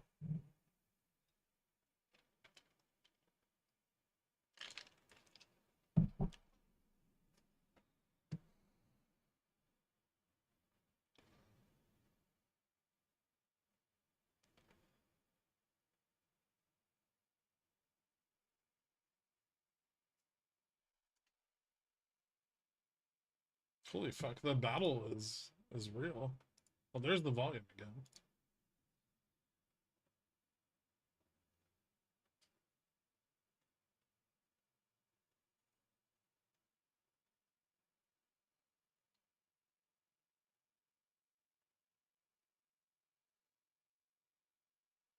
Well, here's the problem though, right?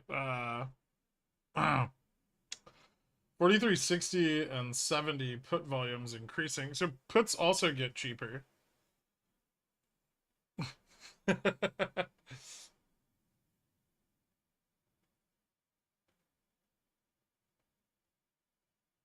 SPY Gen 24 puts are up 40% since I bought last week. If you were in the position, would you hold or sell and reposition? I might sell some like shorter term theta against it and then just carry it. Frankly.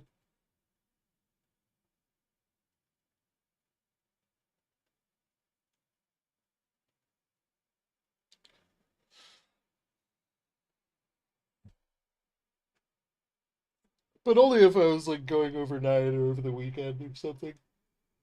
Intraday I wouldn't do it. It's not worth it.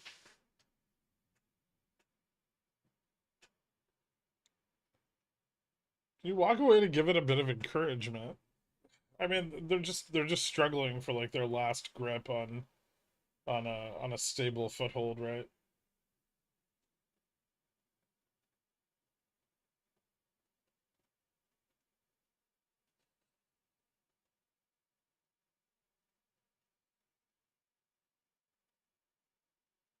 Is it a double top into a lower double top?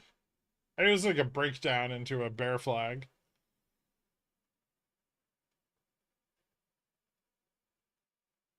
At least on the 1 minute.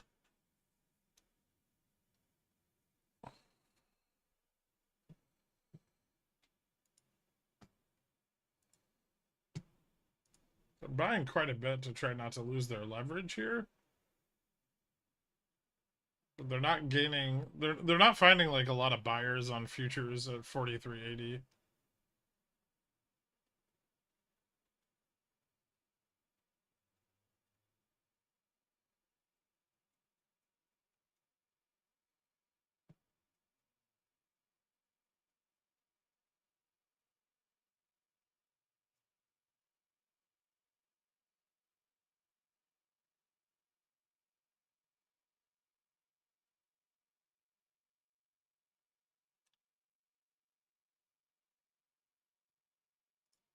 This is not a triple top.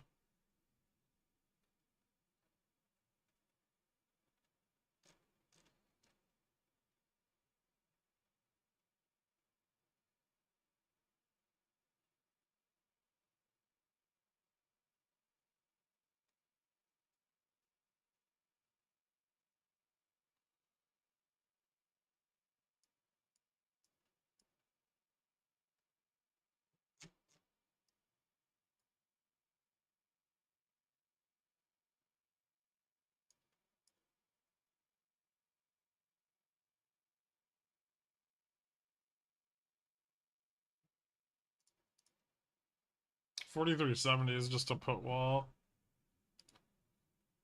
So 75.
Hmm.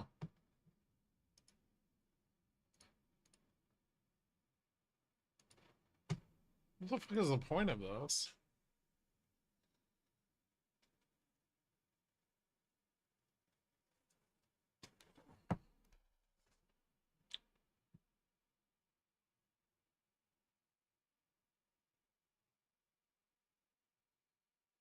Wouldn't charm? It's gonna be starting. It's starting to pick up. We're in the second half of the day. So we kiss 4369 and then fail. Looks like it.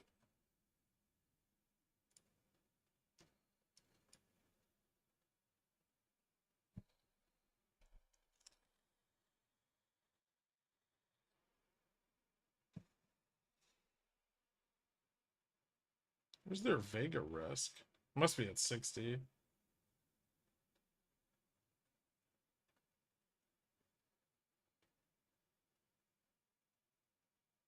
$60 or 50. Well, 50 is a lot of Vega risk.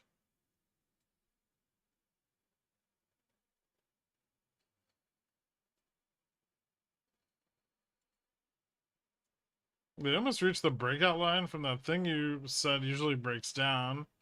If they got it, it would be a bullish signal, right? Yeah. If they were able to break above, then they're gonna push, but it doesn't look like they're going to. I think they're just gonna fail.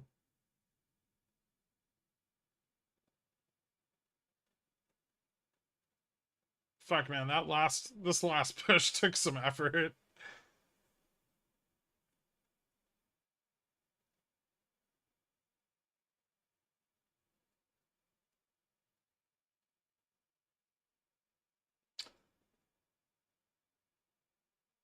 Hmm.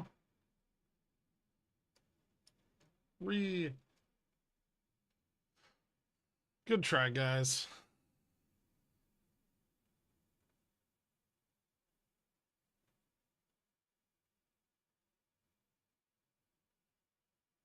Someone say something taunting to the Bulls so they try to push again.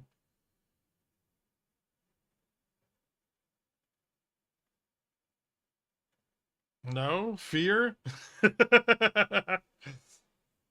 Haha, Bull bad. Nice. You got him, Trash.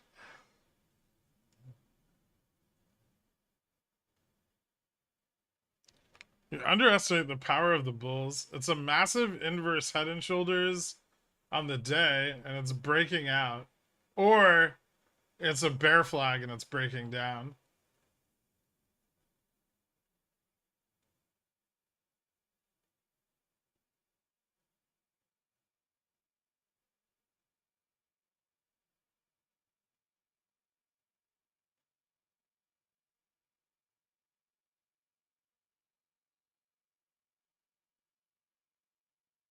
Can you zoom in a lot? I want the red candles to break my phone. Interesting. QQQ actually kind of cleared it and still failed.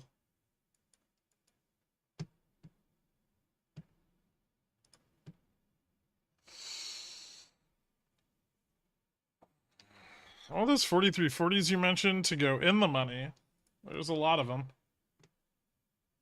I think whoever's buying them would also like them in the money. 4345 is higher now, though.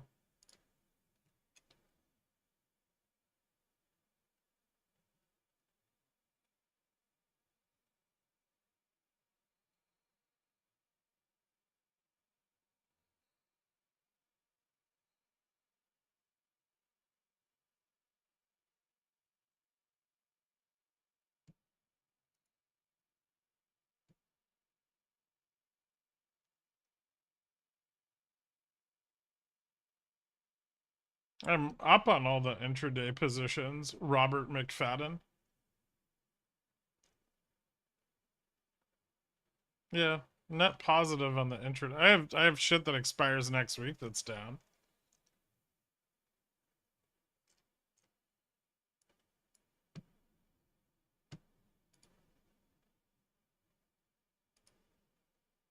Cunt. Fucking accounts up like 560% in 3 weeks. Kiss my fucking ass.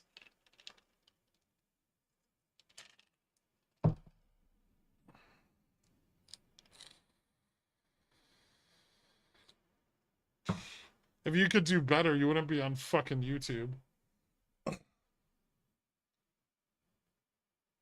He's jealous. Wow. Ooh, look, they're trying again.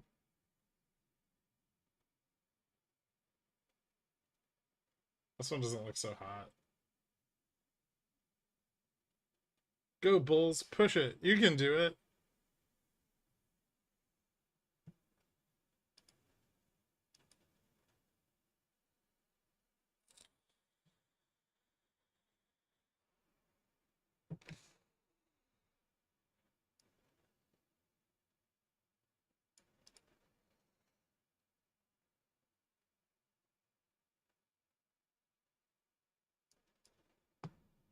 What's wrong? You totally got this.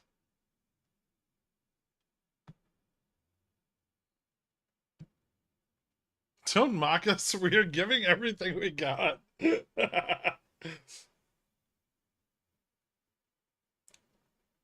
But the more they try, the harder they fail.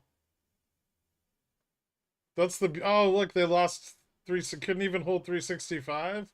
There you go. You got it back. Don't give it up. You can do it, Rims and Tims.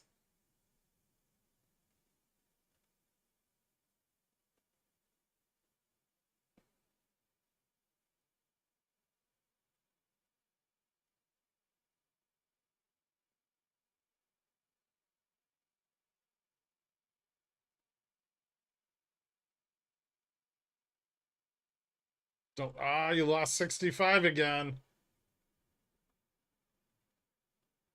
I'll never give you up, Gherk. Thanks, Darth. They're just closing their 4365s and deleting the Brokerage app.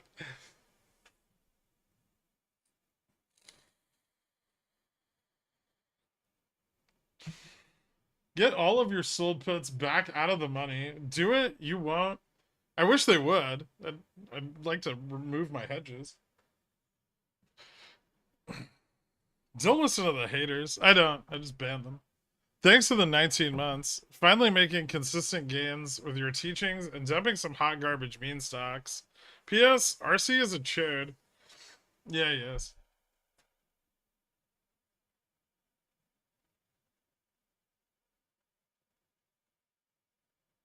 Ah, pumping so hard. Vic's still not below 1750.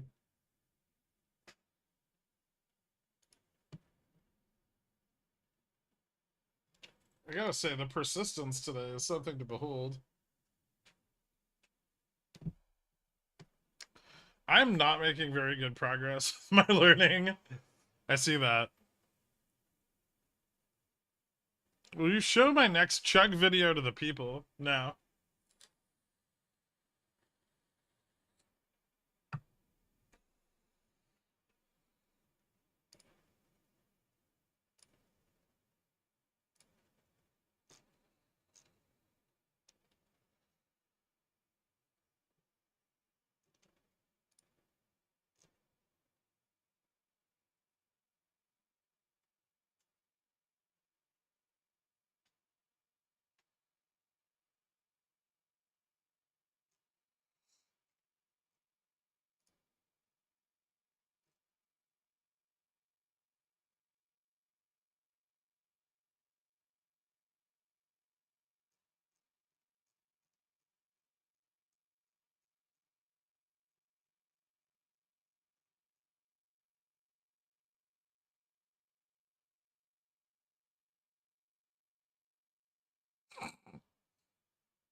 Fuck them and their persistence. No, it's good. Let them do it.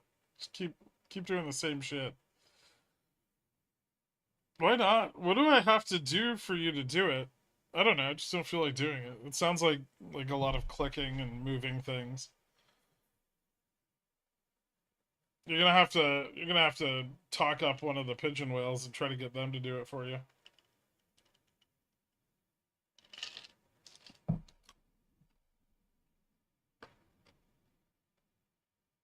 Ah, really? You couldn't even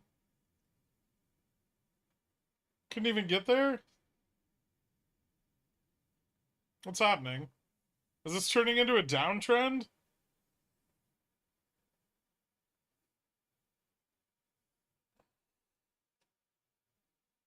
Little bulls just running their heads into a wall.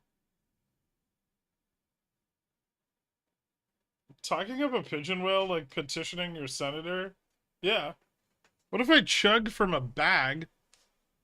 Wait, hold on. Like a Ziploc bag?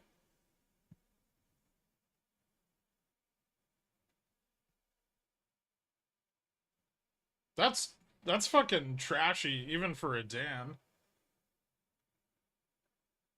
Hey Gurk, 16 months of learning and recently seeing real gains consistently. You can raise the billionaire pricing now.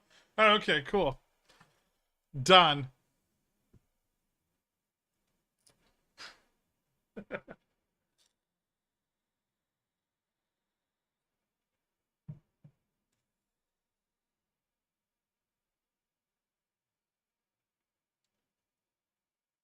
Ban him.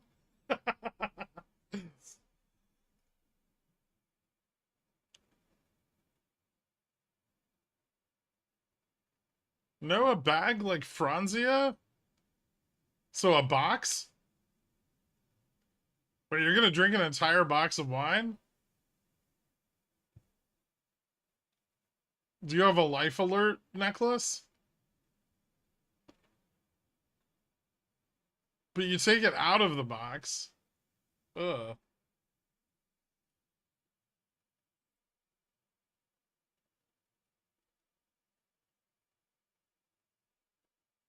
He's gonna fucking die. I know.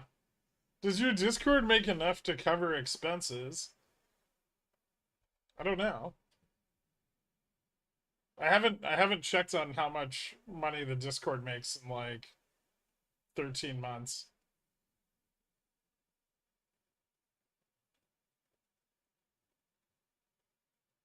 I think there's still like roughly the same number of members.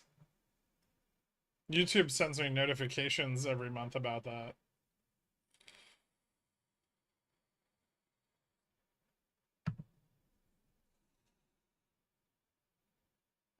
Express broke the .6 level quite decisively. What do?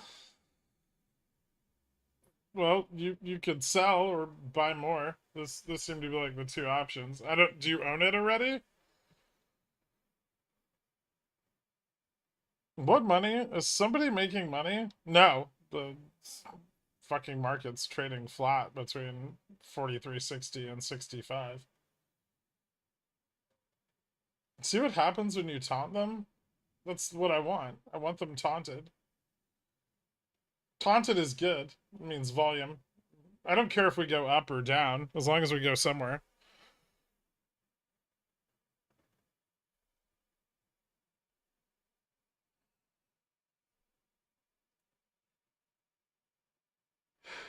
Oh, at 43.40, I care. Position better. NVIDIA is driving this up. Is it?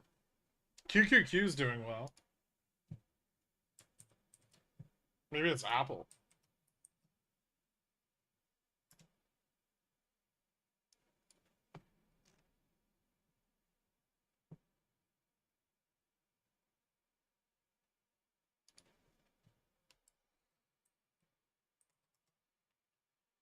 I'd say it's Apple.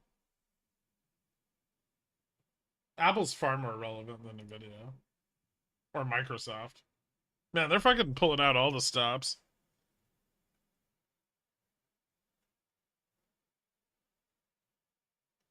Meta still doing shit today? Yeah. Tesla, garbage. Netflix is up.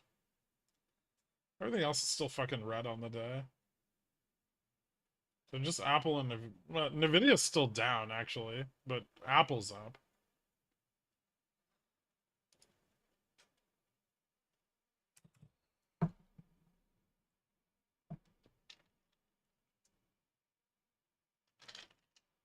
When Apple upgrade to 250?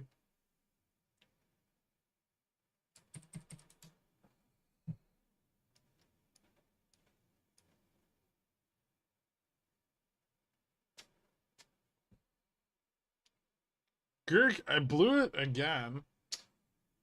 How? Is shorting Netflix still what the cool kids do? You could, but I'd wait. Looks like I found support it for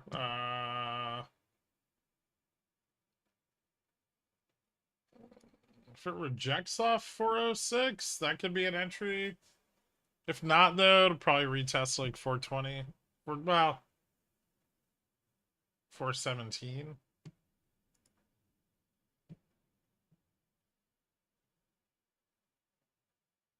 The fuck is this nonsense?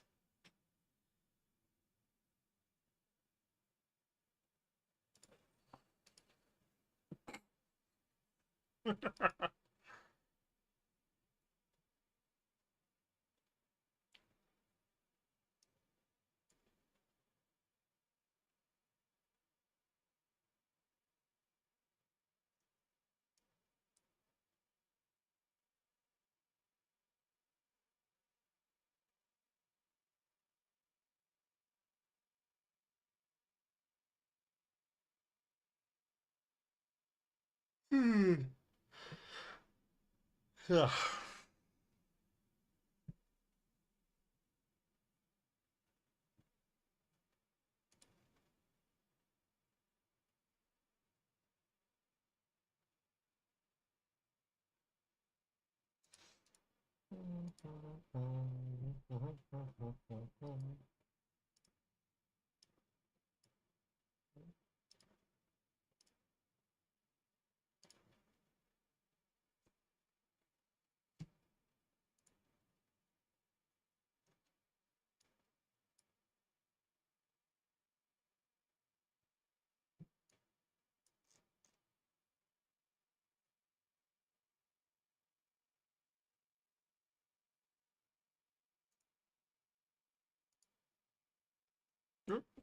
Big sell off.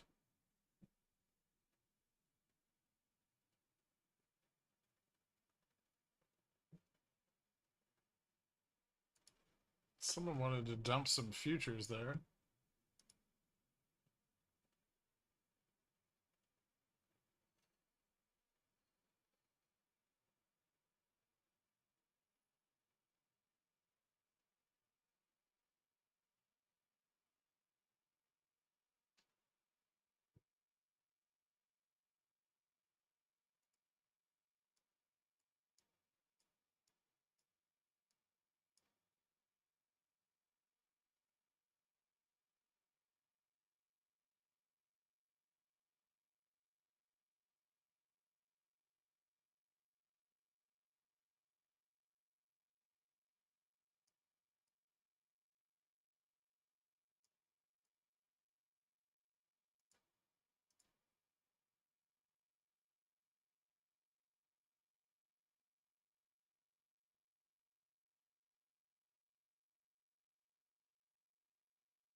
Ugh.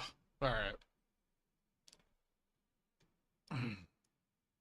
I've bought more monitors, a fancy chair, and a view on Pat.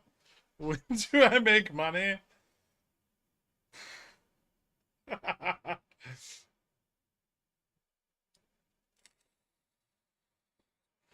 It's not like being a police officer.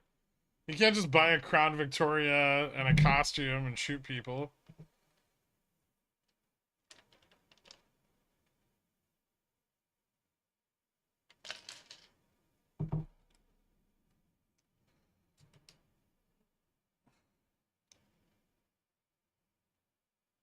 My 424-24, 524-24 spy 540 calls going to print? Not a real question. Oh, okay. Thanks for asking it.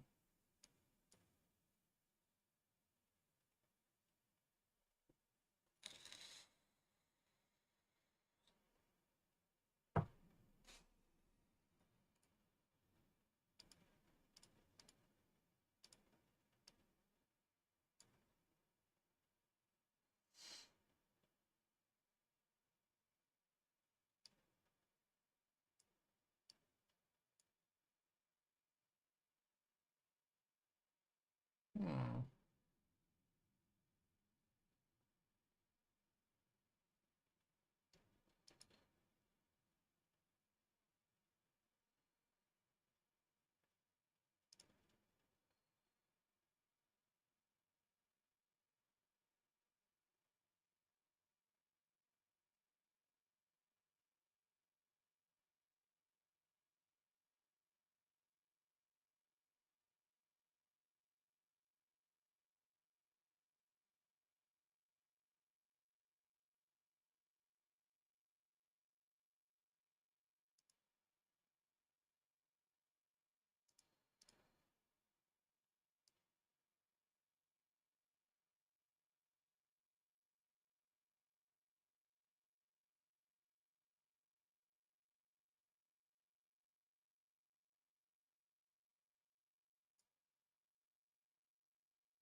We're going to end up right back at spot end of day.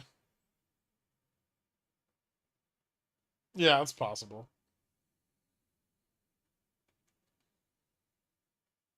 Can we get Charmadillo up? We could if they continue to keep the 4360 out of the money.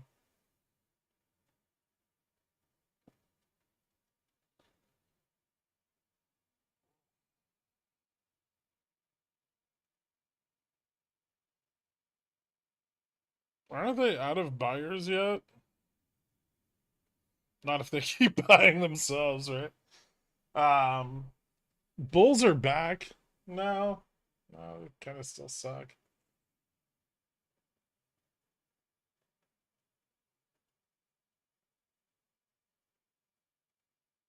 Ooh, one breakout?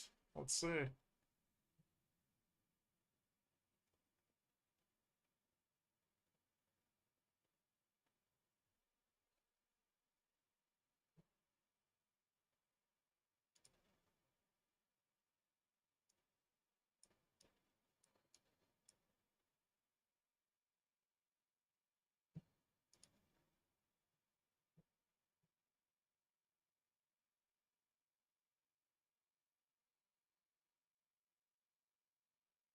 Okay. Well, they got 70.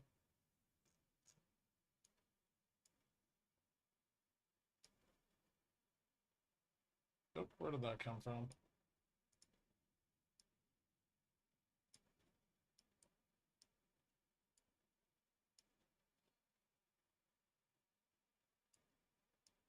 Did it just fail at 75 again? Fix back down. So hard push.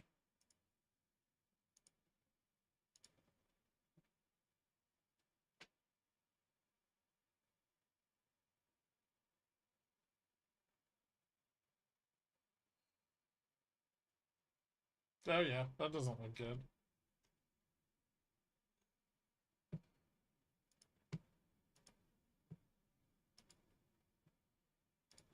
Can I just sell?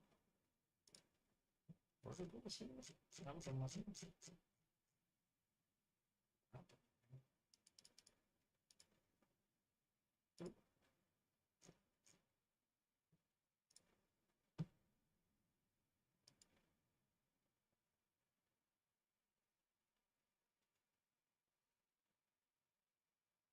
Hmm.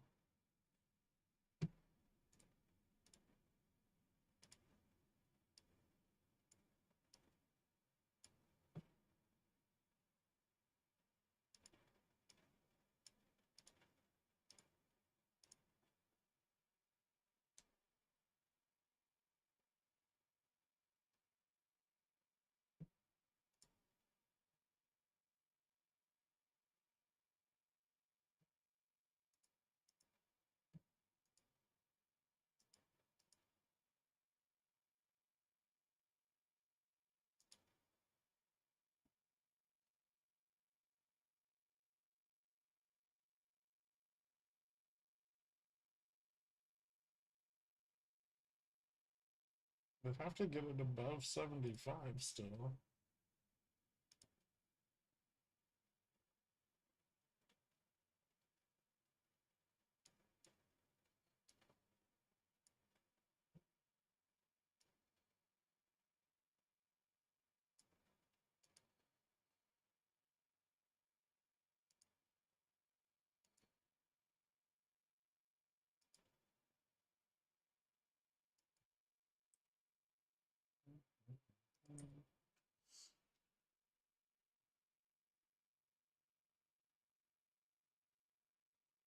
Hmm.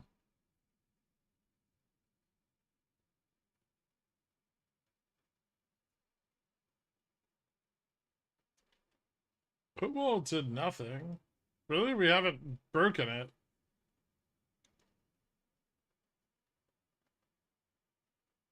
We just came to a complete stop at the put wall. As a stopped out bear, let's go Bulls. A 4,400 initial re-entry would be prime. How's it looking? Bearish or bullish? Still nothing. I mean, there's more puts at 4470 and 4475 now.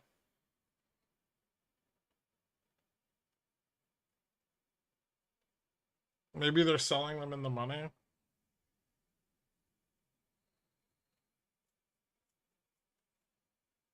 I can't tell if they're bought or sold right now. They're too close to the money.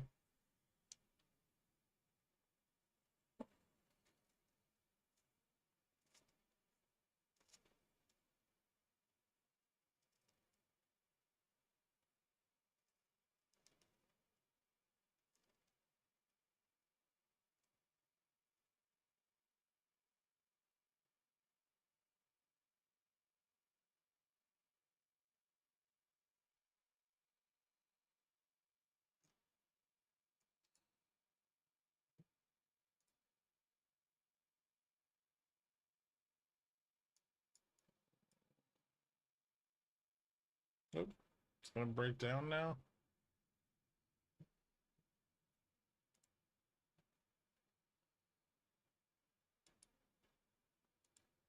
What's futures doing?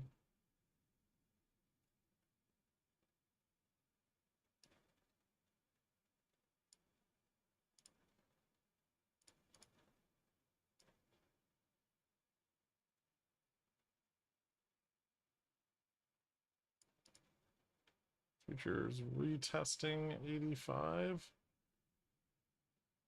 with volume.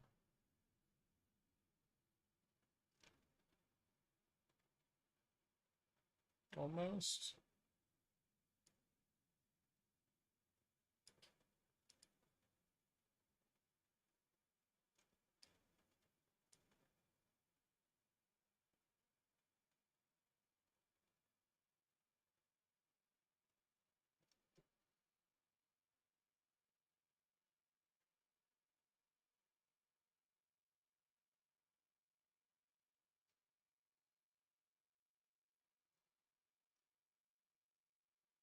Hmm.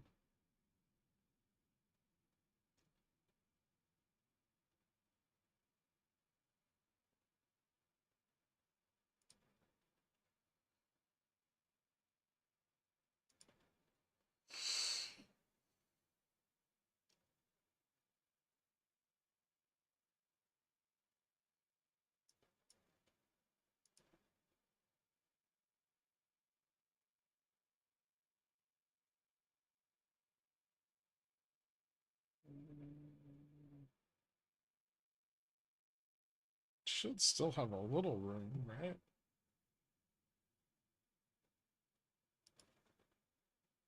It's the top of that.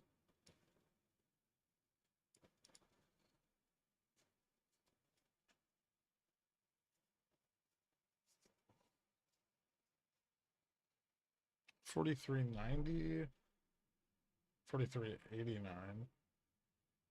Not nowhere near that though. Does Dow look like it's a struggle?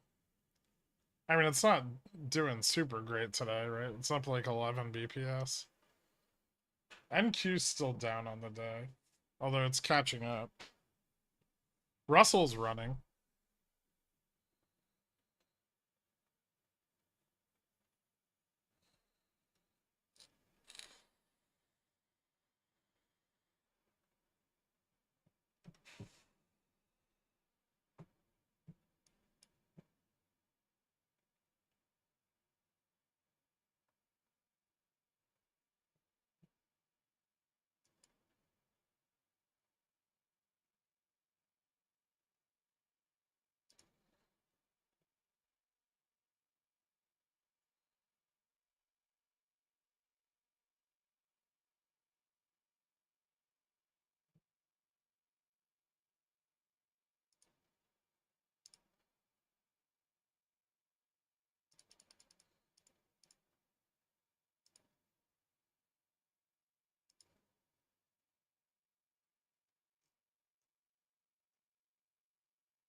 Still no volume.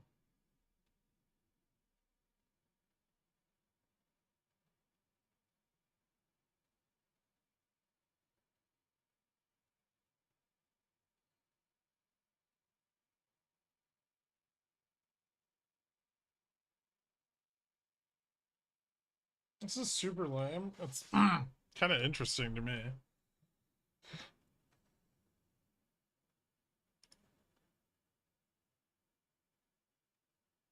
If they can regain 75, it's a clear shot to 4,400. So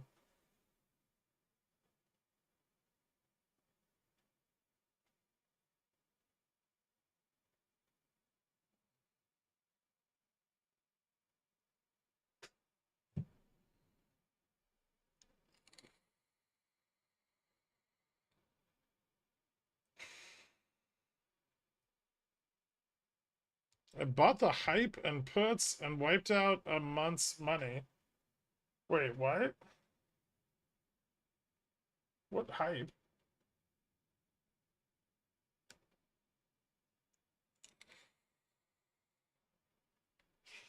How did you buy puts and lose money on a 500 BPS drop?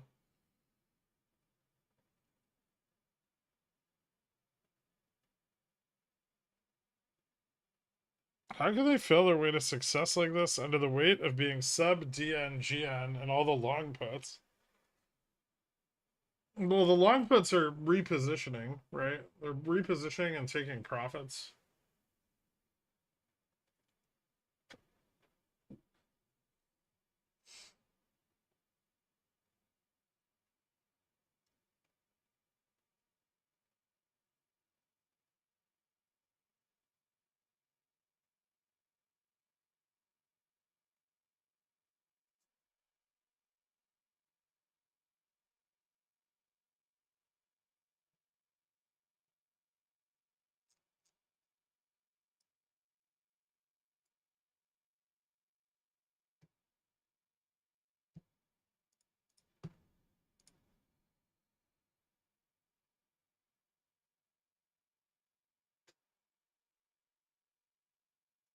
Ooh, someone's buying 390 calls.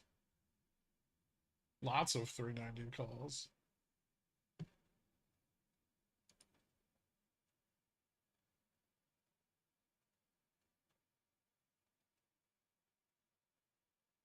That was me.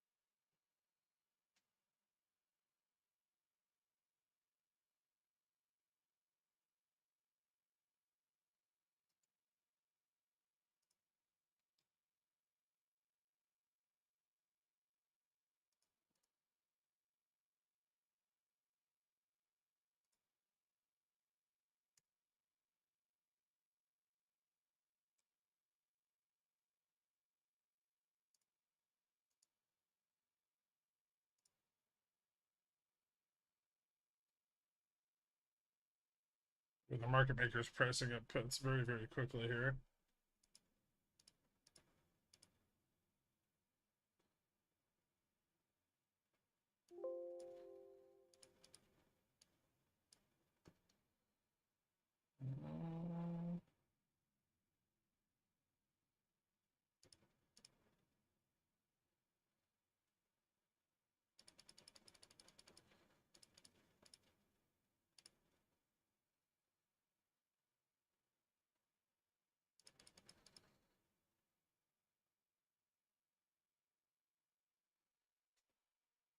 Hmm. Is this it?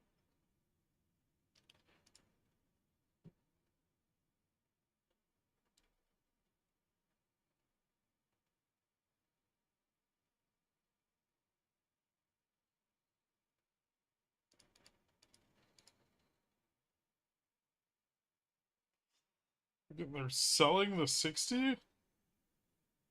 Really?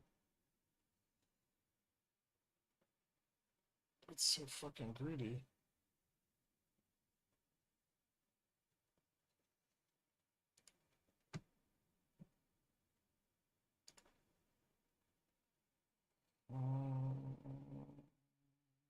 It's pretty fucking bearish. Bounce. Try to bounce.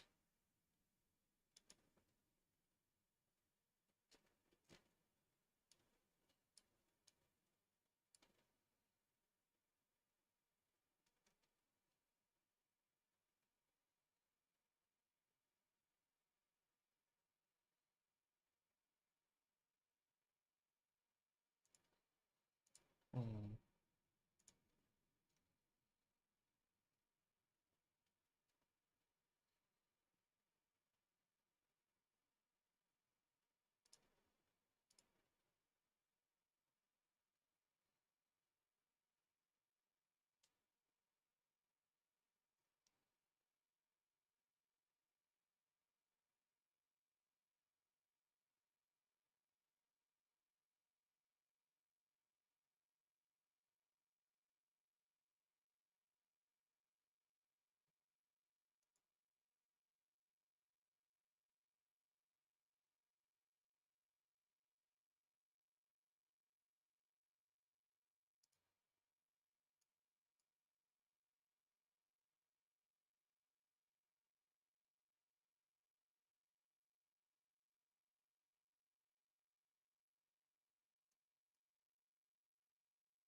Even less volume. 43.74. 50. Oh, this is fucking dull. Win power hour. Sell off hard now. Well, it's gonna break one way or the other. I can tell you who's really putting their back into it. We forgot to check the flight plans. Todd was on a 2-day bachelor trip to Vegas. Hmm. What's the next move for Jimmy in this price range? It seems to be stuck. It kind of is. It's below delta neutral. If it breaks 43.75, where the fuck are the buyers gonna come from? You've already got buyers, right? They need the hedge to move in their favor a little bit.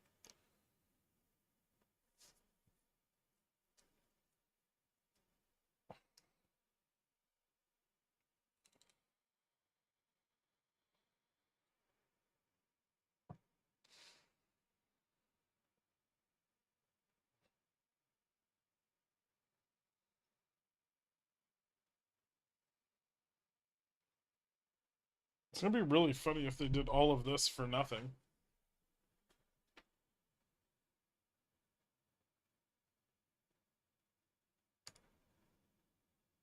Maybe they're just trying to close out the 75 sold puts, but there's not that many of them. Like, why not just close them now?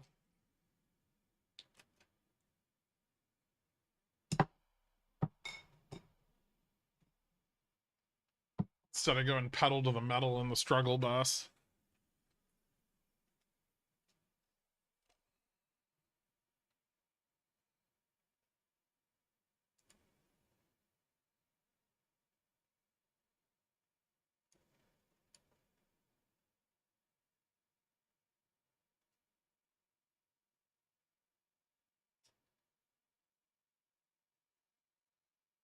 $10 in either direction. I don't care.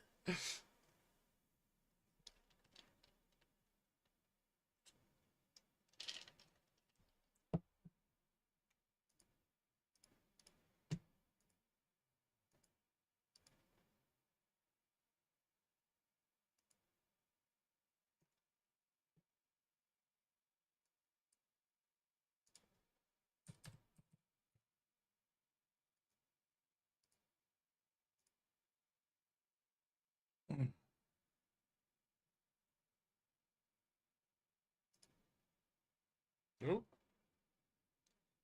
There goes 70. Oh, they fucked it. We're gonna try again. It's gonna be the rest of our fucking day, because that's gonna be boring as shit.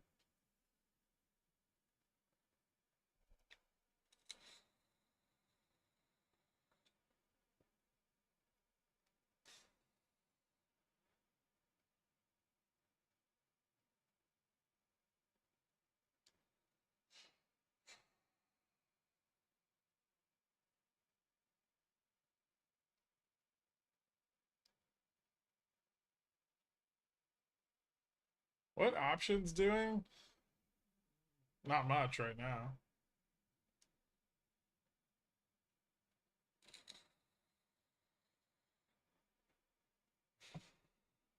VIX's turning up. They're gonna short it again. Probably. Gotta keep it below 1750.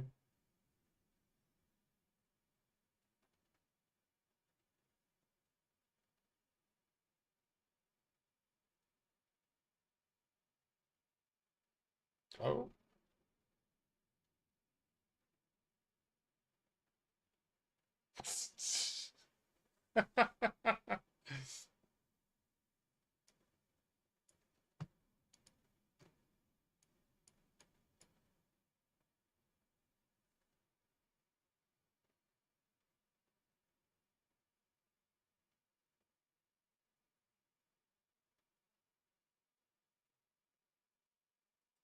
Who wins this fight? Vic Shorts or Charmander? Well, right now the 75 and 70 puts are in the money.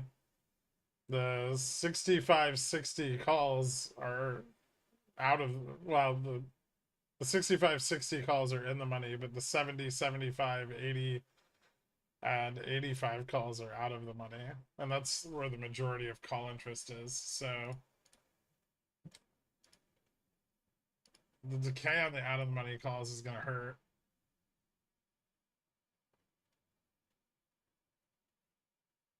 Fuck.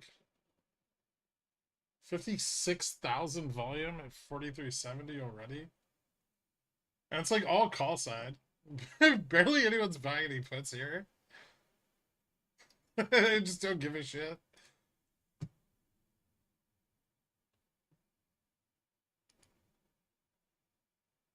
Uh-oh.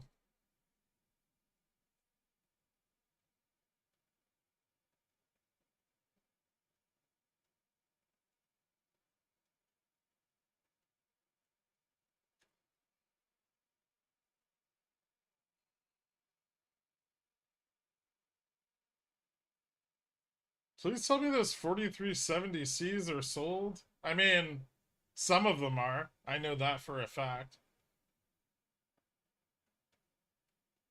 Don't you taunt them again. Why?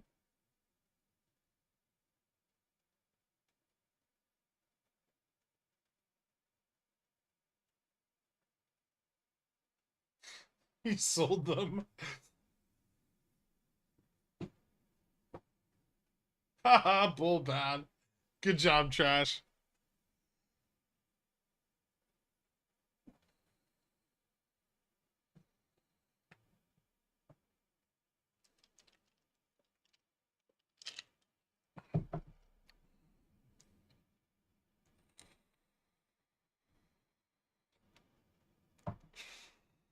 Thanks for the advice. I'm gonna sell some 4470s. I sold them in the money. We're not the same.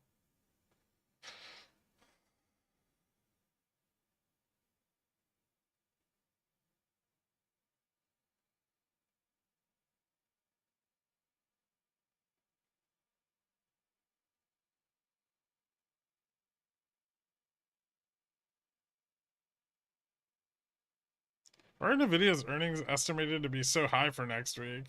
Because they promised to like double their revenue this quarter.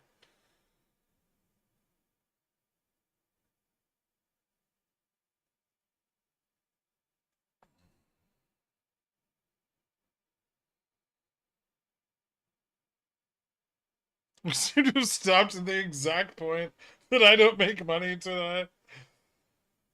There's still another hour left.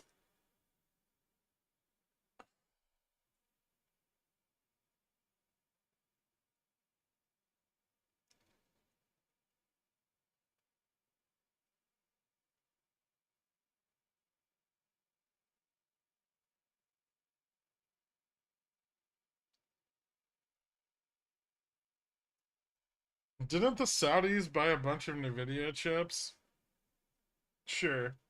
Let's say that happened.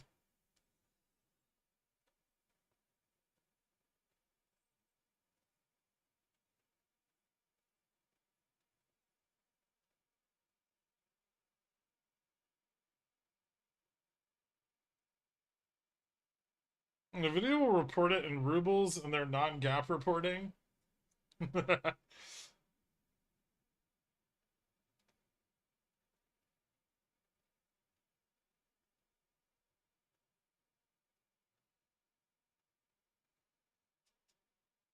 Things are getting more hotly contested.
Ooh, fun.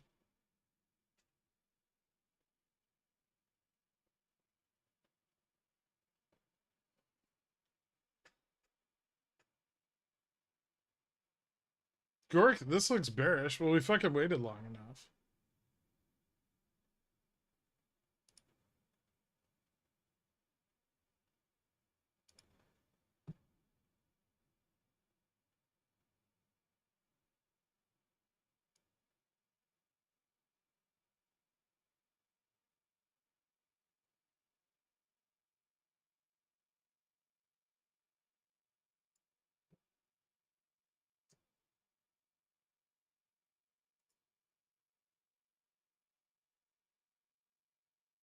Oop.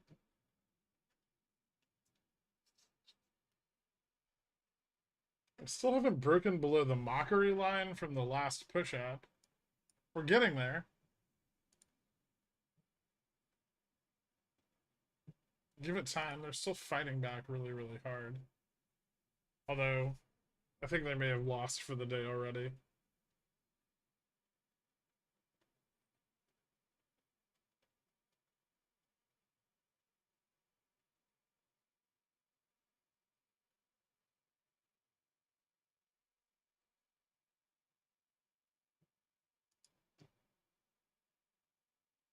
Oh no, the 4380s are selling off? Wait, what?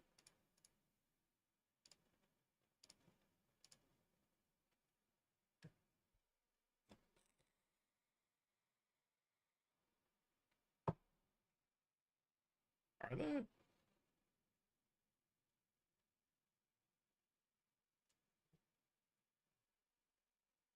A little bit.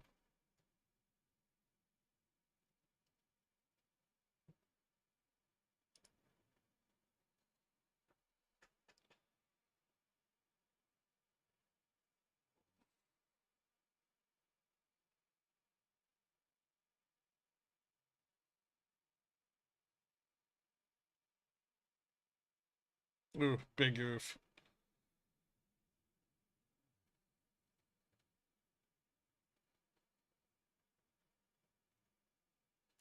$43.60 is critical here. 65, eh.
Oh.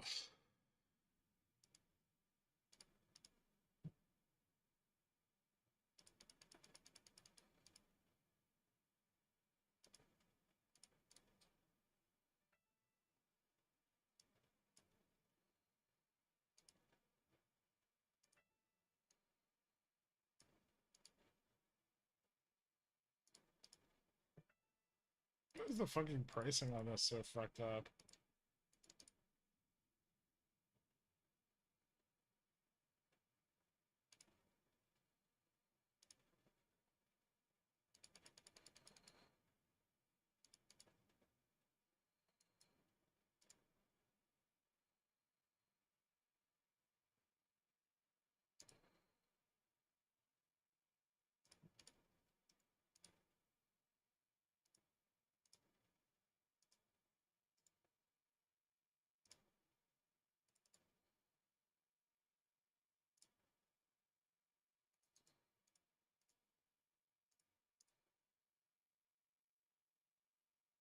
There we go.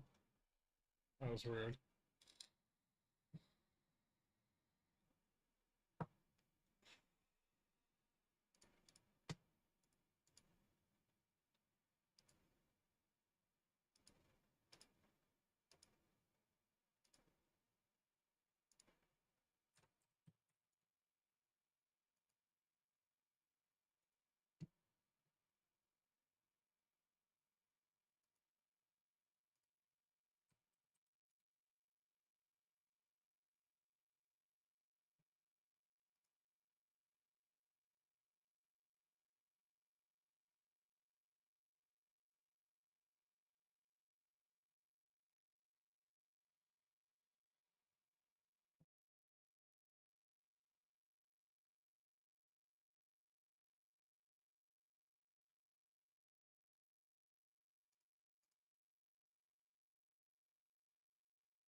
Hmm.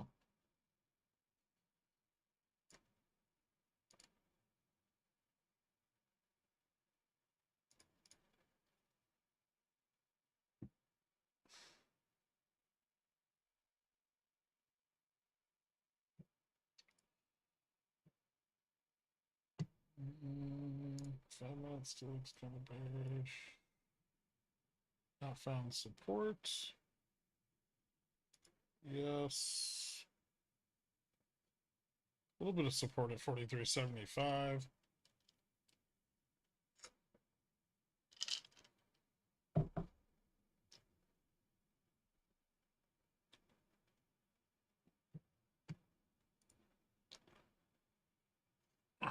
Another attempt at stabilizing the falling knife.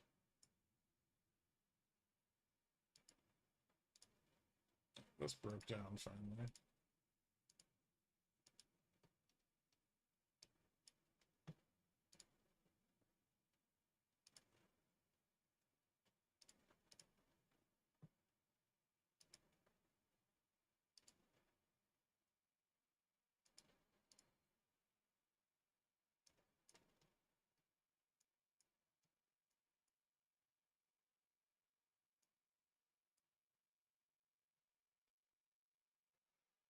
Fuck's sake, back to where it started. Yeah.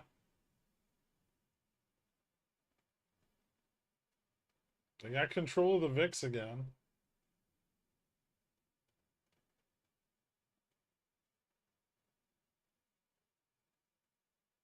Ooh. Can we taunt the Bears now? The Bears really aren't doing a lot.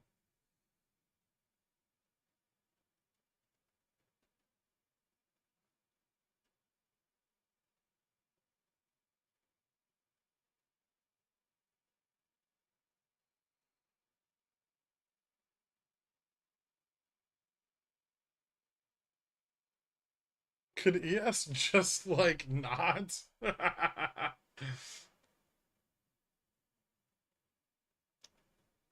You dropped the lightsaber straight down, didn't you? What?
Alright.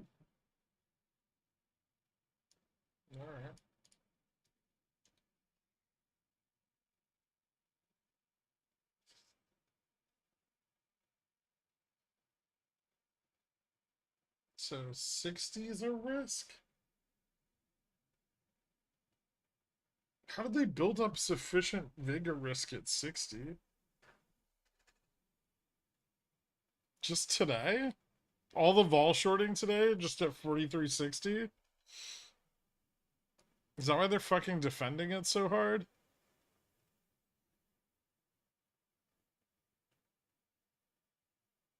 Because they're greedy as fuck? I mean, desperate and greedy aren't necessarily the same thing.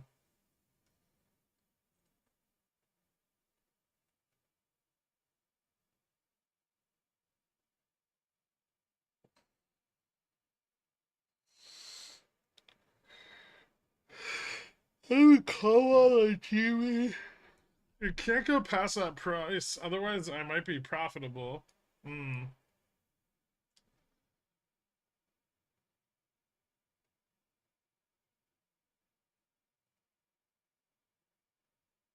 Is this gonna fail spectacularly? It could.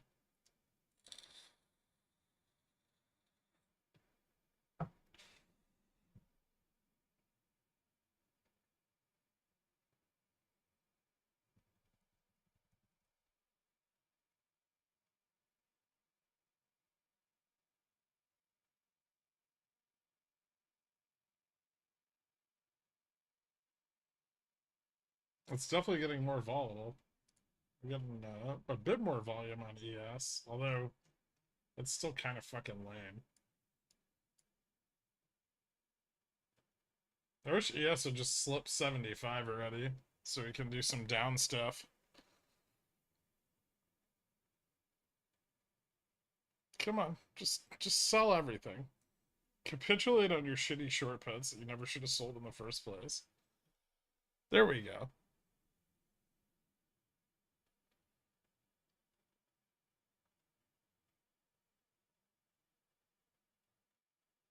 I know I'm positionally biased, but this looks bearish to me. Am I wrong? It's not bearish yet, but it's getting more bearish, which is cool. But that's things have gotten more bearish several times today without leading to anything really exciting. And I wouldn't be surprised if the day just ended with us, at like 43.50. Well, maybe 45, just because the interest there is so much higher. But, ooh, here we go. Yeah, that's right. Here comes the volume. Let's go, feuds. This is exciting.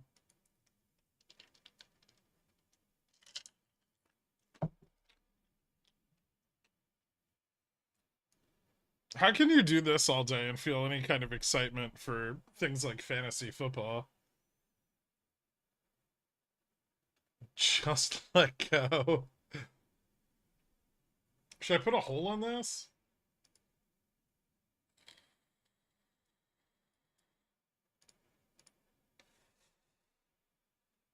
There we go.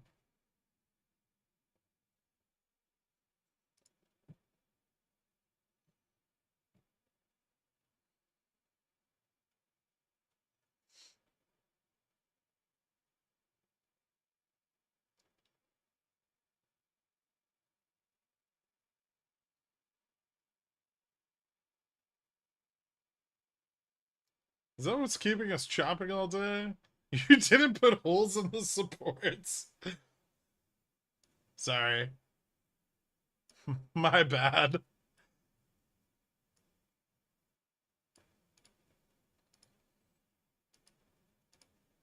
There.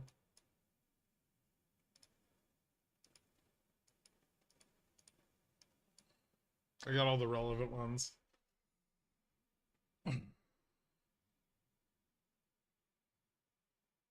Have you tried disabling the buy button of the bears to keep the market stable in the afternoon?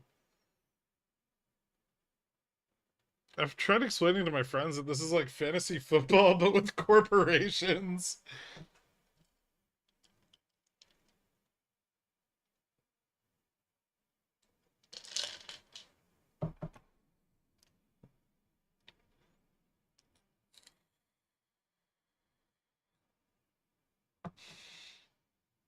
Where is Stefan? I think one day I got so mad at him, I finally said something mean enough that he left.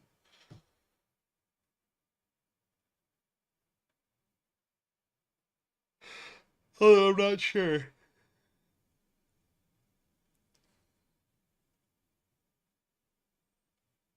Can you make love to a woman without looking at an SPX chart? Not anymore.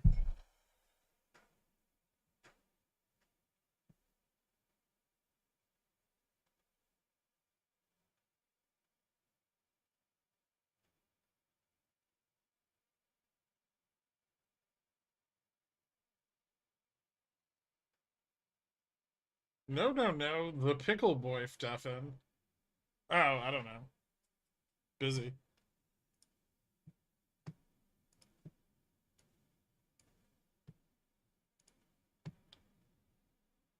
Hmm.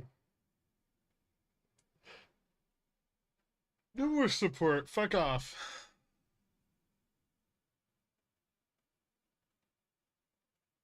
No reversals, only downs.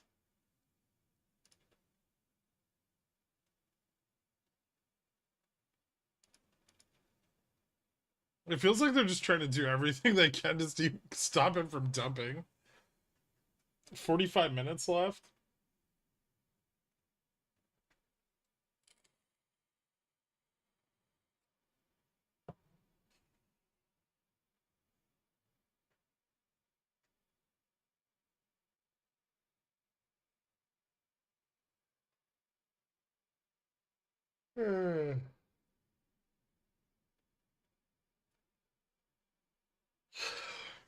Bear stuff. Let's go.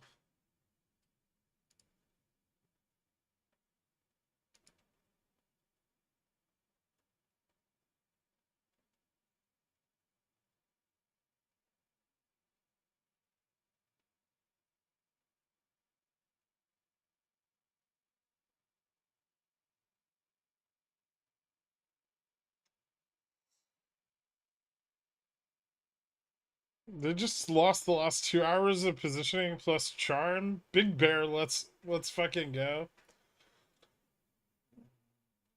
I mean, we still want to be below 43.60. So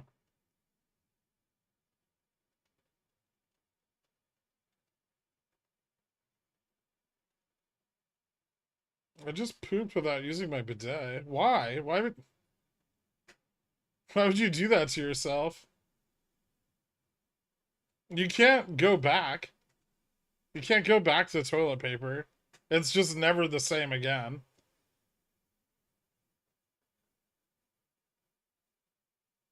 That's on Tesla for next week. I'm short Tesla next week.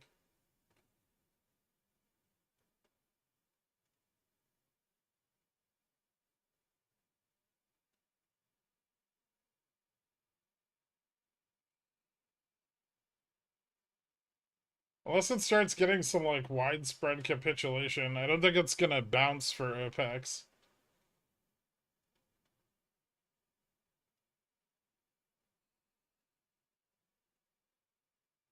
The AI C3 $30 cover call I sold for $12 a month ago is about to expire 75 cents in the money.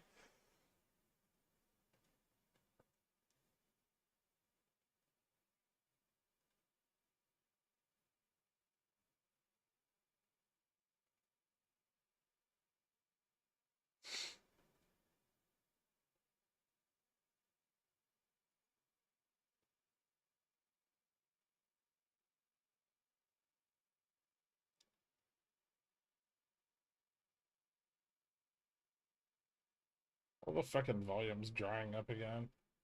Where's the liquidity? Jesus Christ.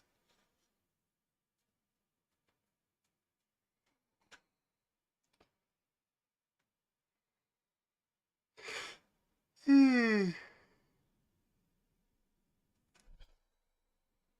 lost my hedge. I'll try again next week. Okay.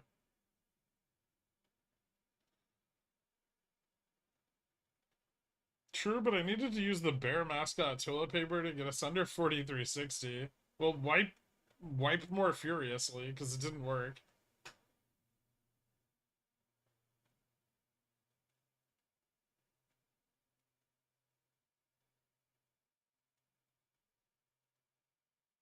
Itty bitty bear flag inside of a descending megaphone. They're really giving new meaning to die another day, aren't they?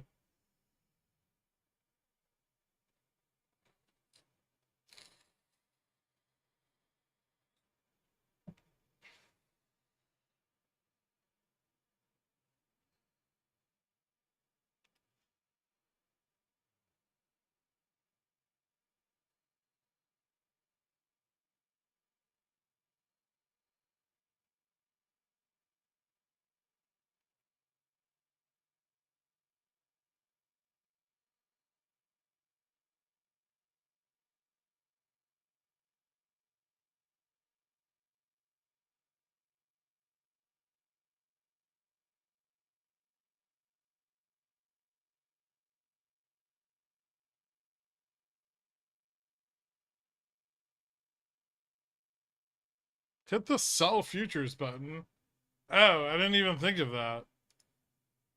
There. It didn't work. Probably because I don't have any futures contracts right now.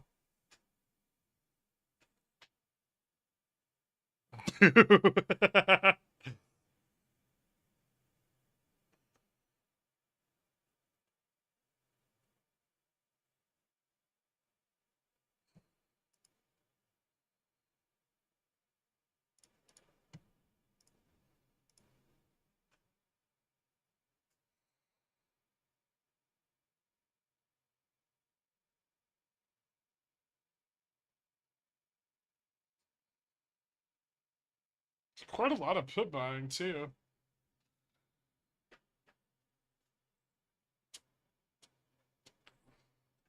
Were they just buying in the money calls? Not a little bit, but not really. Buying some 355 calls.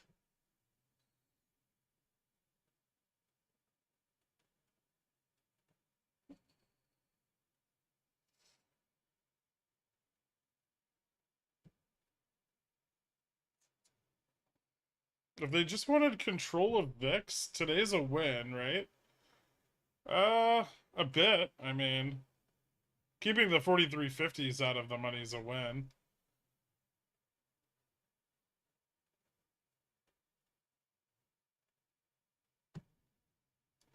Provided they're successful over the next 38 minutes, which they may not be.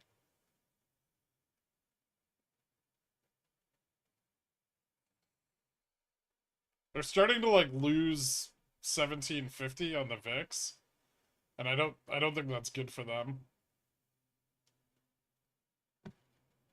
They spent most of the end of today trying to keep VIX under 1750.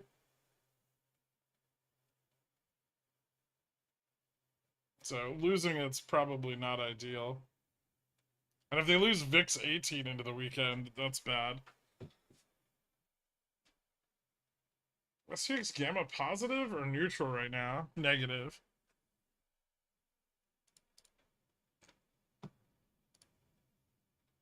Very, very negative.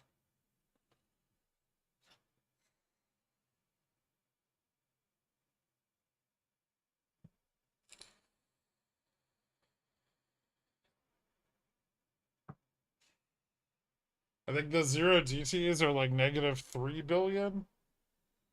And the knave is negative 25 billion.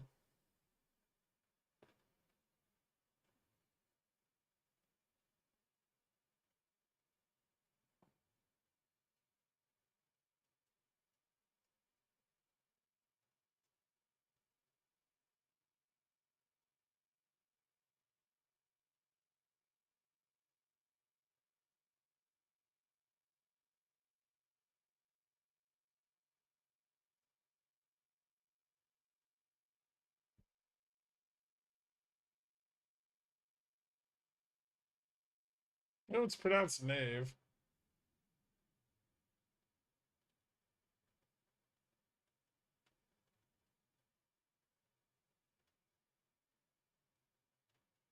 SX is very gamma neutral. It's not gamma neutral. It's negative. We're in a negative gamma environment. Because the bulls are fucking doing everything they can to keep us from dropping.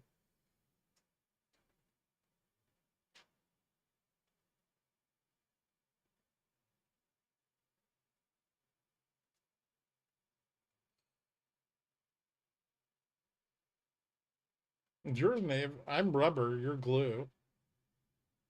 Sorry, I meant if SPX is gamma negative. Are bulls fighting hard? It seems pretty obvious, right?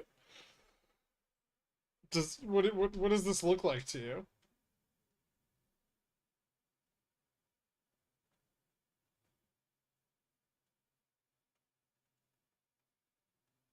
Bull struggle bus. Yes.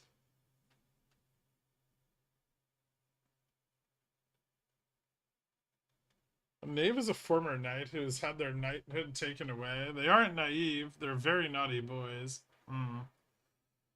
The insult so powerful it got me shaking in my boots. It's a scary prospect, right?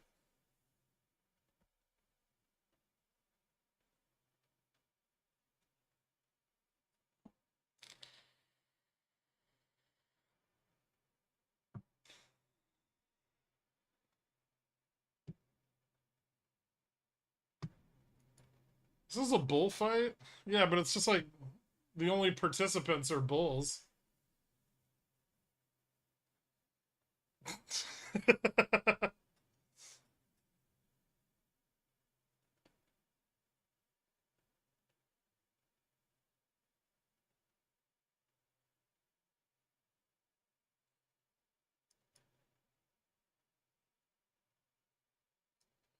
That can't be right.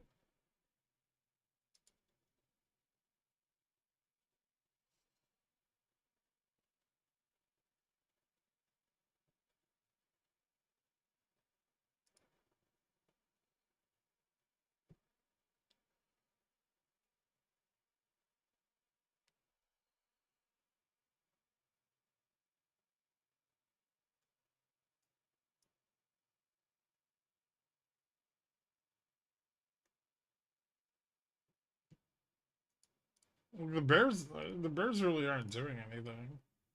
Like, there's some put buying, but it's not insane. It's mostly just put selling and call buying.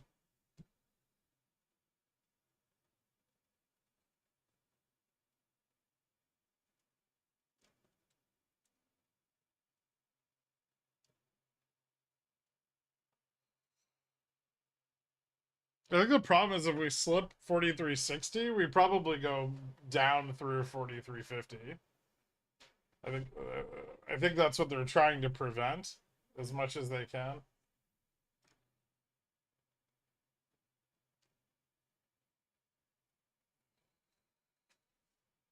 It's negative 40 million gamma at 4360. That's what I think VIX will spike because I think they're selling longer dated 4360s today. Or at least it looks like they are. Monday's expiration super fucking bearish already too.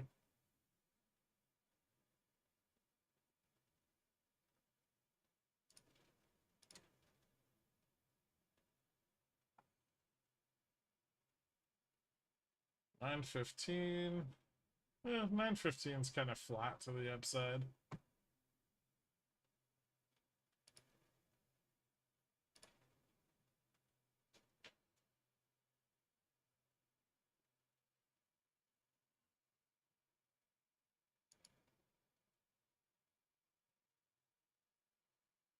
Ooh. They broke 65 again. I don't think that does them any good. 75 is a little weaker now.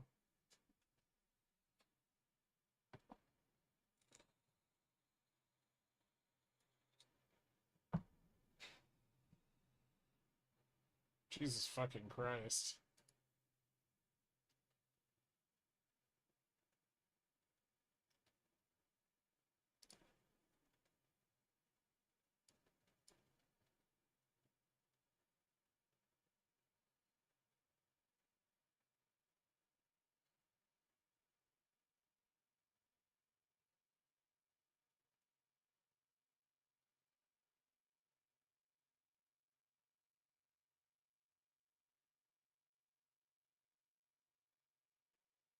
No need to hedge puts this weekend? Oh, you definitely need to hedge. Unless we close under like 4350, you definitely need to hedge.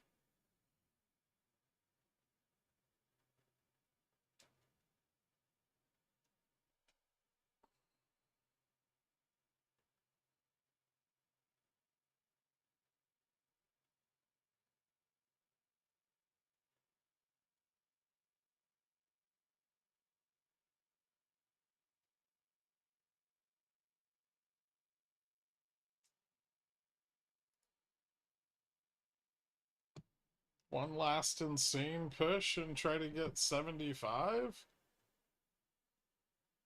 That's the only thing I can think of that would make this worthwhile is if they're trying to get their exposure at 75 to expire out of the money.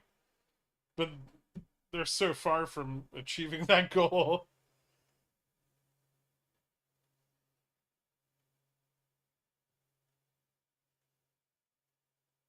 How about hedging J&J? I already did.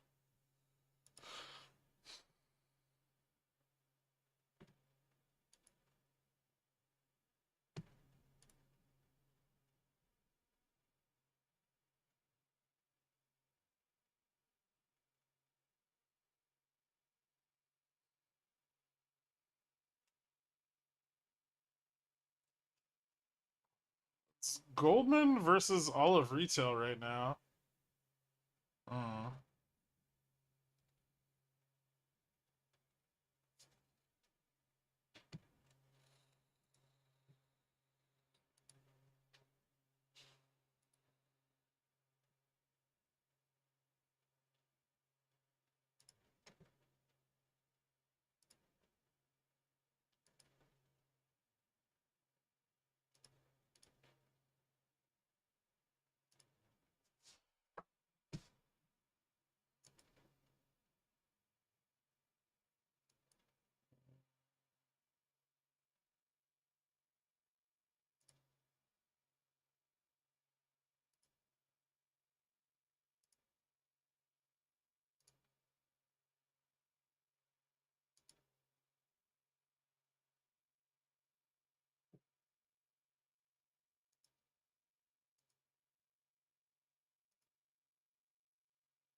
It's $10 in the money. It's $6 counted.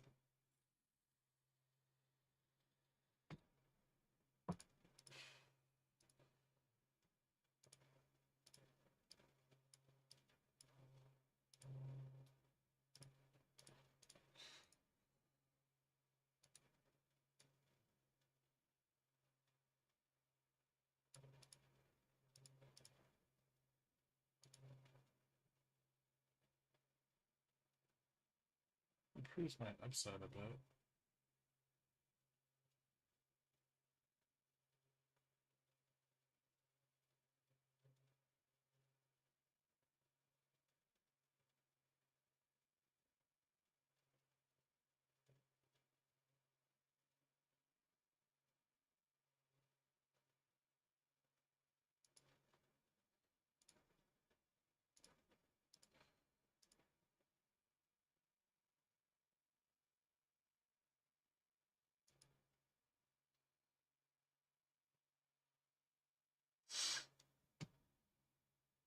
Also, while I'm here, don't forget your weekend straddle. I already bought it.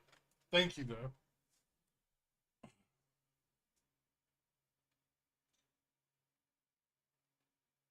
I don't think we are dumping anymore. Maybe not.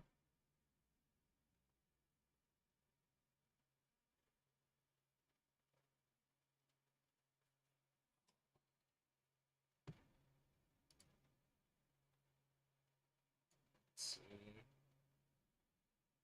2 years started moving up again. Dixie's still negative. Yen's moving up a little bit. Oil's not up a lot, but it's up.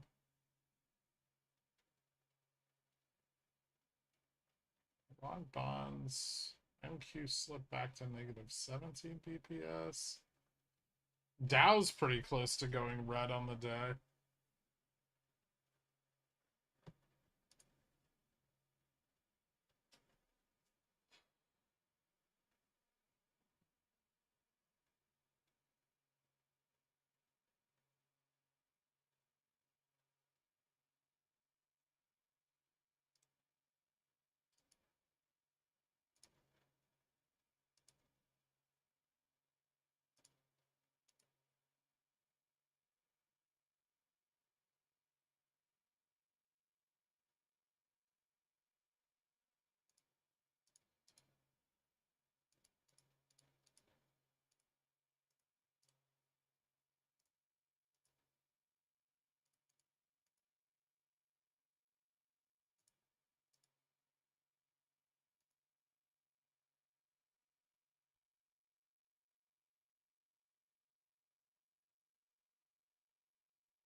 $22.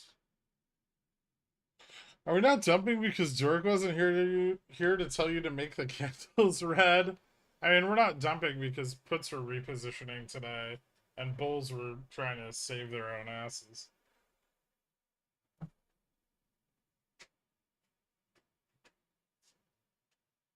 Jorg, I tried. I went for a walk. Wow, it's okay. So did the market. I did a support call. Now I'm making grilled cheese. What else can I do? I don't know, but I'm gonna go get some tea.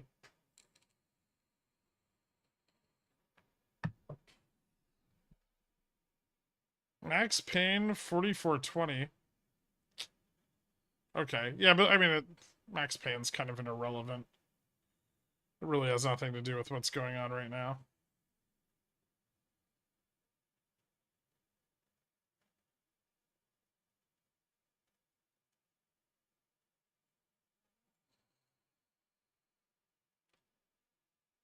Dork, never walk again? Is there any way that you could possibly crawl or walk on your hands to make your grilled cheese?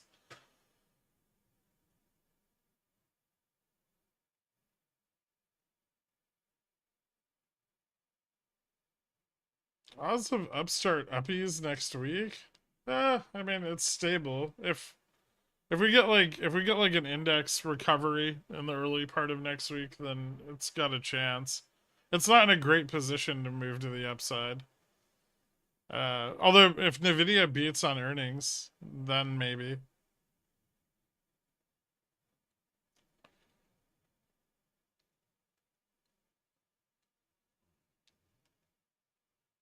They're just trying to get J&J back to spot.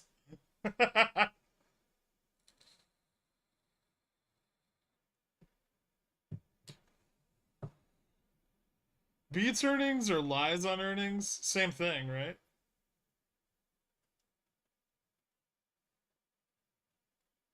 If the fucking Bulls did all this work and they don't get the 43.75 in the money, I'm gonna just lose all respect for them.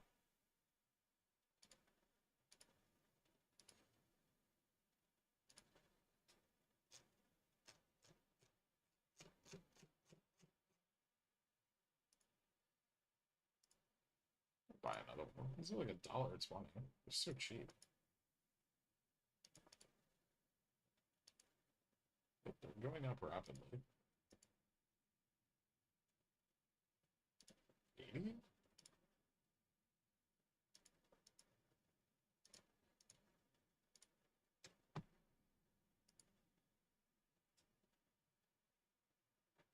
Let's fucking go.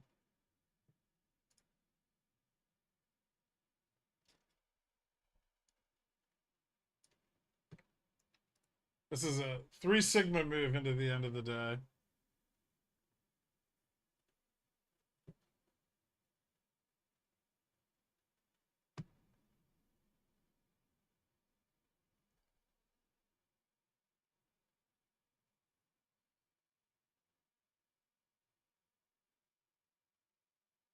We're gonna end it green and write headlines that say "Market Shake-Off Thursday Doubts."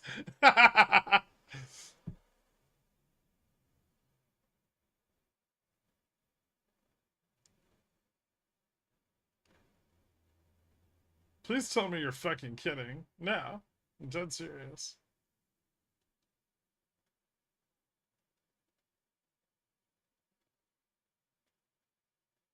They've spent like billions of dollars trying to keep us from falling below 43.60 today.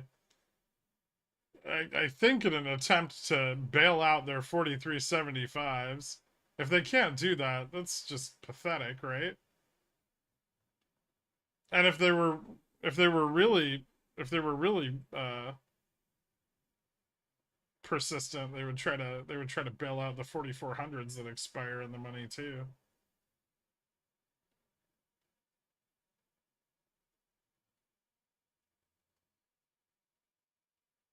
So all of those millions and zero GTEs are gonna close worthless? Really? Market maker wins. Fridays are for market makers. No, I think they're really gonna try to pump it as hard as they can.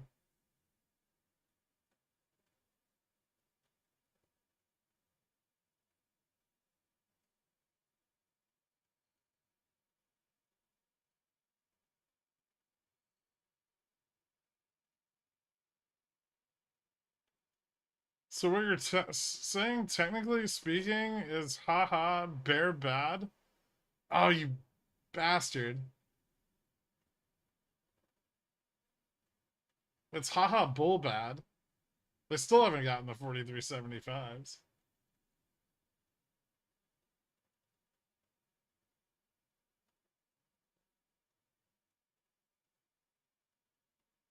What gave you that impression, other than the fact that the dollar yen spread has been widening consistently since 1 p.m.?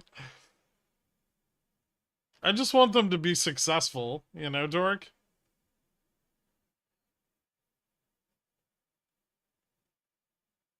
It's not a lot to ask.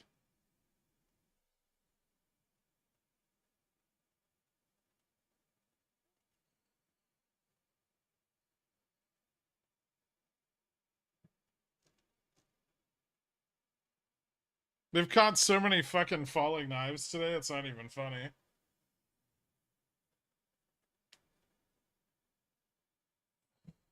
Do you think the downside into Monday is looking unlikely? Well, all the out of the money call charm from today is gonna blow out, right? I don't know. Monday doesn't look so hot. Tuesday might be a bounce. It's not like they're like bullishly positioned to move to the upside yet, right? They're just trying to claw back their shitty underwater positions.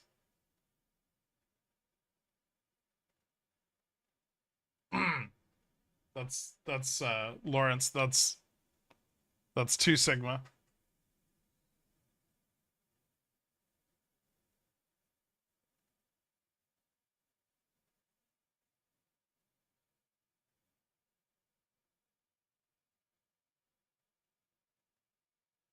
Most of my 4380s go in the money. Woo! Let's go.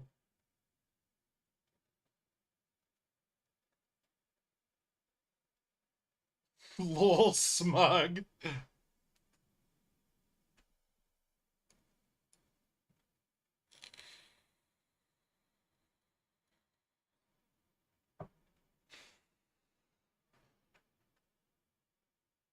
Happy I got that call hedge. Same.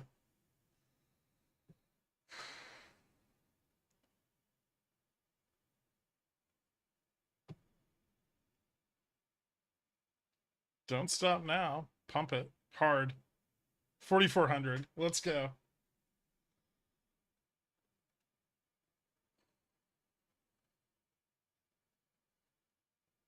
Your baby bulls were doing a shitty job. I had to pick up my own.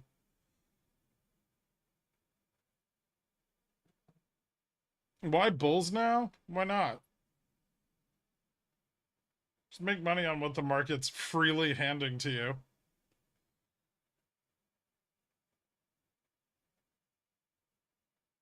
That's 3 sigma.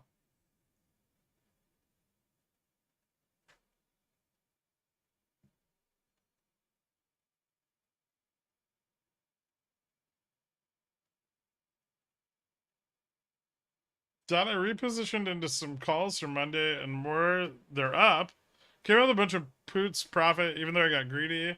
Como siempre. Thank you. No problem.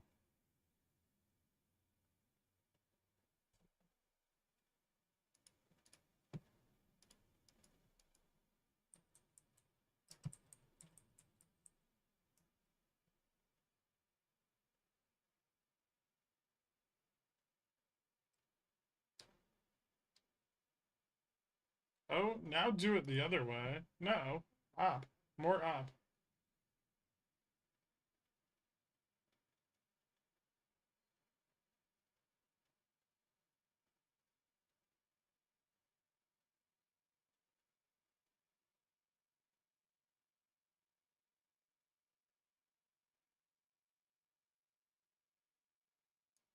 VIX under 17, end of day Friday. Crime.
Get Jamie to see the internalization.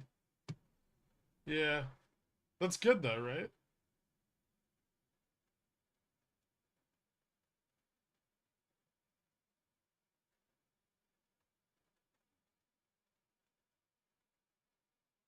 Why up? If that's not next week. Why up? Because the fucking Bulls push for it all fucking day.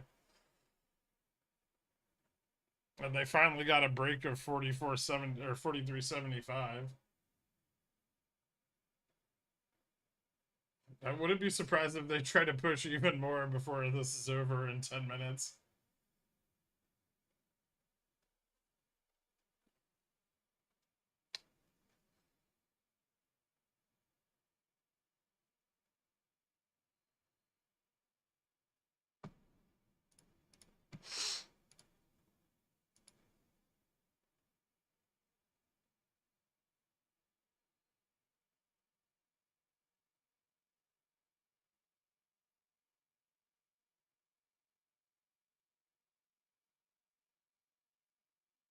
$85, $80 and 75 still loaded with puts.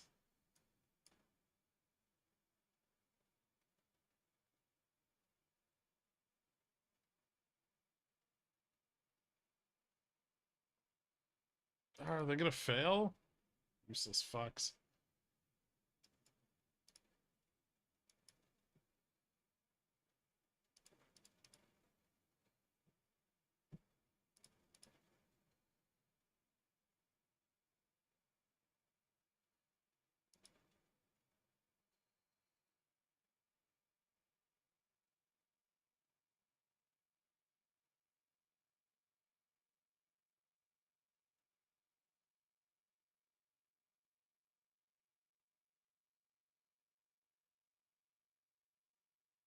Sons of bitches.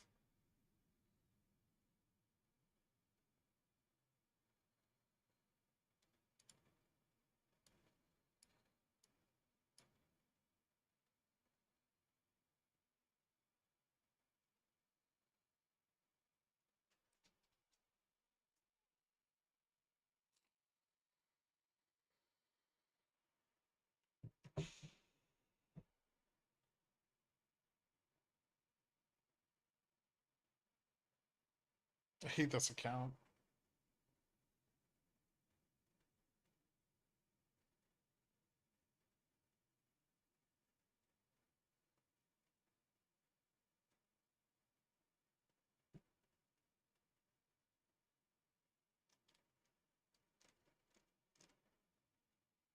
Janju's still down.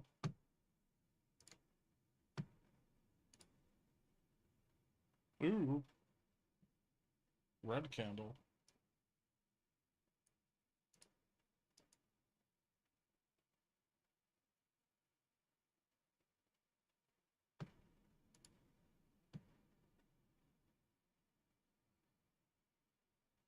$252.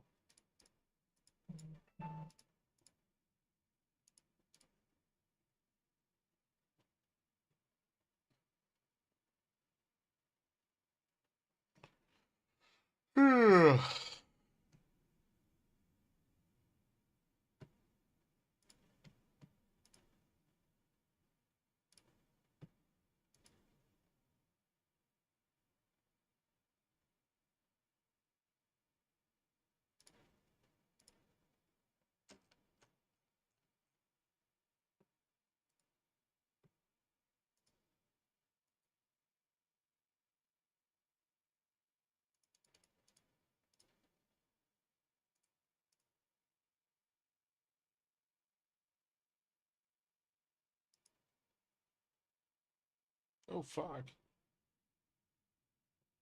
Clawing all of it back?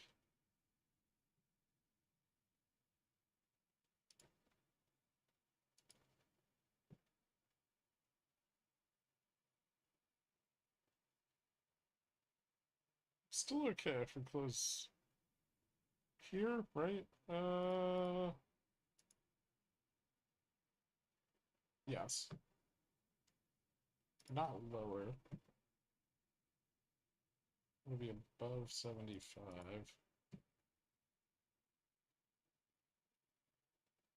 Oh.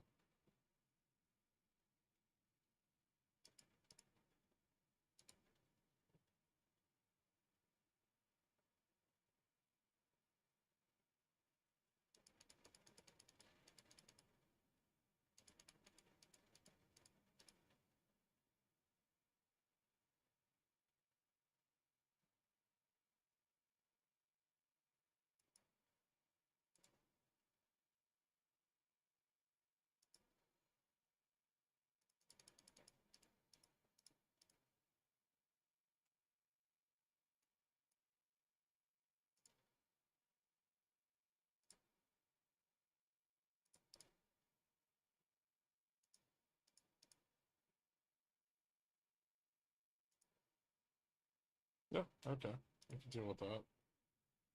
Never mind. Keep going? What the fuck?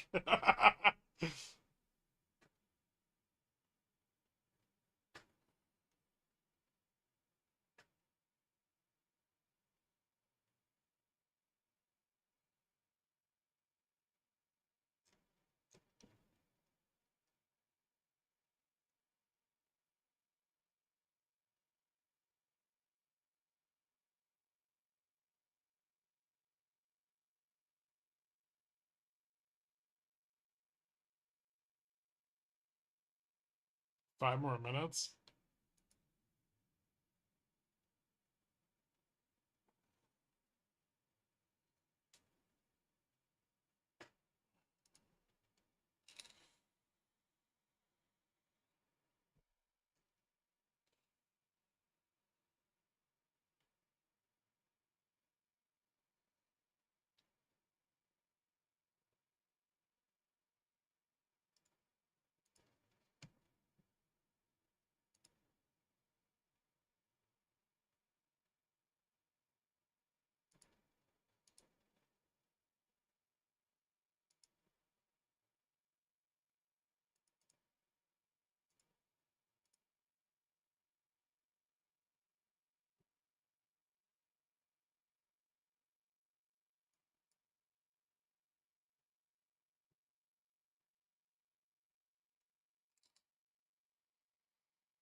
Be that laggy? There's still 4 minutes left.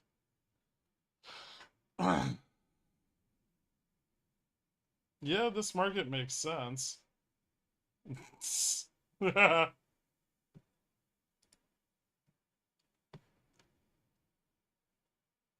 we tested view up, finally.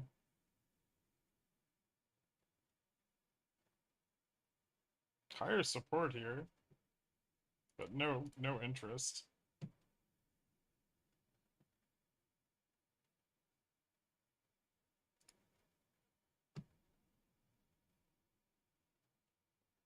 Hmm.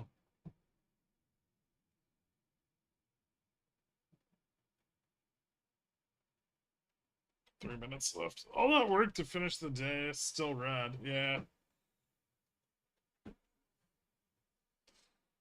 I mean, it's not over yet. They could still get it back to 43.75, maybe. I don't think they will, but they could. If they start buying 375s for Monday, it can bounce.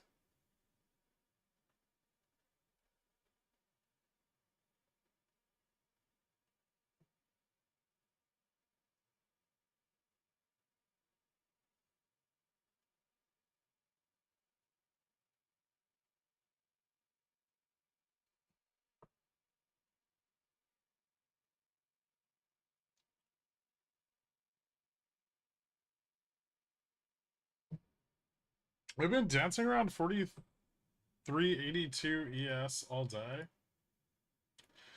Yeah, well, for the better part of the second half of the day, at least, since noon.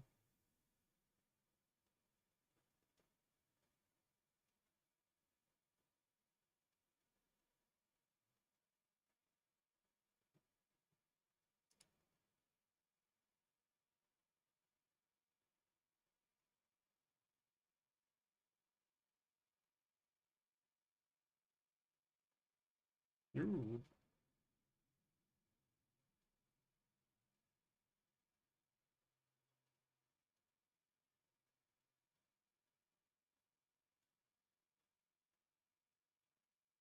More?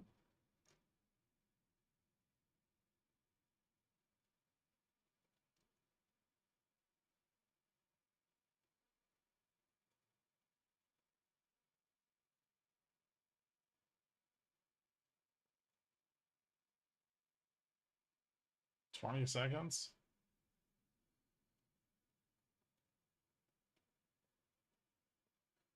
Ooh.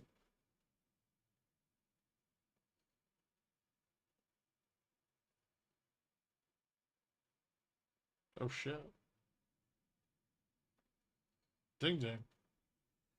Day is done. 43.70.04. Holy fuck, that was a weird end of day. Oh, 43.70.51. Oh, cool. That covers some of the cost of my shitty spreads.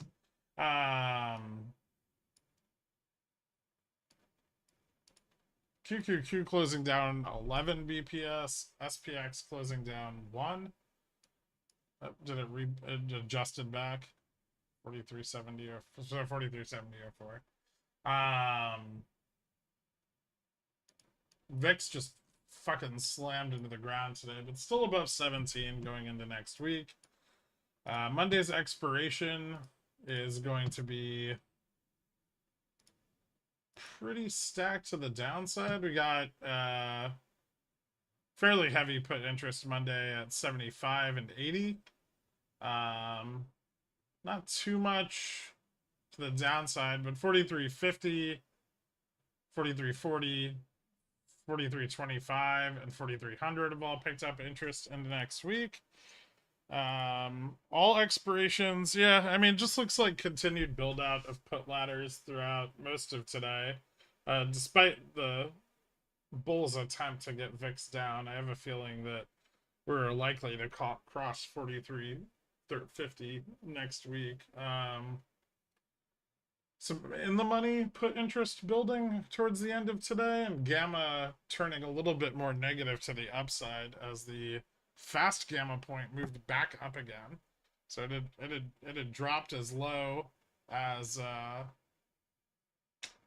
I believe it was 44.42.50, and it's closing the day at 44.72.50. Is there anything else I'm missing here? I don't think so.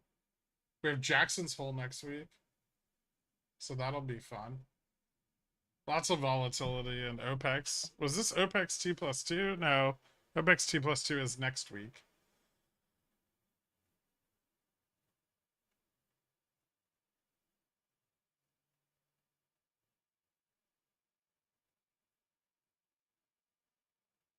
I think that's about it. I mean, I'll see how options interest looks tonight, and once we get the data in, I think that's about it. On ES, let's see. ES is continuing to kind of claw up back towards VWAP here. While the recovery here off 43.50 is kind of bullish, it could easily just fail this like 43.90 level again. I really don't think things turn bullish until we get above 4400, and even then we'd probably want to get back above like 44.35. They still have sold puts trapped out of the money at 44.50, 44.25, and 4400. So if we do have a rally for OPEX next week, we're probably going to see that range. I'd imagine that's where they're going to try to get it. Although the consistent put buyings keeps pushing gamma and delta neutral out, right? So they're going to have to do it, through the market maker's negative hedge, which is still negative going into this weekend. They didn't even manage to flip that. They almost did at the top today if they'd held 43.80, but they didn't. When did those sold puts expire? September. A lot of them in September. Also October. Some in Jan.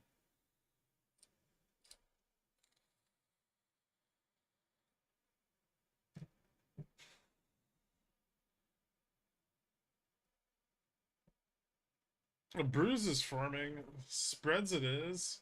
What? David at the bid ask Burrow for Kitty. I don't know what the fuck you're talking about, Squamps. All right, guys. I will see you all Sunday for the member stream, and the rest of you have a great weekend, and I'll see you Monday. Have a good weekend, everybody. Wait, no, is today Thursday? Today's Friday, right? Am I losing my fucking mind? Today's Friday. Okay. I'll see you on Sunday, 12:30, guys. Later. Have a good one.